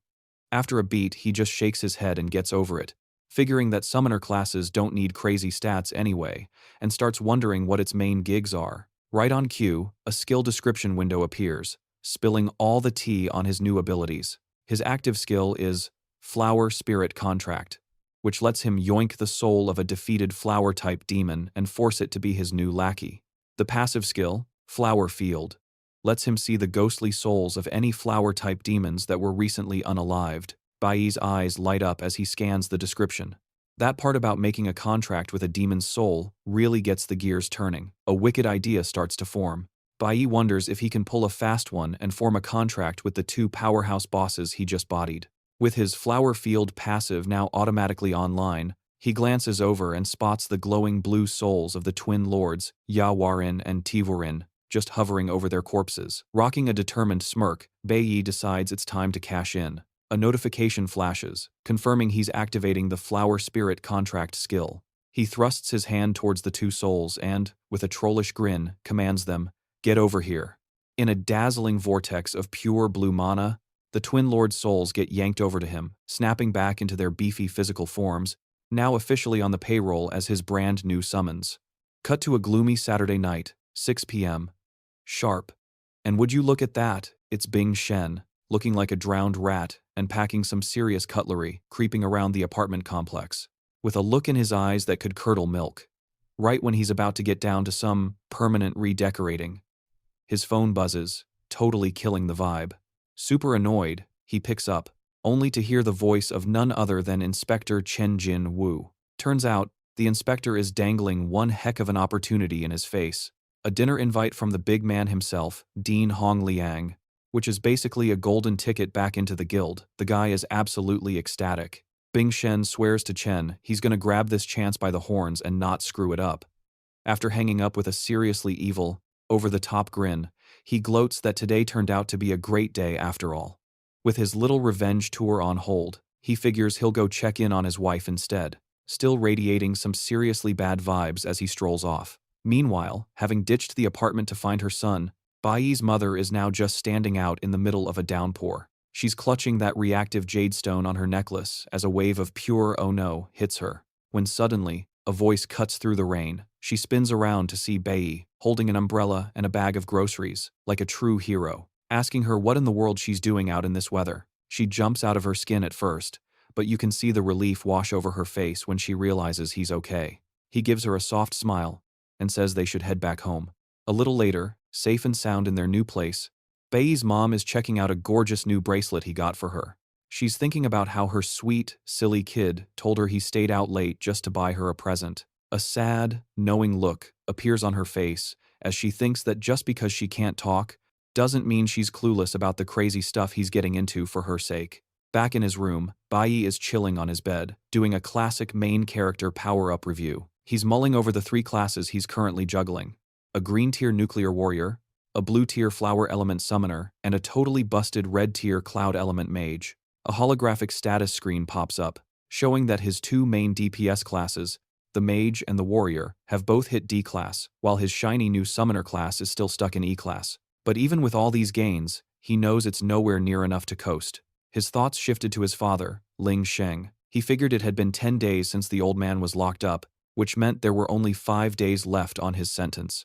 However, knowing his dad's notoriously short fuse, Bayi suspected he might get sprung early for good behavior. That was a reunion he definitely needed to prepare for. The next day, on Sunday morning, Bayi's resolve became ironclad, a menacing red aura practically crackling around him. He decided that running from this particular problem wasn't an option. He had to confront his father head-on and end this drama for good before he could get back to the real business of getting stronger. Fired up by this new purpose, Bayi spent the entire day grinding like a man possessed. A glorious chain of notifications popped up, confirming he'd conquered 4 hidden demon caves, 3 E-class and 1 D-class, in ridiculously fast succession. By Sunday afternoon, he stood before the entrance of an even more dangerous D-class hidden demon cave with a big ol' question mark for a threat level. Knowing he couldn't afford a break and had to hit class like yesterday, he plunged inside without a moment's hesitation. By Sunday night, he emerged victorious. That red aura still blazing as a notification confirmed the D-class cave was officially cleared. He had leveled up. Again. He thought to himself that the next time he saw his father, the power dynamic would be a little different. As he stood there, he sensed something new and looked around, puzzled. Right on cue, a new notification materialized. It announced he had earned the title Lone Brave for successfully clearing 10 demon caves ranked at or above his own current level. This shiny new title granted him the Mark of the Brave and hinted at unlocking a Tower of the Brave in the future. Bayi could only stare at the screen, wondering what the heck this new feature was all about. On Monday morning, June 1st, over at the Awakened Academy, Teacher Huang stood before her class with some seriously exciting news. She informed her students that the final, juicy results of the combat simulation were in. She proudly declared that 2 of their very own, Bayi and Shi Yin, had snagged the first and second highest scores in the entire school. She then added that after a deep dive analysis of his performance, Bayi was awarded the highest score in the entire history of the academy. The news sent Shi Yin into a joyful blush, while Bayi maintained his signature, stone-cold serious face. Because of their absolutely stellar performance, Teacher Huang continued. They had both qualified for the ultra-prestigious training camp. But wait, there's more. She then dropped the bombshell of an even bigger prize, all thanks to Bayi absolutely shattering the high score. They were getting a super exclusive VIP meet and greet with the actual gods, and while everyone else was losing their minds, Bayi was just chilling. The rest of the class completely lost it. One student just started screaming, his eyes bugging out in disbelief. He was yelling about how meeting the gods was a legendary honor that even the most high-ranking priests might never get in their entire lives. Bayi, however, just saw this as a hilarious, unexpected plot twist. To him, this was a freebie, a fast pass to finally meet the squad of gods who stabbed him in the back, way sooner than he'd planned. His buddy from middle school, on the other hand, was having a full-blown emotional breakdown, grabbing his arm and putting on an award-worthy crying performance. He was begging Bayi not to forget the little people once he hit the big time. In total contrast, Specs just looked at him with a proud, totally genuine grin, basically saying, "Dude, I always knew you were a main character."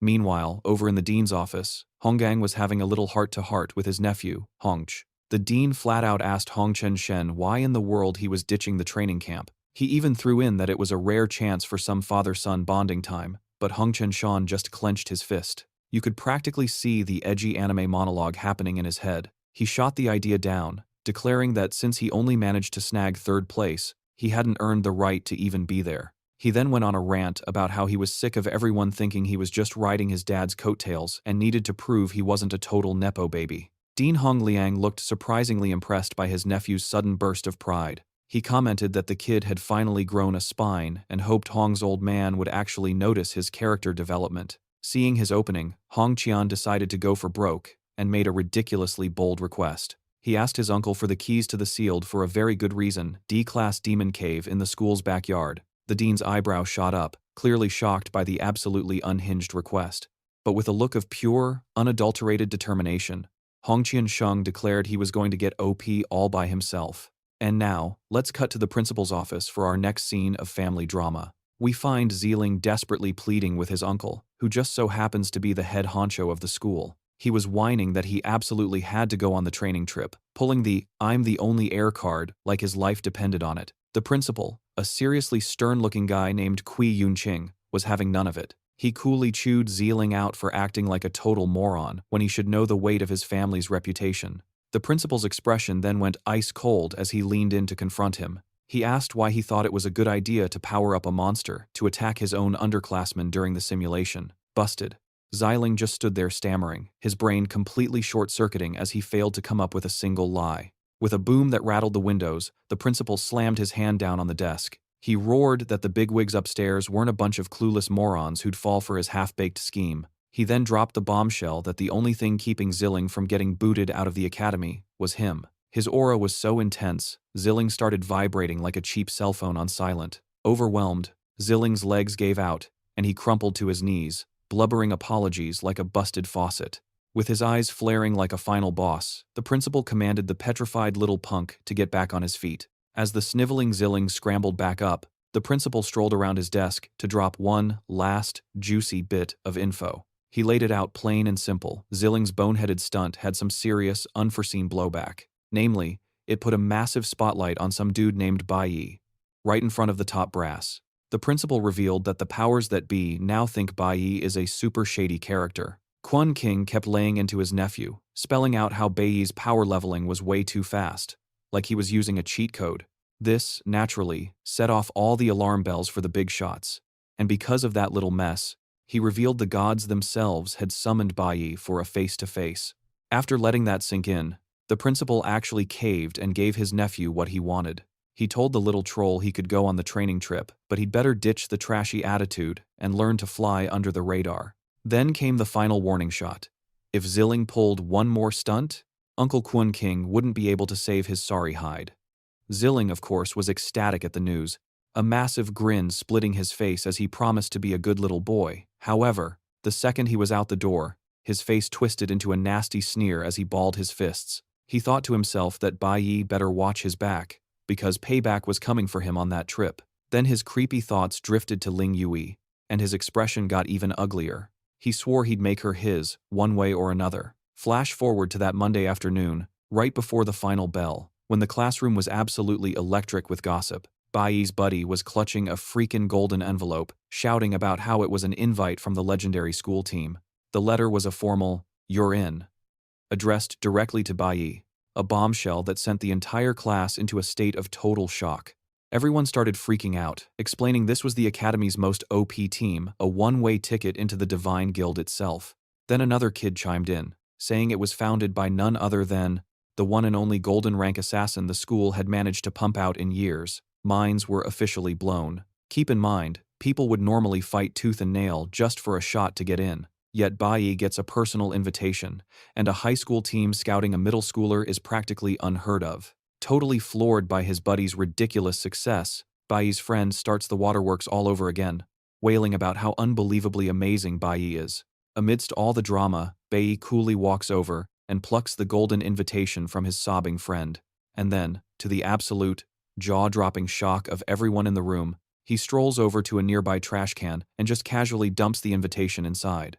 His friend and the other students screamed in disbelief, asking if he was out of his mind for rejecting such a legendary offer. Completely unbothered by their collective meltdown, Bayi simply says he's out and dips from the classroom, leaving his classmates, including Specs, utterly stunned into silence. Later, his friend is seen crouched by the trash can, just staring at the trashed letter, mourning the golden opportunity that was literally thrown away. However, Specs saunters over with this all-knowing look on his face, asking if he seriously still doesn't get how Bayi operates. With a quiet confidence, Specs explains that the Bayi of today doesn't join other people's teams. He's the guy who makes the team. After ditching the classroom, Bayi makes a beeline for the school's secluded back mountain. He's thinking that since he has access to the D-class demon cave, the place will be a ghost town at night, which makes it the perfect private grinding spot. But it turns out Hong Qian is already there waiting, radiating a fiery red aura of pure determination. Bayi just gives him a look and says it's time to roll. As Bayi starts to warn Hong that a D-class dungeon might be a bit much for him, Hong angrily cuts him short, shouting at him to cut the crap and insisting he won't be dead weight. Bayi silently remembers their little deal. He'd promised to teach Hong how to fight and a fast track to getting stronger. In return, Hong had to score him access to the school's demon caves. He's honestly surprised that Hong actually managed to get him an all-access pass to every single D-class dungeon. The second they step inside the cave, the massive difference in their power levels is painfully obvious. Bayi is effortlessly carving up a huge dragon-like beast, while Hong gets immediately smacked to the ground by a monster's attack, letting out a few choice words in pure frustration. Looming over yet another vanquished green glowing beast, Bayi, with maximum troll energy, casually asks the flailing Hong if he needs a hand. But Hong, choking on his pride, just screams at him to get lost, insisting he's got this all by himself. And so, the brutal grind in the school's D-class demon cave rages on. Hong Chen Sheng, running on pure, unadulterated stubbornness, hurls himself into the fray against a horde of monsters. Bayi, on the other hand, is just chilling, reviewing his progress. He's thinking about that sweet Lone Brave title he snagged, and the mysterious Tower of the Brave it's supposed to unlock. Too bad he can't even get in until he hits class. Rocking a look of pure determination, Bayi takes a mental inventory. He's already cleared out most of the secret wild demon caves he remembers from his past life, which means the school's dungeons are his last resort for some quick and dirty EXP. The days blur into one long, non-stop battle montage. Come Tuesday, those fancy invitations to the ultimate school team are still chilling in the classroom trash can, a perfect symbol of Bayi's "I do what I want" attitude. Man, leveling up in D-class is a serious slog. It takes a ridiculous amount of experience points. By Wednesday afternoon, the grind is still grinding. Hong squares up with another roaring beastie, but just as it pounces, Bayi has to step in, saving his sorry hide with a massive kick that sends the monster flying. Absolutely livid, Hong screeches at Bayi, "I told you not to help." Bayi just deadpans. "You would have been monster chow if I hadn't." But hey, despite the drama, Bayi's feeling pretty good, figuring the EXP they've farmed should be just enough for what he has in mind. Fast forward to Thursday after school, and all that relentless grinding finally pays off. A triumphant Hongchen Shen stumbles out of the demon cave, screaming his head off. He's ecstatic, yelling that he finally times hit D-class all by himself, shouting, "This is way more awesome than having my family's bodyguards carry me." A few seconds later, Bayi strolls out, looking like he just took a nap, as a system notification pops up to announce his own level up. His nuclear warrior class has officially dinged to class. With a look of pure resolve, Bayi knows he's ready for the next boss fight. A threatening image of his old man, Bing Shen, looms behind him as he thinks, "Yeah, my current power level should be enough to handle him now." A status window materializes, flashing his shiny new class stats, and confirming he's unlocked a brand new skill. Later that night, Bayi's back at his place when his mom starts teasing him, asking if he's been staying out late, romancing some cute girl.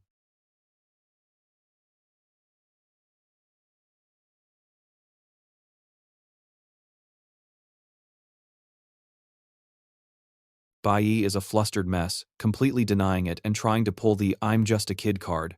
But his mom just keeps on smiling, totally seeing through his act. She tells him it's completely normal to have a crush at his age, advising him to be a man and chase after the people he likes. She warns him not to drag his feet until the chance is gone for good, leaving him drowning in regret. Her words slam into Bayi like a truck. His eyes widen as her advice hits home, and he goes completely silent, his mind instantly locking onto one specific girl. As his mother's words echo in his head, his thoughts are dragged back to his past life and the girl who meant everything to him. An image of his teammate, Ling Yua, flashes through his mind, crystal clear. He remembers her cheekily asking for a hug, calling him captain with a playful grin. In true Bayi fashion, he just shoves her off, making her puff out her cheeks in annoyance.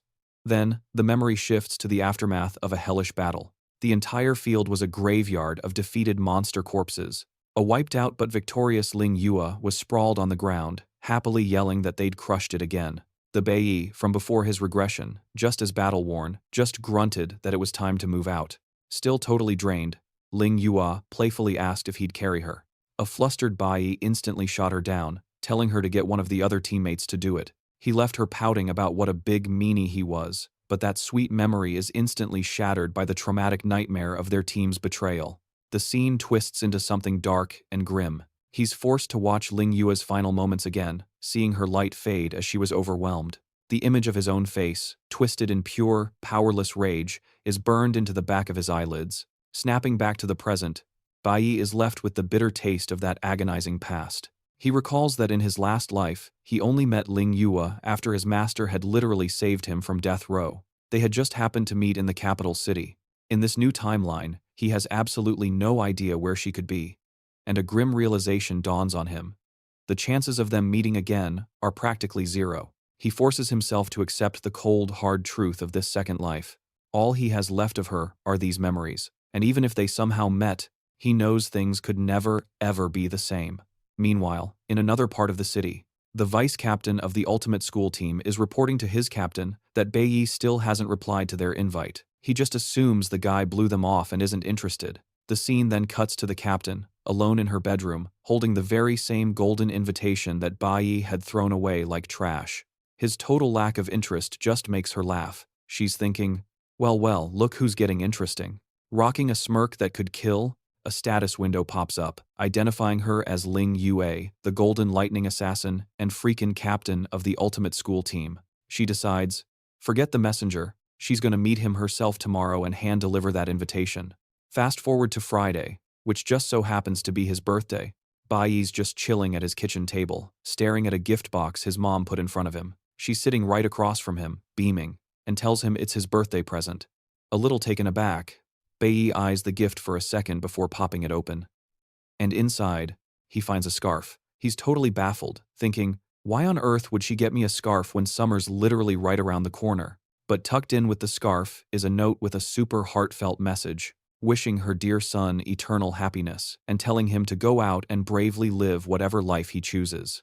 And then, it hits him. His eyes go wide with a sudden realization. He looks up and asks his mom if she knew he was heading to the Shanghai Nation soon. She just gives him this gentle smile and confirms, yep, she knows. She explains that the temperature over there can be crazy different between day and night, so he needs to take care of himself. She also promises she'll take care of herself too. And man, Bayi is seriously moved. It dawns on him that his mom has known what he's been up to this whole time, just silently cheering him on from the sidelines. Then, his mom, with a huge smile, hands him a wad of cash, suggesting that since it's his birthday, he should go treat his best buds to a nice meal. Bayi lets out a sigh with a tiny smile, gently reminding her like it's the 100th time, Mom, I don't have any friends. So, later that day at school, guess who shows up? Bayi gets ambushed by his two so-called non-existent friends from middle school. The first guy shoves this super flashy figurine of a blue-haired water mage in his face, proudly declaring it's his favorite model, and asking, isn't it sick, dude? Bayi, looking completely unimpressed, just gives him a flat, simple thanks. Seeing this epic fail, Spec steps up, calling his buddy pathetic, and telling him to check out a real gift. He slaps a plainly wrapped rectangular object down on Bayi's desk, muttering that this thing was a pain to get. As Bayi tears off the wrapping, his eyes practically bug out of his head. The gift is the OG soundtrack for his favorite old-school movie, Fatal Magic. And this gift, it triggers a massive memory dump. From his past life, he and Specs used to sneak watch some totally forbidden prehistoric flicks back in Asht, and this one was their special secret. Specs leans in like he's sharing state secrets, whispering for Bayi to stash it good before the teacher sniffs it out. Bayi, treating it like a national treasure, carefully slides the gift under his desk. He turns back to Specs, flashing a genuinely warm smile, and gives him a heartfelt thanks. Specs grins right back, totally vibing on their newly reforged bromance. Just as that wholesome friendship moment wraps up, Chi-Yin swoops in on Bayi at his desk, calling out his name with a smile so bright it could power a small city. She wishes him a happy birthday and slides a gift box his way.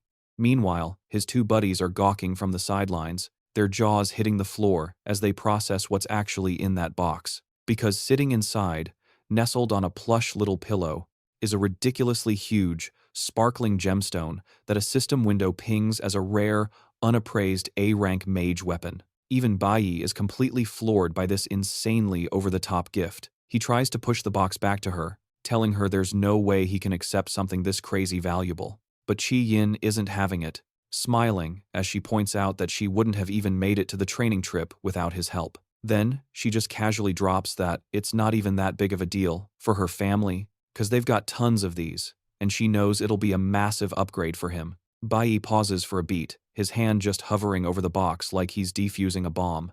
After mulling it over, his face sets with determination. Yeah, she's got a point. He's got to get stronger, and turning down a free power-up is just plain stupid. It clicks that she must have spotted him fumbling around with some trash-tier weapon when he job-changed to mage in the simulation. And this crazy gift was her way of saying, dude, you need an upgrade. Man, he thinks, she's actually a super thoughtful person.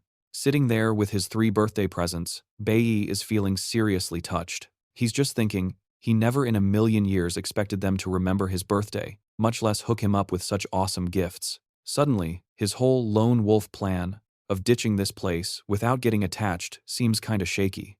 Meanwhile, in the background, his two buddies are whispering up a storm, trying to figure out when the heck Bayi and Chi Yin got so chummy. One of them even throws out the theory that maybe Bayi just isn't into girls. Their gossip session gets nuked when Qian walks up and asks what they're plotting about, making them both jump out of their skins. And while they're totally spooked, in his head, Bayi was totally planning to ghost these guys and not get involved. But then, their puppy dog earnestness somehow got to him, and he had a change of heart. He spun around to face the three of them, Cheen, Specs, and his other buddy, and casually asked if they wanted to grab dinner with him that night. Flashing a smile that looked almost genuine, he told them dinner was on him and asked if they were free. His friends absolutely lost their minds with joy, screaming yes to his invitation. Chi Yin was so excited she was practically vibrating, while his two old middle school pals threw their hands in the air like they'd just won the championship, and one of them cheekily asked if he could pick the restaurant. But suddenly, their little party was crashed when someone spotted a posse from the high school division rolling up. Bayi's face went from 0 to 100 real quick as he wondered what the heck they wanted. Another student pointed out that the whole crew was making a beeline straight for their classroom, and Bayi watched them approach with a look that could cut glass. The classroom instantly started buzzing with hushed gossip. A lookout at the door hissed to everyone that the captain of the school's elite team had just arrived. Jaws dropped when the rumor spread that the captain herself was here to personally recruit Bayi for her squad. One of the guys whispered he'd heard the captain was a total knockout, though he'd never actually laid eyes on her. When he heard that, Bayi figured he might as well go and shut her down in person. He pushed back from his desk and strolled out of the classroom, leaving his crew behind. They just watched him go, all thinking the same thing. This was about to be a 5-star show. News of the impending showdown spread like a meme, and students from all over started packing the balconies for a front-row seat. And who was among the gawkers but our boy Zilling, chilling with his little posse. He was watching with a face all twisted up in rage, grinding his teeth while he muttered under his breath, "Why is everyone so obsessed with that annoying little punk Bayi?" He just kept glaring from the balcony, seething with jealousy and scowling. But the massive crowd didn't faze Bayi one bit. He just strutted down the hallway like he owned the place, ready to meet this captain. And then, all of a sudden, K-boom, a blinding flash of golden lightning just erupted in the hallway. The insane power surge sent a bunch of onlookers flying, all of them screaming in confusion about what just happened. But Bayi? He didn't even flinch. He just stood there, completely frozen, his eyes wide with pure, unadulterated shock. Golden lightning literally sizzles around his face as he glares at the source of all this power. His expression is a perfect mix of, "What the heck?" and, "Hold on, I know that energy signature." The entire hallway explodes into a chaotic storm of golden lightning, with Bayi just standing in the middle like the calm eye of a hurricane. A massive beam of pure electrical power zaps straight for his face, but the guy doesn't even flinch, his expression completely hidden in the shadows, totally unreadable. This is even while the sheer force of the blast sends the other students flying like bowling pins. With his insane level of experience, Bayi instantly sniffs this out as a cheap feint, just a distraction for the real attack. Reacting in less than a split second, he summons his own glowing green blade, ready to shut down whatever's coming next. But just as he braces himself, his danger sense goes into overdrive. The real threat isn't in front, it's coming from behind. With laser-like focus, he pinpoints the attack coming from his back left. He whips around in the absolute nick of time, blocking the lightning-fast strike with his own blade in a brilliant explosion of energy. Any onlookers still on their feet are completely blown away by the speed of it all, shouting in a mix of confusion and awe. The source of this whole ambush is revealed to be a young woman, her entire body radiating an insane golden aura, her face completely washed out by the light, but you can tell she's smiling. As the light fades, Bayi's cool guy facade completely shatters. His eyes are practically bugging out of his skull in disbelief. The attacker steps back, powering down her energy. It's Ling Yui, captain of the ultimate school team, holding a blade that's still crackling with leftover electricity. She shoots him a smug little smirk, clearly impressed, and compliments him on his sick reflexes, saying she knew she hadn't picked the wrong guy. Bayi can only stare back, completely stunned and utterly speechless. The person from his past life, the one he figured he would never, ever meet again, is standing right in front of him. Staring at Ling Yui, Bayi's mind flashes back to their previous life together. He remembers her cheerful, playful personality, always demanding hugs with a huge grin or teasingly asking for a piggyback ride after a tough fight. He also gets a painful gut punch of a memory, recalling how he, being the emotionally constipated brick wall that he was, would always just push her away, leaving her to pout about what a big meanie he was. Back in the present, Ling Yui, still buzzing with lightning, casually explains that since he completely ghosted her team's invitations, so she decided to grace him with her presence in the flesh. Meanwhile, the other students, including Bayi's own crew, just stared, completely dumbfounded. Specs and his buddy were whispering nervously, already cringing at how epically awkward it was about to get when Bayi shot the famous captain down to her face. Pulling herself together, Lingu extended a hand for a super formal introduction, just starting to announce her name. But Bayi just strolled right past her outstretched hand. In one slick move, he yanked her into a solid, warm hug. The whole crowd just froze, dead silent. From the doorway, Chi Yin's jaw was on the floor. Up on the balcony, Xiling's face was practically twisting with pure rage. Held tight in Bayi's arms, Lingua looked up at him, her cool confidence totally replaced by shock and the faintest hint of a blush. Bayi just looked down at her, his expression surprisingly soft and sincere. He murmured a familiar name from their past, saying softly that it had been way too long, all while still holding Lingua. His two buddies from middle school were absolutely losing their minds, shouting about how he just hugged her in front of everybody and wondering if this was some kind of forbidden cross-class romance. Specs, of course, had to correct his friend, pointing out that Lingua wasn't actually older. She was in their year but jumped ahead to high school because she had an early awakening. In the background, Chi Yin was still staring, looking like her brain had just blue-screened. Finally regaining her composure, Lingua broke free from the hug. She vanished in a flash of lightning and instantly reappeared right next to Bayi, tapping his shoulder with a finger that was still crackling with electrical energy. With a cocky smirk back on her face, she asked if his little surprise hug meant he was accepting her team invitation. She immediately launched back into her sales pitch, explaining that the ultimate school team had unlimited funding and access to the absolute best resources. She added that they knew way faster methods to power level than just grinding school dungeons and suggested they could be fighting as partners. Bayi listened to her entire offer without saying a single word. Then, looking her dead in the eye, he gave her his answer.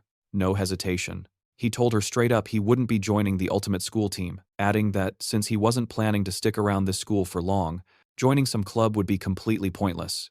After brutally shutting down her offer, Bayi held out his hand. He confidently told Ling Yu that while he was passing on her team, he was actually planning on founding his own guild pretty soon. He grabbed her hand in a firm shake, promising her with a determined grin that when that day finally comes, they would absolutely get their chance to fight side by side. But their little moment gets totally torpedoed by the vice captain, who sprints over demanding to know why Ling Yui is even here. He blurts out that some big shot named Hongchu is back, and the principal has ordered their team to roll out the welcome mat. As she pivots to bounce, Ling Yua tells Bayi they'll cross paths again on the training trip, shooting him one last look over her shoulder, promising they'd have a real chat then. But just before she walks off, she freezes and asks him why. He said, "It's been a long time," when they've literally never met before. Bayi gives her absolutely nothing, just standing there like a stone wall with a poker face as she leaves. From a distance, Xiling is watching this entire drama unfold, his face twisted up in a silent, murderous rage. The second Ling Yua is gone, the students just erupt into a storm of shocked whispers. They are absolutely losing their minds that Bayi not only rejected a personal invitation from the captain herself, but then had the sheer audacity to try and poach her for his own future guild. They're all buzzing, like, how is that even possible? The guy's not an adult, and you need a mountain of cash to start a guild. While some chalk it up to him just running his mouth, others start remembering that rumor about him acing the academy's highest score. Then, one sharp student points out the real kicker. Ling Yua never actually shot down his ridiculously bold counter-offer. As he watches her walk away, Bayi mulls over the absolute insanity of what just happened, admitting he never in a million years imagined his reunion with Ling Yua would go down like this. He thinks back to the rules of the Divine Core. Members' personal details were top secret, and nobody ever went digging into each other's past lives. Because of that rule, he had no idea Ling Yua had even gone to the same middle school. It dawns on him that he almost completely fumbled his chance to meet her again in this new timeline. A small, honest-to-God smile finally breaks out on his face. He decides this completely bonkers and amazing reunion is one heck of a birthday surprise. Later that evening, Bayi makes good on his word and treats his crew Chi Yin, Specs, and his other pal from middle school to a massive barbecue feast. As they're stuffing their faces, Specs starts roasting the other friend for picking the restaurant, who fires back, saying, "Hey, Bayi wanted barbecue. I just pointed them to the best joint in town." But the banter quickly shifts to a more serious vibe. While flipping some meat on the grill, Specs asks Bayi straight up if he was serious about that whole starting his own guild thing. Chi Yin, looking concerned, follows up, pressing him about his comment that he wouldn't be at the school much longer, and asking what his actual plans for high school are. He casually takes a sip of his drink, looking completely unbothered, and just like that, Bayi dropped the bomb, confirming their wildest fears. He casually announced he was ditching them to stay in the Shanghai nation, and his friends absolutely lost their minds. They started screaming, like, "Are you seriously dropping out of high school to start your own guild?" But Bayi, cool as a cucumber, was like, "Nah, I'm not dropping out. I'm just gonna study over there." That's when it clicked, the horrifying, glorious truth. The dude was aiming for the legendary Divine Guild Academy in the Shanghai nation. Meanwhile, across town, a slick white sports car glided up to the ridiculously fancy Kaiban Hotel, where a welcoming party of guys in black suits stood at attention. And who's in the mix? None other than Inspector Li Yang. He practically folded in half, bowing as he opened the car door, revealing a total unit of a man with blonde hair, a wicked scar over one eye, and a fat cigar clamped in his teeth. This was the one and only Hong Bing. Yeah. Asterisk the Times, Guildmaster of the Divine Guild. With a single grunt that meant "get moving," he stormed into the hotel like he owned the place, his entourage scrambling to keep up. The moment Guildmaster Hong Bing and his crew stepped into the swanky ballroom, you could hear a pin drop. Inspector Liang, however, was looking on with an expression that screamed, "Oh crap." His eyes were glued to a sight that made absolutely no sense. Bing, B's old man, standing there with a smug as hell look, arms crossed, and buddying up with Inspector Chen Jin Wu. Liang's brain was doing backflips, trying to figure out what in the world was going on. He was thinking, how is that lunatic Bing out already? Wasn't he supposed to be cooling his heels in a cell for a 15-day stint for going berserk? Right on cue, Chen Jin Wu slithered over to Liang with a greasy grin plastered on his face. He explained that Bing just so happened to pay double the bail, and wouldn't you know it, the captain gave it the old rubber stamp. He basically told Liang to look the other way. You can imagine how well that went down. Liang's jaw was clenched so tight it could have cracked diamonds as he got right in Chen Jin Wu's face. He demanded to know why. Even if the guy somehow got sprung, he was paraded into a VIP dinner with Guildmaster Hong Bing himself. Leaning in like a cartoon villain, Chen Jin Wu reminded Liang that Bing got the boot from the guild for some minor incident a while back. He laid it all out. Ling Shang saw this as his golden ticket, a one-shot chance to crawl back into the guild's good graces. And with a look of pure, unadulterated smugness, Ling Shang whipped out a bag overflowing with shiny magic crystals, the super rare kind you only get from a demon cave. Chen Jin Wu wrapped up his little story, stating that since the guy basically liquidated his entire family fortune to get back in, doing him this one tiny, totally illegal favor was no biggie. Yeah, that brilliant plan? Dead on arrival. Before Ling could even open his mouth, Guildmaster Hong Bing yeets the bag right out of his hands, sending the crystals into a sparkly explosion across the floor. He then goes full-on ballistic, demanding to know who let Ling Shang in. A terrified Ling Shang can only sputter like a broken engine as the massive guildmaster looms over him, his face a mask of pure, unadulterated rage. Hong Bing bellows that the Divine Guild booked the entire venue and angrily questions why some stray mutt is sniffing around, trying to leak their secrets. The sheer intensity of his meltdown leaves both Chen Jin Wu and Liang looking like they've seen a ghost. Utterly humiliated, Ling Sheng hits the deck, frantically trying to scoop up the broken shinies while stammering out an apology. But his whining is cut short when Hong Bing lunges forward and snatches him up by the collar like a stray cat. With eyes glowing like demonic headlights, the guildmaster gets right up in Ling Shang's personal space, asking with total disgust what kind of stats or title gave him the audacity to attempt a bribe. Then, for the finishing move, he shoves Ling Shang away, telling him to grab his trash-tier loot and get lost. Guildmaster Hong Bing drops one last, soul-crushing command. From this moment on, that dog is permanently banned from the guild. Sprawled on the floor among the glittery debris of his failed bribe, Ling Sheng's face twists into the ultimate rage-quit expression. Blood drips from his clenched fist as he mutters some seriously spicy curses. Then, in a glorious burst of fury, he smashes his bloody fist straight into the ground, obliterating the last of the crystals as his eyes flare up with that classic, "I'm evil now" red glow. Completely consumed by the cringe, he screams that he's going to delete every last one of them for daring to look down on him. Wrapped in a dark, murderous new skin, Ling stalks away from the hotel. His mind is just a blender of pure rage, absolutely steaming over the public roasting he just endured, cursing how his entire life has become one giant fail compilation. His rage, needing a new target, quickly finds a much more vulnerable one. An image of his wife returning home with groceries flashes through his mind, and his villain origin story officially kicks off. He stands before their new apartment, his body glowing with a violent red energy as he vows to wipe his whole family off the server. The mother's eyes snap wide open, her internal alarm bells blaring. She sensed the incoming danger. Outside the apartment building, Ling Shang's eyes are lit up with menace as he spots his wife stepping right out the front door. Groceries go flying as she's paralyzed with fear, staring up at the dude towering over her, radiating a seriously bad news red aura. He practically spits the words "good luck" at her with a bone-chilling smirk. Meanwhile, back at the KBBQ joint, the good vibes at Bayi's birthday bash are about to get totally wrecked. A squad of guys in slick, we mean business black uniforms just crashed the party. A zoom in on a flashy gold pin on their cloaks screams one thing: the Divine Guild is in the house.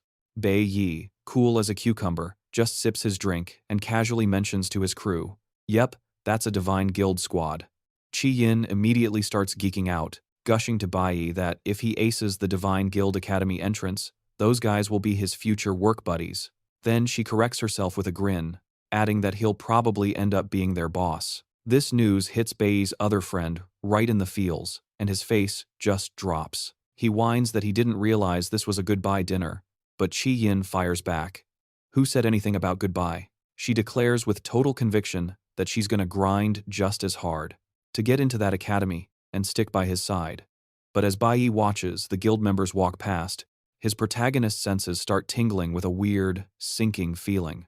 He thinks to himself that the day's been way too perfect, filled with nothing but good surprises, which is always a red flag. Specs, the mood reader of the group, jumps in to kill the tension and get the party back on track. He reminds everyone, "Hey, it's Bayi's birthday. We can stress about all that other stuff some other time." His buddy chimes in, "Exactly. Birthdays are for celebrating, man." But even with all their hype man energy, Bayi just can't shake the feeling that something's seriously off. His friends, on the other hand, are totally ready to party. One of his pals raises a glass, ready to make a toast to the birthday boy, Bayi. The four of them slam their cups together with a loud "cheers" and wish him a happy birthday.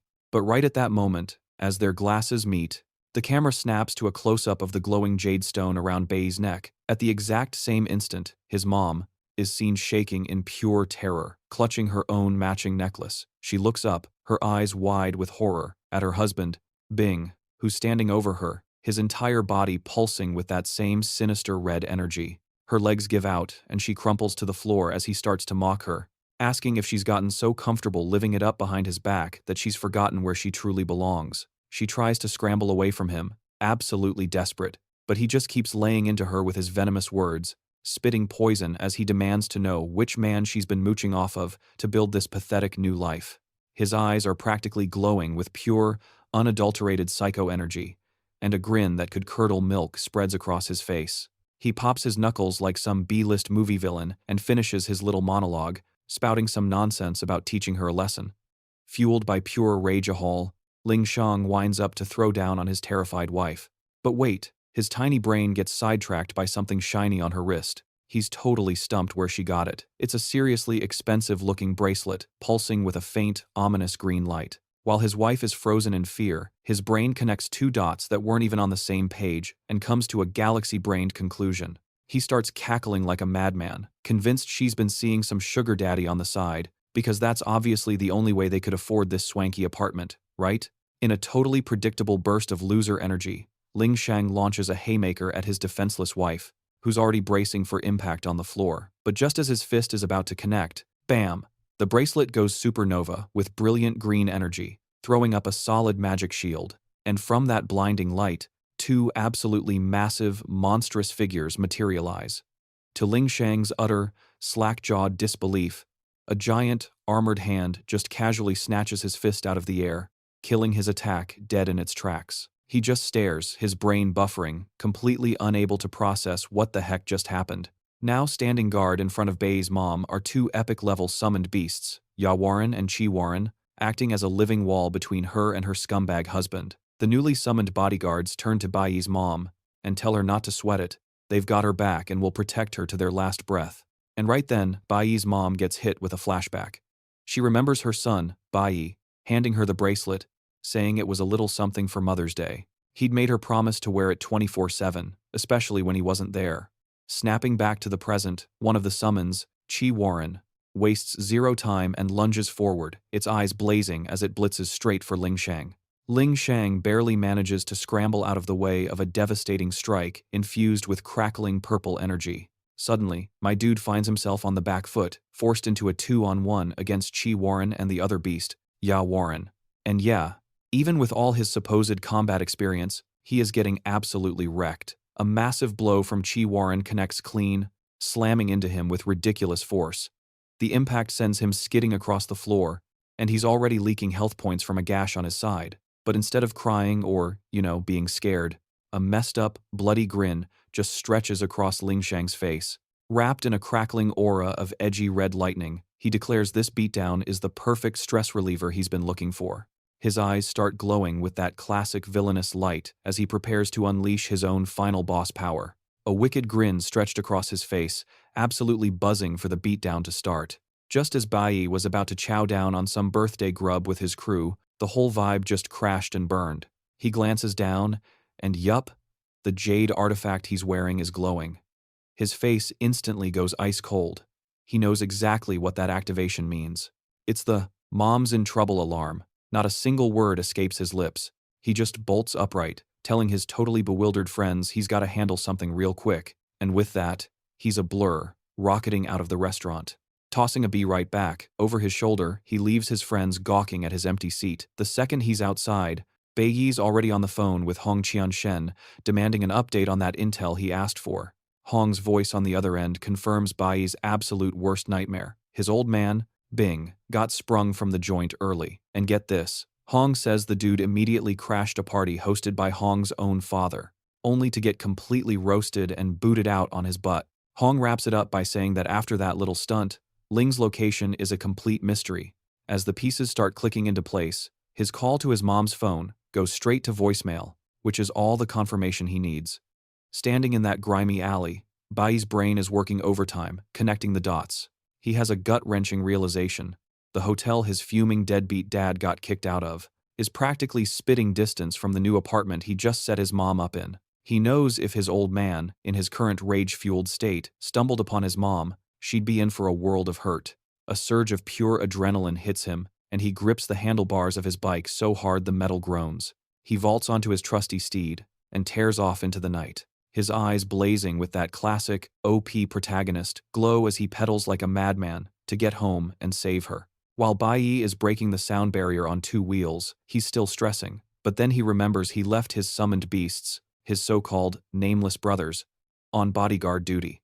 Yeah, about that. The scene back at the apartment is looking real bad. Ling Shang is there, crackling with a nasty red aura like some final boss, standing over the wrecked body of one of the summons, Chi Wuran, and literally scoffing at how pathetic it was. Welp, Bayi's fears were spot on. He knew his low-tier summons wouldn't last 5 minutes against his dad's psycho power-up. The last one standing, Ya Wuran, is pulling a final defense, acting as a meat shield for Bayi's mom, and telling her to stay back as the ridiculously evil-looking Ling Shang closes in. Ling Shang just smirks, his creepy eyes glowing, as he casually swats away the poor summon's attacks like they're annoying flies. In a last-ditch, totally going to fail move, the battered Chiwan desperately grabs onto Ling's leg, as if that would actually accomplish anything. Visibly annoyed by the interruption, Ling glances down at the pest, calling it a complete nuisance. With one swift, brutal motion, he grabs the summon and gives its neck a permanent 180-degree twist. In a fit of pure overkill, he then proceeds to use the creature's body for some aggressive stress relief, his rage screaming for a total wipeout. Bayi's mother gets a front-row seat to the whole gruesome spectacle, receiving a complimentary blood splatter facial as she watches the horror unfold. With one of her bodyguards officially deleted, Ling Shang turns his ice-cold, murderous gaze toward his wife, casually holding his repainted knife. He announces that it's her turn now, then starts strolling toward her like he's got all the time in the world. His path is blocked only by the final summon standing its ground like a brave little toaster. The last one standing, Yaren, stares him down with a look of pure determination. In a final, desperate act of loyalty, it turns to Bayi's mother and screams at her to make a run for it. Without a moment's hesitation, the beast yeets itself at Ling Shang, wrapping him up in a tangle of angry green, vine-like tendrils. It roars at its master not to look back, pulling the ultimate sacrifice play to buy her a few precious seconds. Utterly horrified, Bayi's mother turns and bolts for her life. But the summon's desperate hug was, of course, useless. Ling Shang, crackling with some edgy red lightning, simply flexes and shatters the vines. He snags the creature with one hand, and, with all the effort of opening a pickle jar, brutally rips it in two, which, you know, is generally bad for its health. As Bayi's mother is booking it, she peeks back to see her husband standing over the abstract art piece that used to be her last protector. He mockingly asks if she really thinks cardio is going to save her now. In a flash of red energy, he teleports directly into her path, completely blocking her escape. Cornered and shaking like a leaf in a hurricane, she looks up at him, looming over her, his eyes glowing with the sadistic joy of a cat that's finally caught the mouse. He taunts her, asking where exactly she plans on running to now. Trapped and totally defenseless, she can only stare back in pure, unadulterated terror. Getting bored of the chase, Ling Shang lunges and violently snatches the responsive jade stone from his wife's neck. Holding up the precious item, he lets out a nasty sneer, his eyes glowing with malice as he venomously asks if her other man gave her this little trinket, too.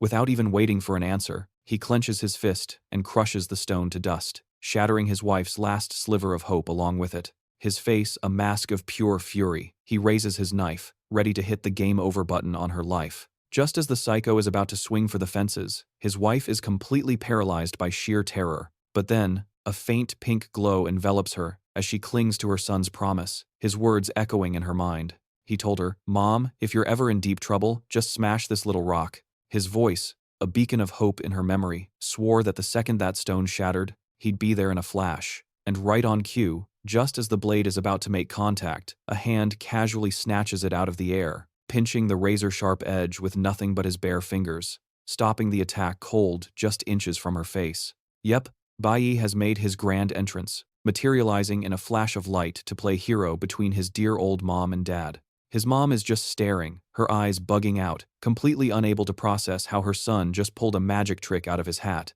And Bailing?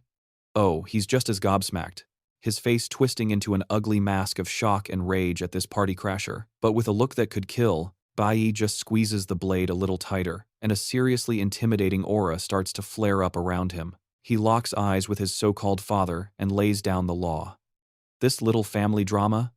It's over. This whole mess triggers a nasty case of déjà vu, dragging up some seriously messed up memories from Bayi's previous life. He sees himself again, just a little kid, a powerless little boy, snot and tears everywhere, just screaming his lungs out for them to please stop. The memory rewinds to that one god-awful day. His father, Bing, completely losing his marbles, was going to town on his mom with a wooden plank, while little Bayi was tied up like a spectator at a horror show. The old man was just ranting and raving, yelling about how he's the only one breaking his back while they're out having fun, his brain completely warped by his own victim complex. And all little Bayi could do was watch the whole gruesome performance unfold. The sight of his mother's pain was seared into his vision as he screamed himself hoarse, begging his dad to cut it out. He begged, he pleaded, he cried, but his father was too far gone, completely lost in his own rage fest. Crushed by the sheer helplessness of it all, Bayi just wept as he watched his mother get knocked out cold. And he remembers exactly how this whole train wreck started. It was the very first weekend of his freshman year of high school. His mom had treated him to a day at an amusement park, and they just plain forgot to text his dad they'd be back late. Wouldn't you know it? That was the same day his dad bombed another job interview, and when he got home, he decided to take out all his loser frustrations on them. And just like that, the monster that was always hiding under his dad's skin finally came out to play. As his mom made one last desperate attempt to shield him, his father landed the final, game-ending hits. deciding to end her free trial of living right there in front of him. Forced to watch this absolute horror show, young Bayi clenched his jaw as the sheer trauma overloaded his system, unlocking a massive power surge he didn't know he had. This little family drama triggered a surprise class change, leveling him up from a basic green-tier nuke warrior to the OP, legendary platinum-tier nuclear holy swordsman. Talk about a power-leveling cheat code. And so, the flashback hits its absolutely brutal final scene. Fueled by pure grief and this scary new power-up, young Bayi decided it was time to confront the final boss. In a total rage-quit moment, he snapped his restraints, like they were made of paper, snatched up the very chain that held him, and gave his dad a not-so-friendly new necklace. He completely lost his cool and sent his father straight to the respawn screen. But, plot twist, this revenge quest didn't drop any satisfying loot. Even with the main villain defeated, his mom's character was permanently deleted. The flashback fades out on the grim picture of a crying kid holding his dad's offline body next to his mom's. What a downer ending. Snapping back to the present-day drama, Bayi's determination is set in stone. He grabs the knife that was supposed to be the murder weapon for his mom, and basically says, "Not on my watch, not this time." Then, with a flex of his power, and then boom, he crushes his dad's knife with his bare freaking hand. Just like that, the weapon is toast. Bayi casually tosses the broken pieces aside and stands like a total badass in front of his mom, staring down his now weaponless and completely dumbfounded father. Finally recognizing his son, Bayi Shang sneers, wondering what idiot dared to interrupt, only to realize it's his own kid, Bayi. Absolutely furious, he lunges forward, yelling that this is just perfect, since he can now get a 2-for-1 family discount on Mayhem. Bayi's response? He just calmly summons the Hunwu blade, which pops into his hand, glowing with a seriously powerful green aura. As his dad flails at him with a wild swing, Bayi just effortlessly parries the attack, like he's swatting a fly, sending all that angry energy right back where it came from. The force of this epic counter sends the old man flying, making him kiss the pavement. Hard. Stunned, Bayi Shang starts coughing up some ketchup. He's totally floored by his son's insane power level. But that shock quickly turns to pure rage when he spots the weapon and starts screaming that it's his time's Hunwu blade. The penny drops. His son has been secretly using his high-tier hidden weapon this whole time. And as this family reunion gets spicy, Bayi's mom is just watching nervously from the sidelines while the two summoned pets, Yarin and Chiwarin, start their health regeneration sequence behind her. First things first, Bayi's got to make sure his mom is safe. So he turns to his summons, his so-called nameless bros, and orders them to escort her to a safe zone. Catching this little scene, Lingang's expression flips from pure rage to a twisted, curious grin. The gears in his head finally turn, and he realizes those two absolute unit beasts are his son's minions. He points a dramatic finger at Bayi as it all clicks. He's figured out his son is a rare dual-class user, one part nuclear warrior, one part flower element summoner. This discovery just breaks his brain, sending him into a fit of full-blown villainous laughter. He starts booming with some seriously messed-up pride that his son awakened 2 professions at his age, shouting that Bayi is a true chip off the old block. Bayi, on the other hand, is just standing there with a deadpan look, totally unimpressed by the sudden praise. And just like that, Ling's proud papa routine vanishes, replaced by pure menace. He tells Bayi that just inheriting his awesome genes isn't enough, taking a heavy, threatening step forward. His voice drops to ice as he starts listing Bayi's crimes, like dipping out and moving away without so much as a text. Ling's rage meter starts to redline as he gets to what he calls his son's unforgivable sins. Number 1, raiding his safe, and number 2, getting his own dad sent to the slammer. He screams that Bayi must think he's hot stuff now with his 2 classes, arrogant enough to finally disobey dear old dad. With a final, animalistic roar, he zaps out of existence in a flash of red lightning, blitzing across the field with insane speed to launch a sneak attack. Watching from a safe distance, Bayi's mom shrieks a warning for him to be careful, but let's be real, Bayi was born ready.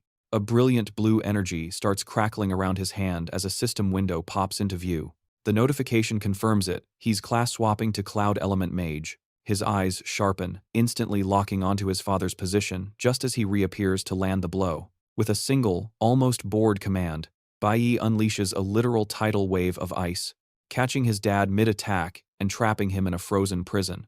Ling is now a complete popsicle, his face frozen in a perfect mask of shock and utter confusion as he struggles. He's wondering what kind of cheap hack this power is and why he's suddenly an ice sculpture, muttering in disbelief, questioning if his son really is a dual-classer. Standing before him completely chill, Bayi coldly corrects the guy, stating that he's dead wrong.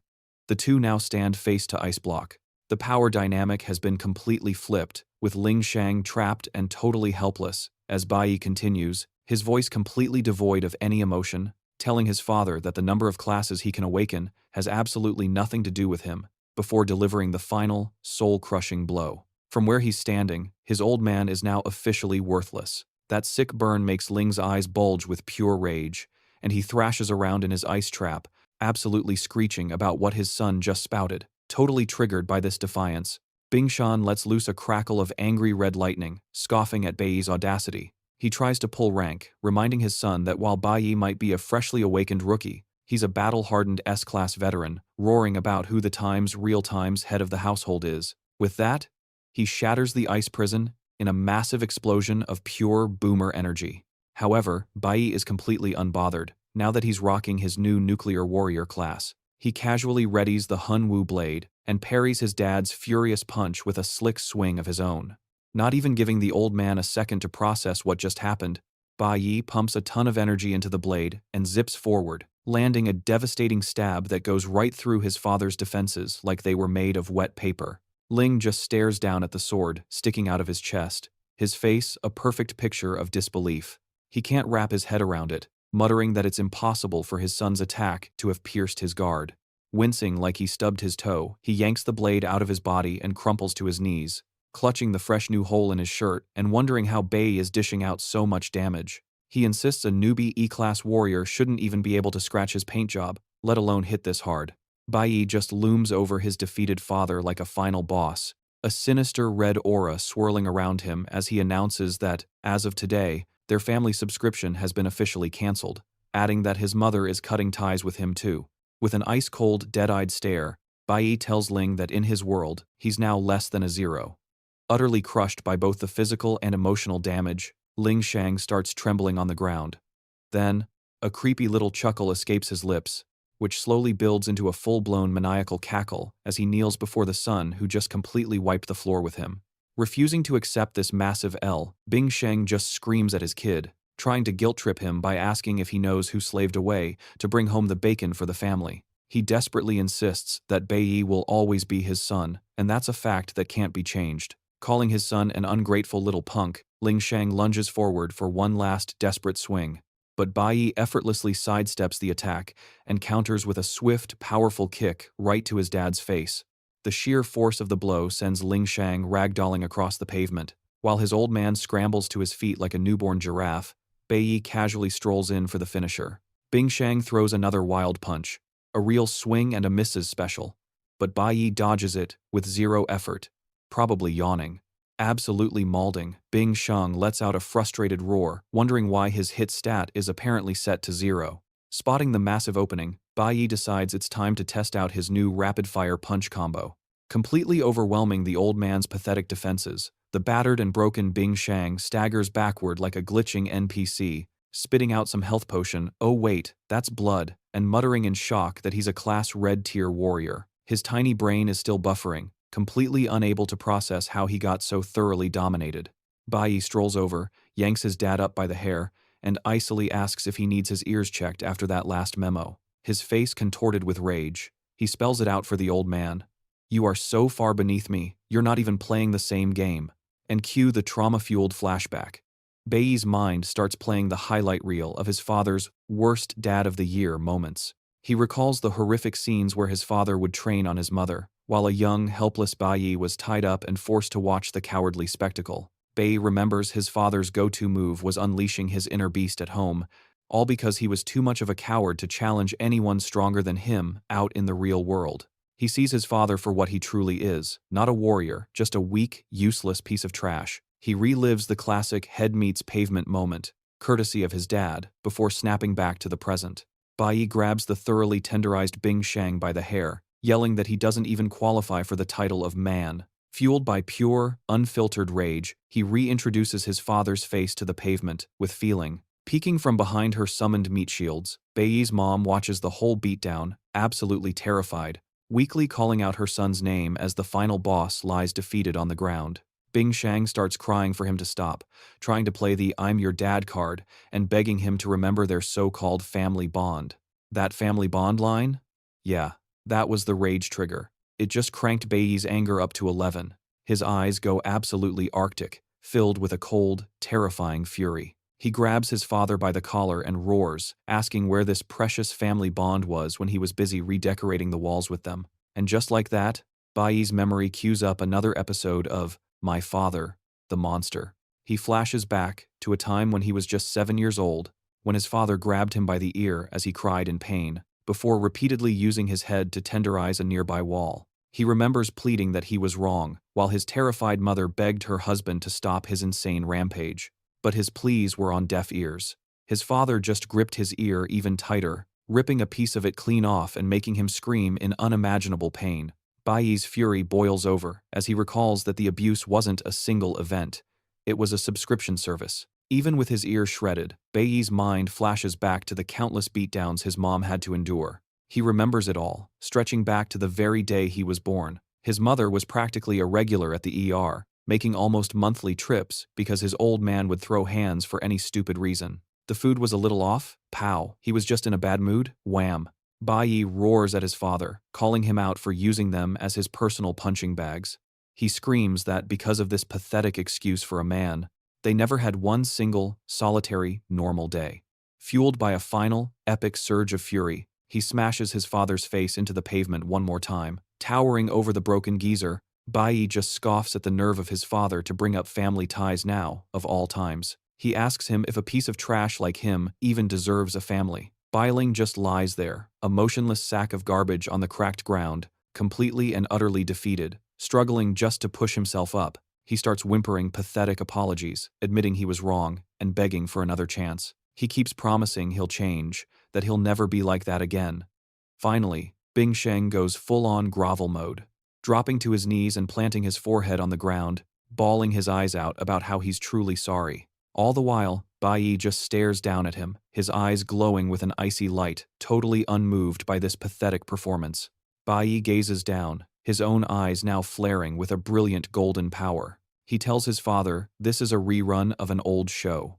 The second the old man realized he was outmatched, he turned on the waterworks and started begging. A memory from Bayi's past life hits him like a freight train, showing his father kneeling before him, right next to a shattered chain. He remembers actually falling for it back then, thinking his dad had genuinely changed. But the memory sours fast, as he recalls the pure venom hiding behind those crocodile tears, his father's eyes burning with a murderous red glow. Bayi remembers how in that one moment of weakness, his father snatched a blade and lunged at him, fully intending to end him for good. Bayi knows that once a rabid dog gets a taste for blood, it never willingly drops the knife.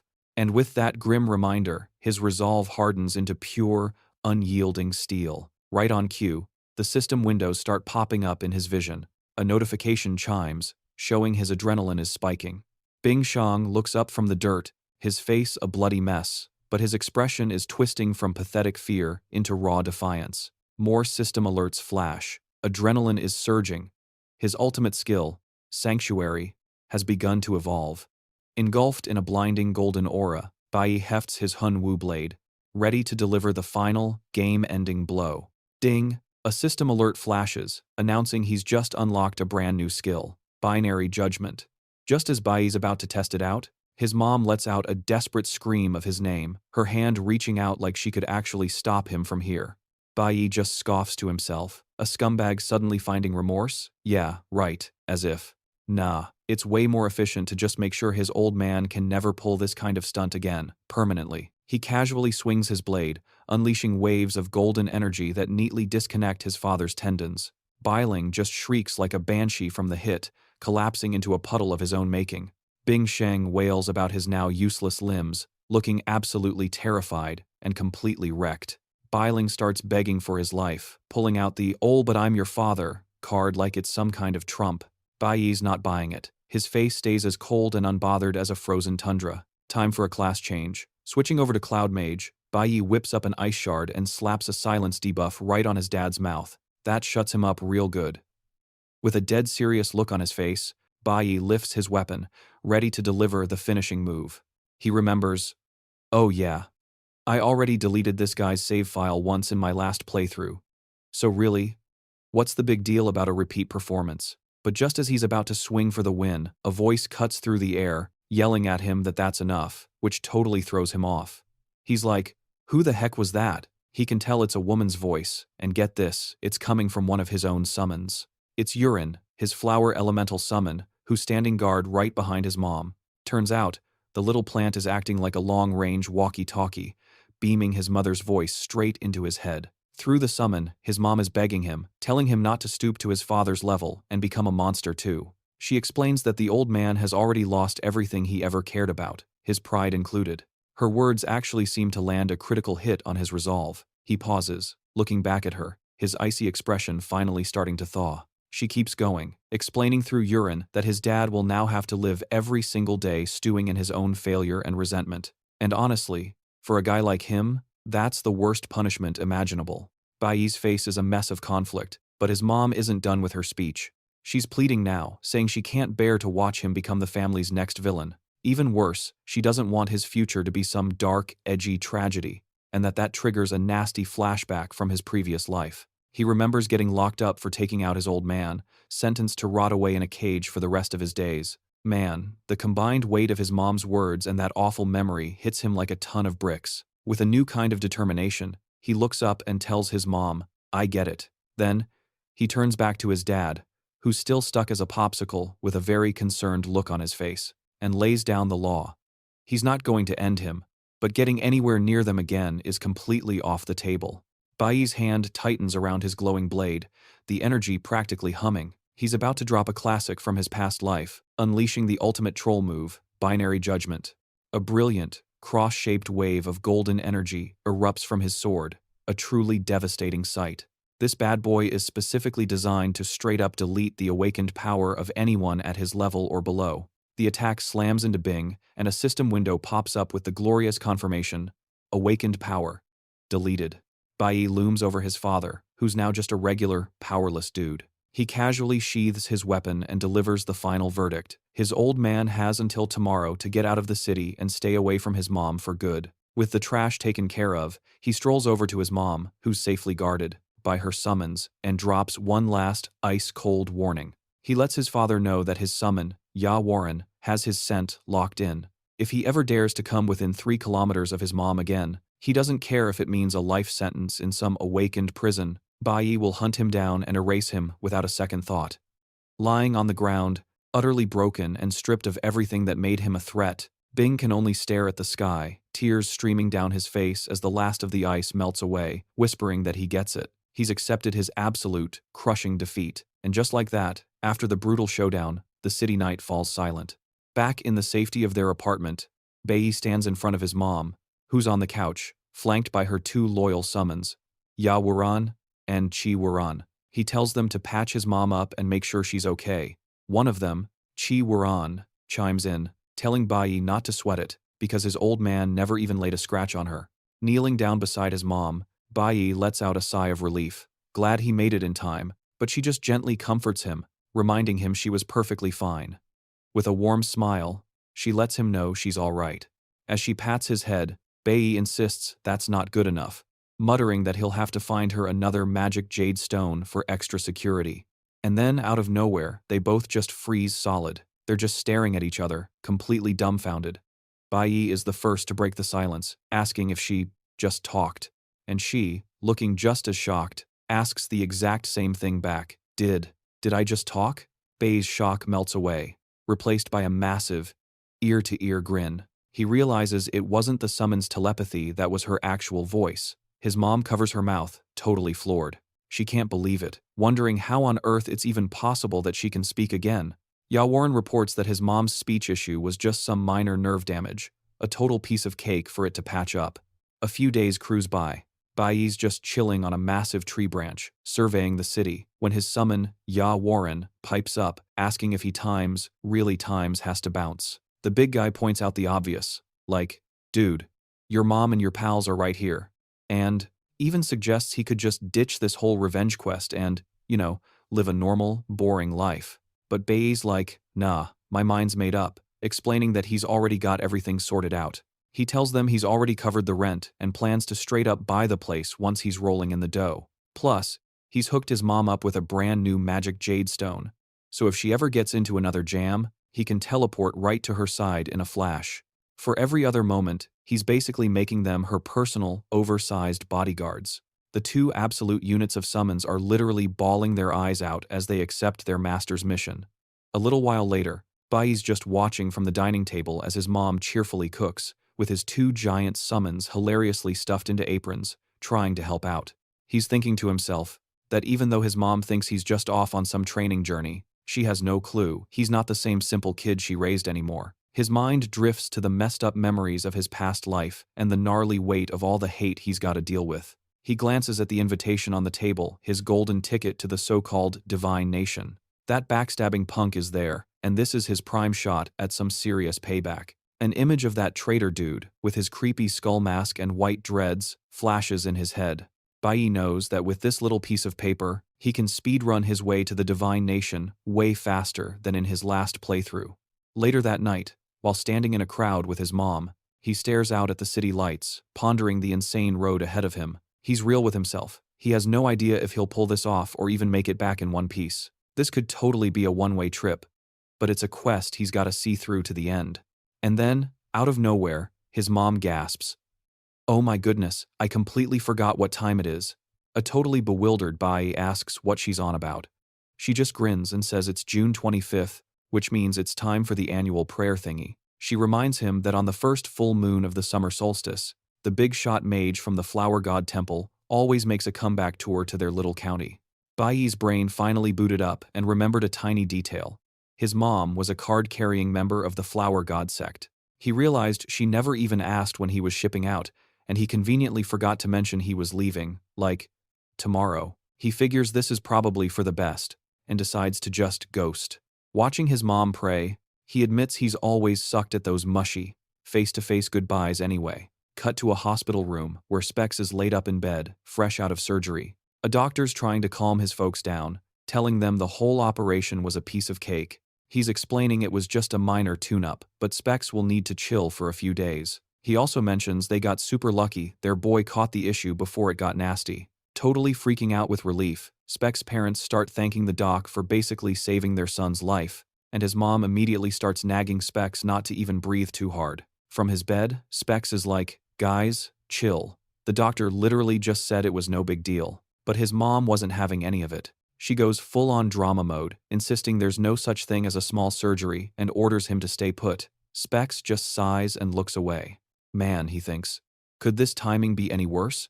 He's totally bummed he's gonna miss seeing Bayi off to the Divine Nation tomorrow, wondering if this is the last time he'll ever see his buddy. The next day, June 26th, all the students are mobbed at the train station, ready for their big trip to the Divine Nation.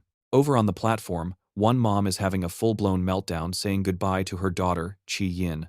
She's running through the classic mom checklist: take care of yourself, call every 5 minutes, and for the love of God, get some sleep. Then she plants a big, embarrassing kiss right on a beet-red Chi Yin's cheek. Her dad, looking mortified, tries to drag his weepy wife away. He's like, "Honey, it's only for half a month, not a life sentence." Meanwhile, the train's about to roll out. The students are all lined up on the platform, waving goodbye to their families like it's the end of the world.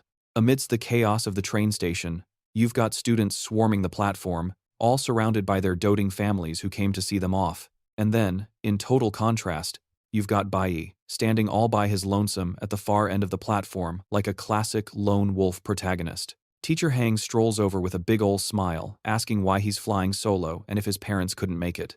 Bayi, master of the conversational dodge, just looks off into the distance and mutters that the train's about to show up. Teacher Hang and a nearby Chi Yin are kinda thrown by his non-answer, with the teacher asking, "Wow, always been this independent, have you?" Bayi's face darkens as he thinks to himself, getting all broody, just to hammer home the point that, yeah, he's a lone wolf. As the bullet train screams into the station, our boy stands there, giving the platform the ultimate cold shoulder, lost in his head, thinking, yep, used to being a solo act. And right on cue, the trauma reel starts playing. Cue the dramatic backstory montage explaining why he's got an emotional "do not disturb" sign up. First up, losing his entire family. We get a flashback to a pint-sized him, looking like he just lost a fight with a ketchup factory, desperately trying to get a response from his mom, who'd permanently logged off, while his dad lay nearby, also away from keyboard from life. Next on the tragedy tour, the part where he loses all his friends. He remembers the gut punch of hearing a buddy got KO'd by lung cancer before he even got to the boss fight, surgery. Then getting the news that another friend had just vanished. Poof, gone forever. And let's not forget, losing his master and the whole squad, basically reenacting that one dramatic anime scene, screaming their names as they got wiped in battle. Then, a vision of his pre-level up self pops in, rocking a face so hard it could cut diamonds. He's thinking, at this point, I'm a pro at watching people hit the exit on my life, one by one. His whole existence has just been one long, awkward goodbye party he never wanted to be at. He pictures himself as this tiny, emo figure getting sucked into a whirlpool of tragedy. You know, the dead parents, the missing friends, the fallen comrades. He's basically convinced himself he's achieved Zen master levels of accepting loss and just losing, like, everything. Meanwhile, back in the real world at the bustling train station, Teacher Huang is like, "All right, people, the train's here, let's move it." But unlike the rest of the normies, Bayi is just standing there, rocking his best sad anime protagonist look, deep in a flashback about being alone. Just as he's about to step onto the train of solitude, he hears someone shout his name. He whips around, totally shook, and stares at a sight that just broke his brain. It's his mom, who actually came to see him off, and she brought backup, his two buddies from middle school, Specs, who's currently rolling in style in a wheelchair, and his other pal. Bayi's friend starts explaining to Teacher Huang how Specs' parents were basically guarding him like a hawk post-surgery, and if Specs hadn't thrown a fit about saying goodbye, there was no way he could have pulled off this hospital jailbreak. Bayi, suddenly switching from lone wolf to mom friend, tells Specs he should be in bed, but Specs just grins and waves it off, promising he feels great. Then, with a totally earnest face, he tells Bayi to, actually take care of himself on this trip. The other buddy shoves a bag at Bayi, loaded with a care package of clothes and snacks. Bayi tries to do the polite, "Oh no, you shouldn't have" thing, reminding them they already hooked him up for his birthday, but Chi Yin just grins and tells him to quit being a weirdo and take it. Up next, then it was Mom's turn, and she whipped out her own special item, a prayer bracelet from the Flower God Temple. She told me this little trinket was basically an OP buff. She carefully slipped the green beaded bracelet into my hand, saying she wanted me to have some extra plot armor. And bam, right in the feels, my mom actually went all the way to the temple just to pray for my safety. I started to wonder if her mom tuition was tingling, telling her this whole trip was about to be a massive dumpster fire. Meanwhile, Teacher Huang was waving her arms like a lunatic, yelling at us to get our butts on the train because our epic training arc was officially starting, right now. I hopped aboard, taking one last look at my mom and the crew seeing me off. As I sank into my seat with a chill smile, I couldn't help but think how much everyone, myself included, had seriously leveled up this past month. Outside, my mom, Specs, and the rest of my fan club were waving goodbye frantically, shouting all kinds of "don't die out there" encouragements. I just gave them a cool, casual wave back. Guess I've got people waiting for my grand return now. I clenched my fist around the bracelet, feeling its power. Or maybe just the beads. My new mission: speed run this whole adventure and get back home before the next season drops. Elsewhere, in a totally cliché move, someone was perched high on a rooftop overlooking the station. The vice captain, of all people, was watching my train dramatically chug off into the distance. He muttered to himself that the package was on the move, and my special delivery items would be waiting in the Holy Nation.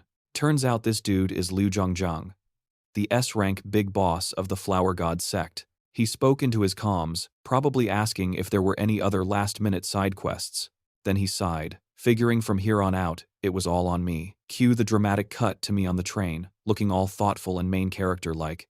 Right beside me, Chi Yin was rambling on about how the Ultimate Schools team already bounced on an earlier train to sort out their sea-crossing paperwork. She was practically vibrating with excitement, pointing out that we were about to hit the Zhang Nation border, with the Holy Nation just a stone's throw away. Just then, Teacher Huang came strutting down the aisle like she owned the place, officially kicking off our little field trip. She laid out the plan.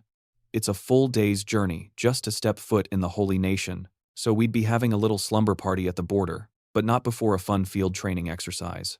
While Chi Yin was giving me that classic, please don't do anything stupid look, that punk Xiaoling was sitting a few seats back with a villainous grin plastered on his face.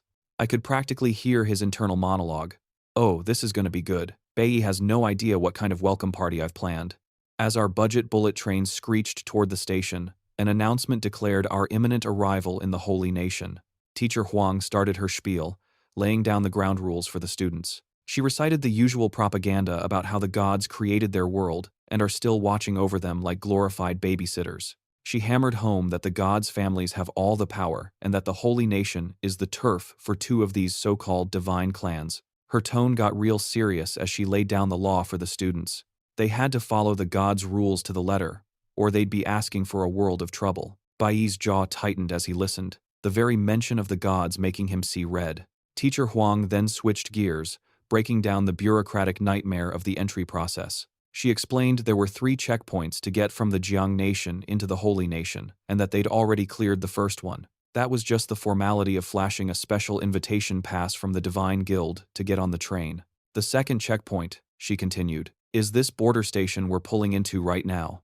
This is where everyone had to register all their info and get a full body scan for security. The checks were so over the top they'd take an entire day, meaning they wouldn't officially set foot in the Holy Nation until tomorrow. This lovely little delay was the official first stop on their big training adventure. After all that, the group was finally shuffled off to their training grounds. Some random patch of wilderness, right on the border of the Jiang Nation. On the morning of June 27th, 2105, the real fun their combat training finally began. Bayi, now decked out in the fresh threads his friend gave him, stood with the rest of the group. Chi Yin walked up with a grin, telling him the new outfit made him look like a real big shot. His new vibe wasn't going unnoticed by the other students, either. A couple of upperclassmen girls from the high school division immediately locked onto him. One pointed him out as the legend who dissed the ultimate school team, while the other couldn't stop talking about how hot he was. They wasted no time walking right up to him, one of them asking, "You're Bayi, right?" She added, "We heard you completely demolish the Academy's all-time high score." The girls then shot their shot, asking if he'd be willing to carry them through the training. Totally unimpressed by the 2 seniors, Bayi just put up a hand, giving them a silent but clear nope. But instead of getting offended, the girls just started giggling. They actually thought his ice-cold rejection was cute. As Bayi turned and walked away, his mind was already on his own grind. He knew all the monsters in this wilderness were just low-level trash mobs, completely useless to him now. He scoffed internally, thinking this was a complete waste of his time, especially now that he had already broken through to class. The grind was getting real. Leveling up was going to be a total slog unless he found a new exploit. And, right on cue, some slick-looking dude in a suit saunters up to a couple of girls, bragging about how he was also the top dog in his class. He scoffs at the school's lame-o tests against caged monsters, calling them a total joke. He's all like, "The real-world beasts?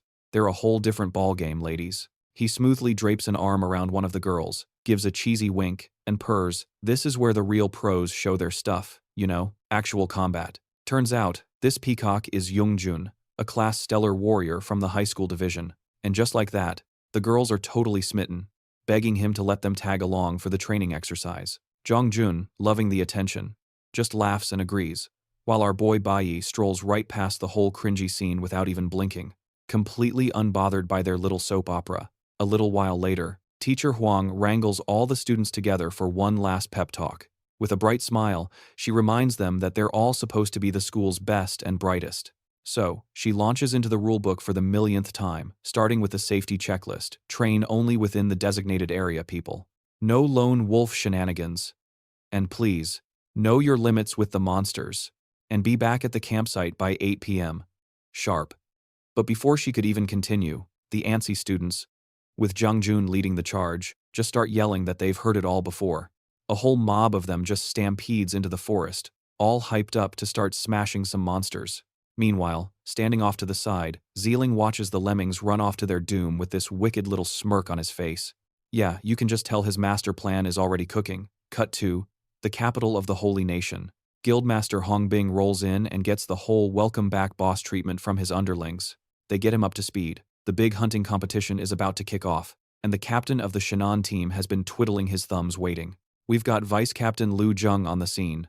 Jung pipes up, commenting on how cushy the ultimate school team has it. He points out how they got to ride the guildmaster's private train and skip all the annoying security checks. Hong Bing, chomping on a cigar, just glances at the kid next to him and tells him to go hang with the team. And, surprise, surprise, the kid is none other than his own son, Hong Chung, who looks like he's about to wet his pants, but he nods anyway. And we're back in the jungle, baby. The training is in full swing, and Jong Jun is already showboating, one-shotting some poor lizard monster with a flashy, glowing punch. He poses triumphantly over the dead E-class beastie, a dramatic red aura flaring up around him for extra cool points. His two upperclassmen fangirls go absolutely wild for him, screaming about how slick a red tier class pro is. Of course, Jung Jun just shrugs it off like it's nothing. Meanwhile, Bayi is completely tuning them out, more interested in checking his own stats on a holographic screen. He's taking a look at his progress, noticing that all three of his classes, the Cloud Element Mage, the Nuclear Warrior, and the Flower Element Summoner, have finally hit class. Problem is, he's been hard stuck at this rank for over 10 days now. Bayi knows the drill. To get any real EXP, he needs to punch up and fight stronger monsters. But sadly, the mobs in this zone are scattered and pathetically low level, barely worth any experience points at all. Wasting time on mobs weaker than him gives practically zero rewards, making this leveling grind an absolute slog. And just like that, the universe decides to spice things up. The oh-so-confident Jung Jun gets absolutely yeeted by a giant purple spider thing, which is apparently a D-class flower warrior. He and the two girls are freaking out, realizing this 8-legged freak is way out of their league. Banged up and panicking, Jung Jun plops on the ground, wailing for someone to help him with the poison, screaming his head off that this is a full-powered, unsealed D-class monster from the wild. After effortlessly wrecking the B-team, the massive spider beast locks on and charges straight for Bayi. While the other students are screaming for him to run, Bayi just stands there, calmly summoning his glowing green blade, totally ready to face the beast, and with a single, casual swing of his blade, Bayi effortlessly one-shots the giant D-class spider that had the other students running for their lives. System notifications pop up confirming the kill, rewarding him with some EXP and a poisonous spider leg for his troubles. Jang Jun and the two upperclassmen just stare, their jaws practically on the forest floor, completely stunned by his power. Bayi, on the other hand, couldn't look more bored if he tried. He mutters to himself that loot from these weakling monsters is just useless junk that clogs up his inventory. It gets him thinking about how the Divine Guild hogs all the high-level monster zones, which is exactly why breaking through the wall between class and B-class is such a massive grind.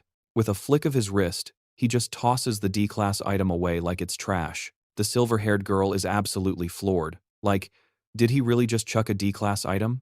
But Bayi just gives her a whatever wave. He recalls from his past life that there's a sweet spot for high-grade magic crystals near the Holy Nation's border. So, he decides to ditch the small fry and head deeper into the forest for some real materials. Later that evening, just before 8 p.m., Bayi is deep in the spooky part of the forest. He's already snagged several magic crystals, but his spidey senses are tingling. He knows these crystals are formed from super concentrated energy. These things usually pop up in demon lairs or areas crawling with mobs. He picks one up for a closer look and realizes it's been totally juiced. Like something sucked all the mana right out of it. A system prompt pops up, withered magic crystal.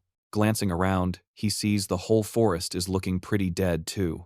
It's like all the trees have been turned into giant, wooden raisins. He's thinking, what kind of demon has a life-drain skill this OP?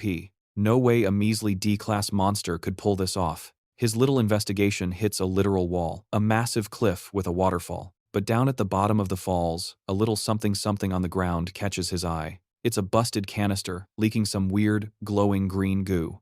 Naturally, he squats down for a better look. He's like, what in the world is this stuff? Meanwhile, back at camp, the clock strikes 8 p.m. Teacher Hang is playing Master Chef over a huge bonfire, grilling up some giant monster drumsticks for the starving students. The kids are all bug-eyed, totally freaking out that their teacher solo-farmed this many D-class monsters. With a grin, Teacher Hang explains that this is all part of the lesson. It's a wilderness survival sim, and you gotta grind for your own grub, people. She calls them out, saying they were so busy fighting all day they forgot about the most important stat, hunger. A couple of wiped-out students start whining that the school trip didn't even have a snack bar, giving a roasted tentacle the side eye, probably wondering if it's gonna give them a debuff. Meanwhile, Teacher Hang and Chi are just chilling by the fire, munching on some monster barbecue. Teacher Huang mentions that Bi and Zelling are still out on their forest adventure and tells everyone to save them some leftovers. Then Xian starts buttering up her teacher, saying she figured Teacher Huang was just some bookworm, but she's actually a total beast in a fight. Teacher Huang just laughs and says that before she got into teaching, her big dream was to join the Divine Guild or maybe become a priestess. She lets out a little sigh, admitting she never had the stats to even apply. Then she leans in, telling Qian this is her first ever trip to the Holy Nation. She gives a heartfelt thanks to Qi and the rest of the class, explaining that it's all because their and Bayi's performance was so top tier that she finally got the chance to visit the Holy Land she's been fangirling over her whole life.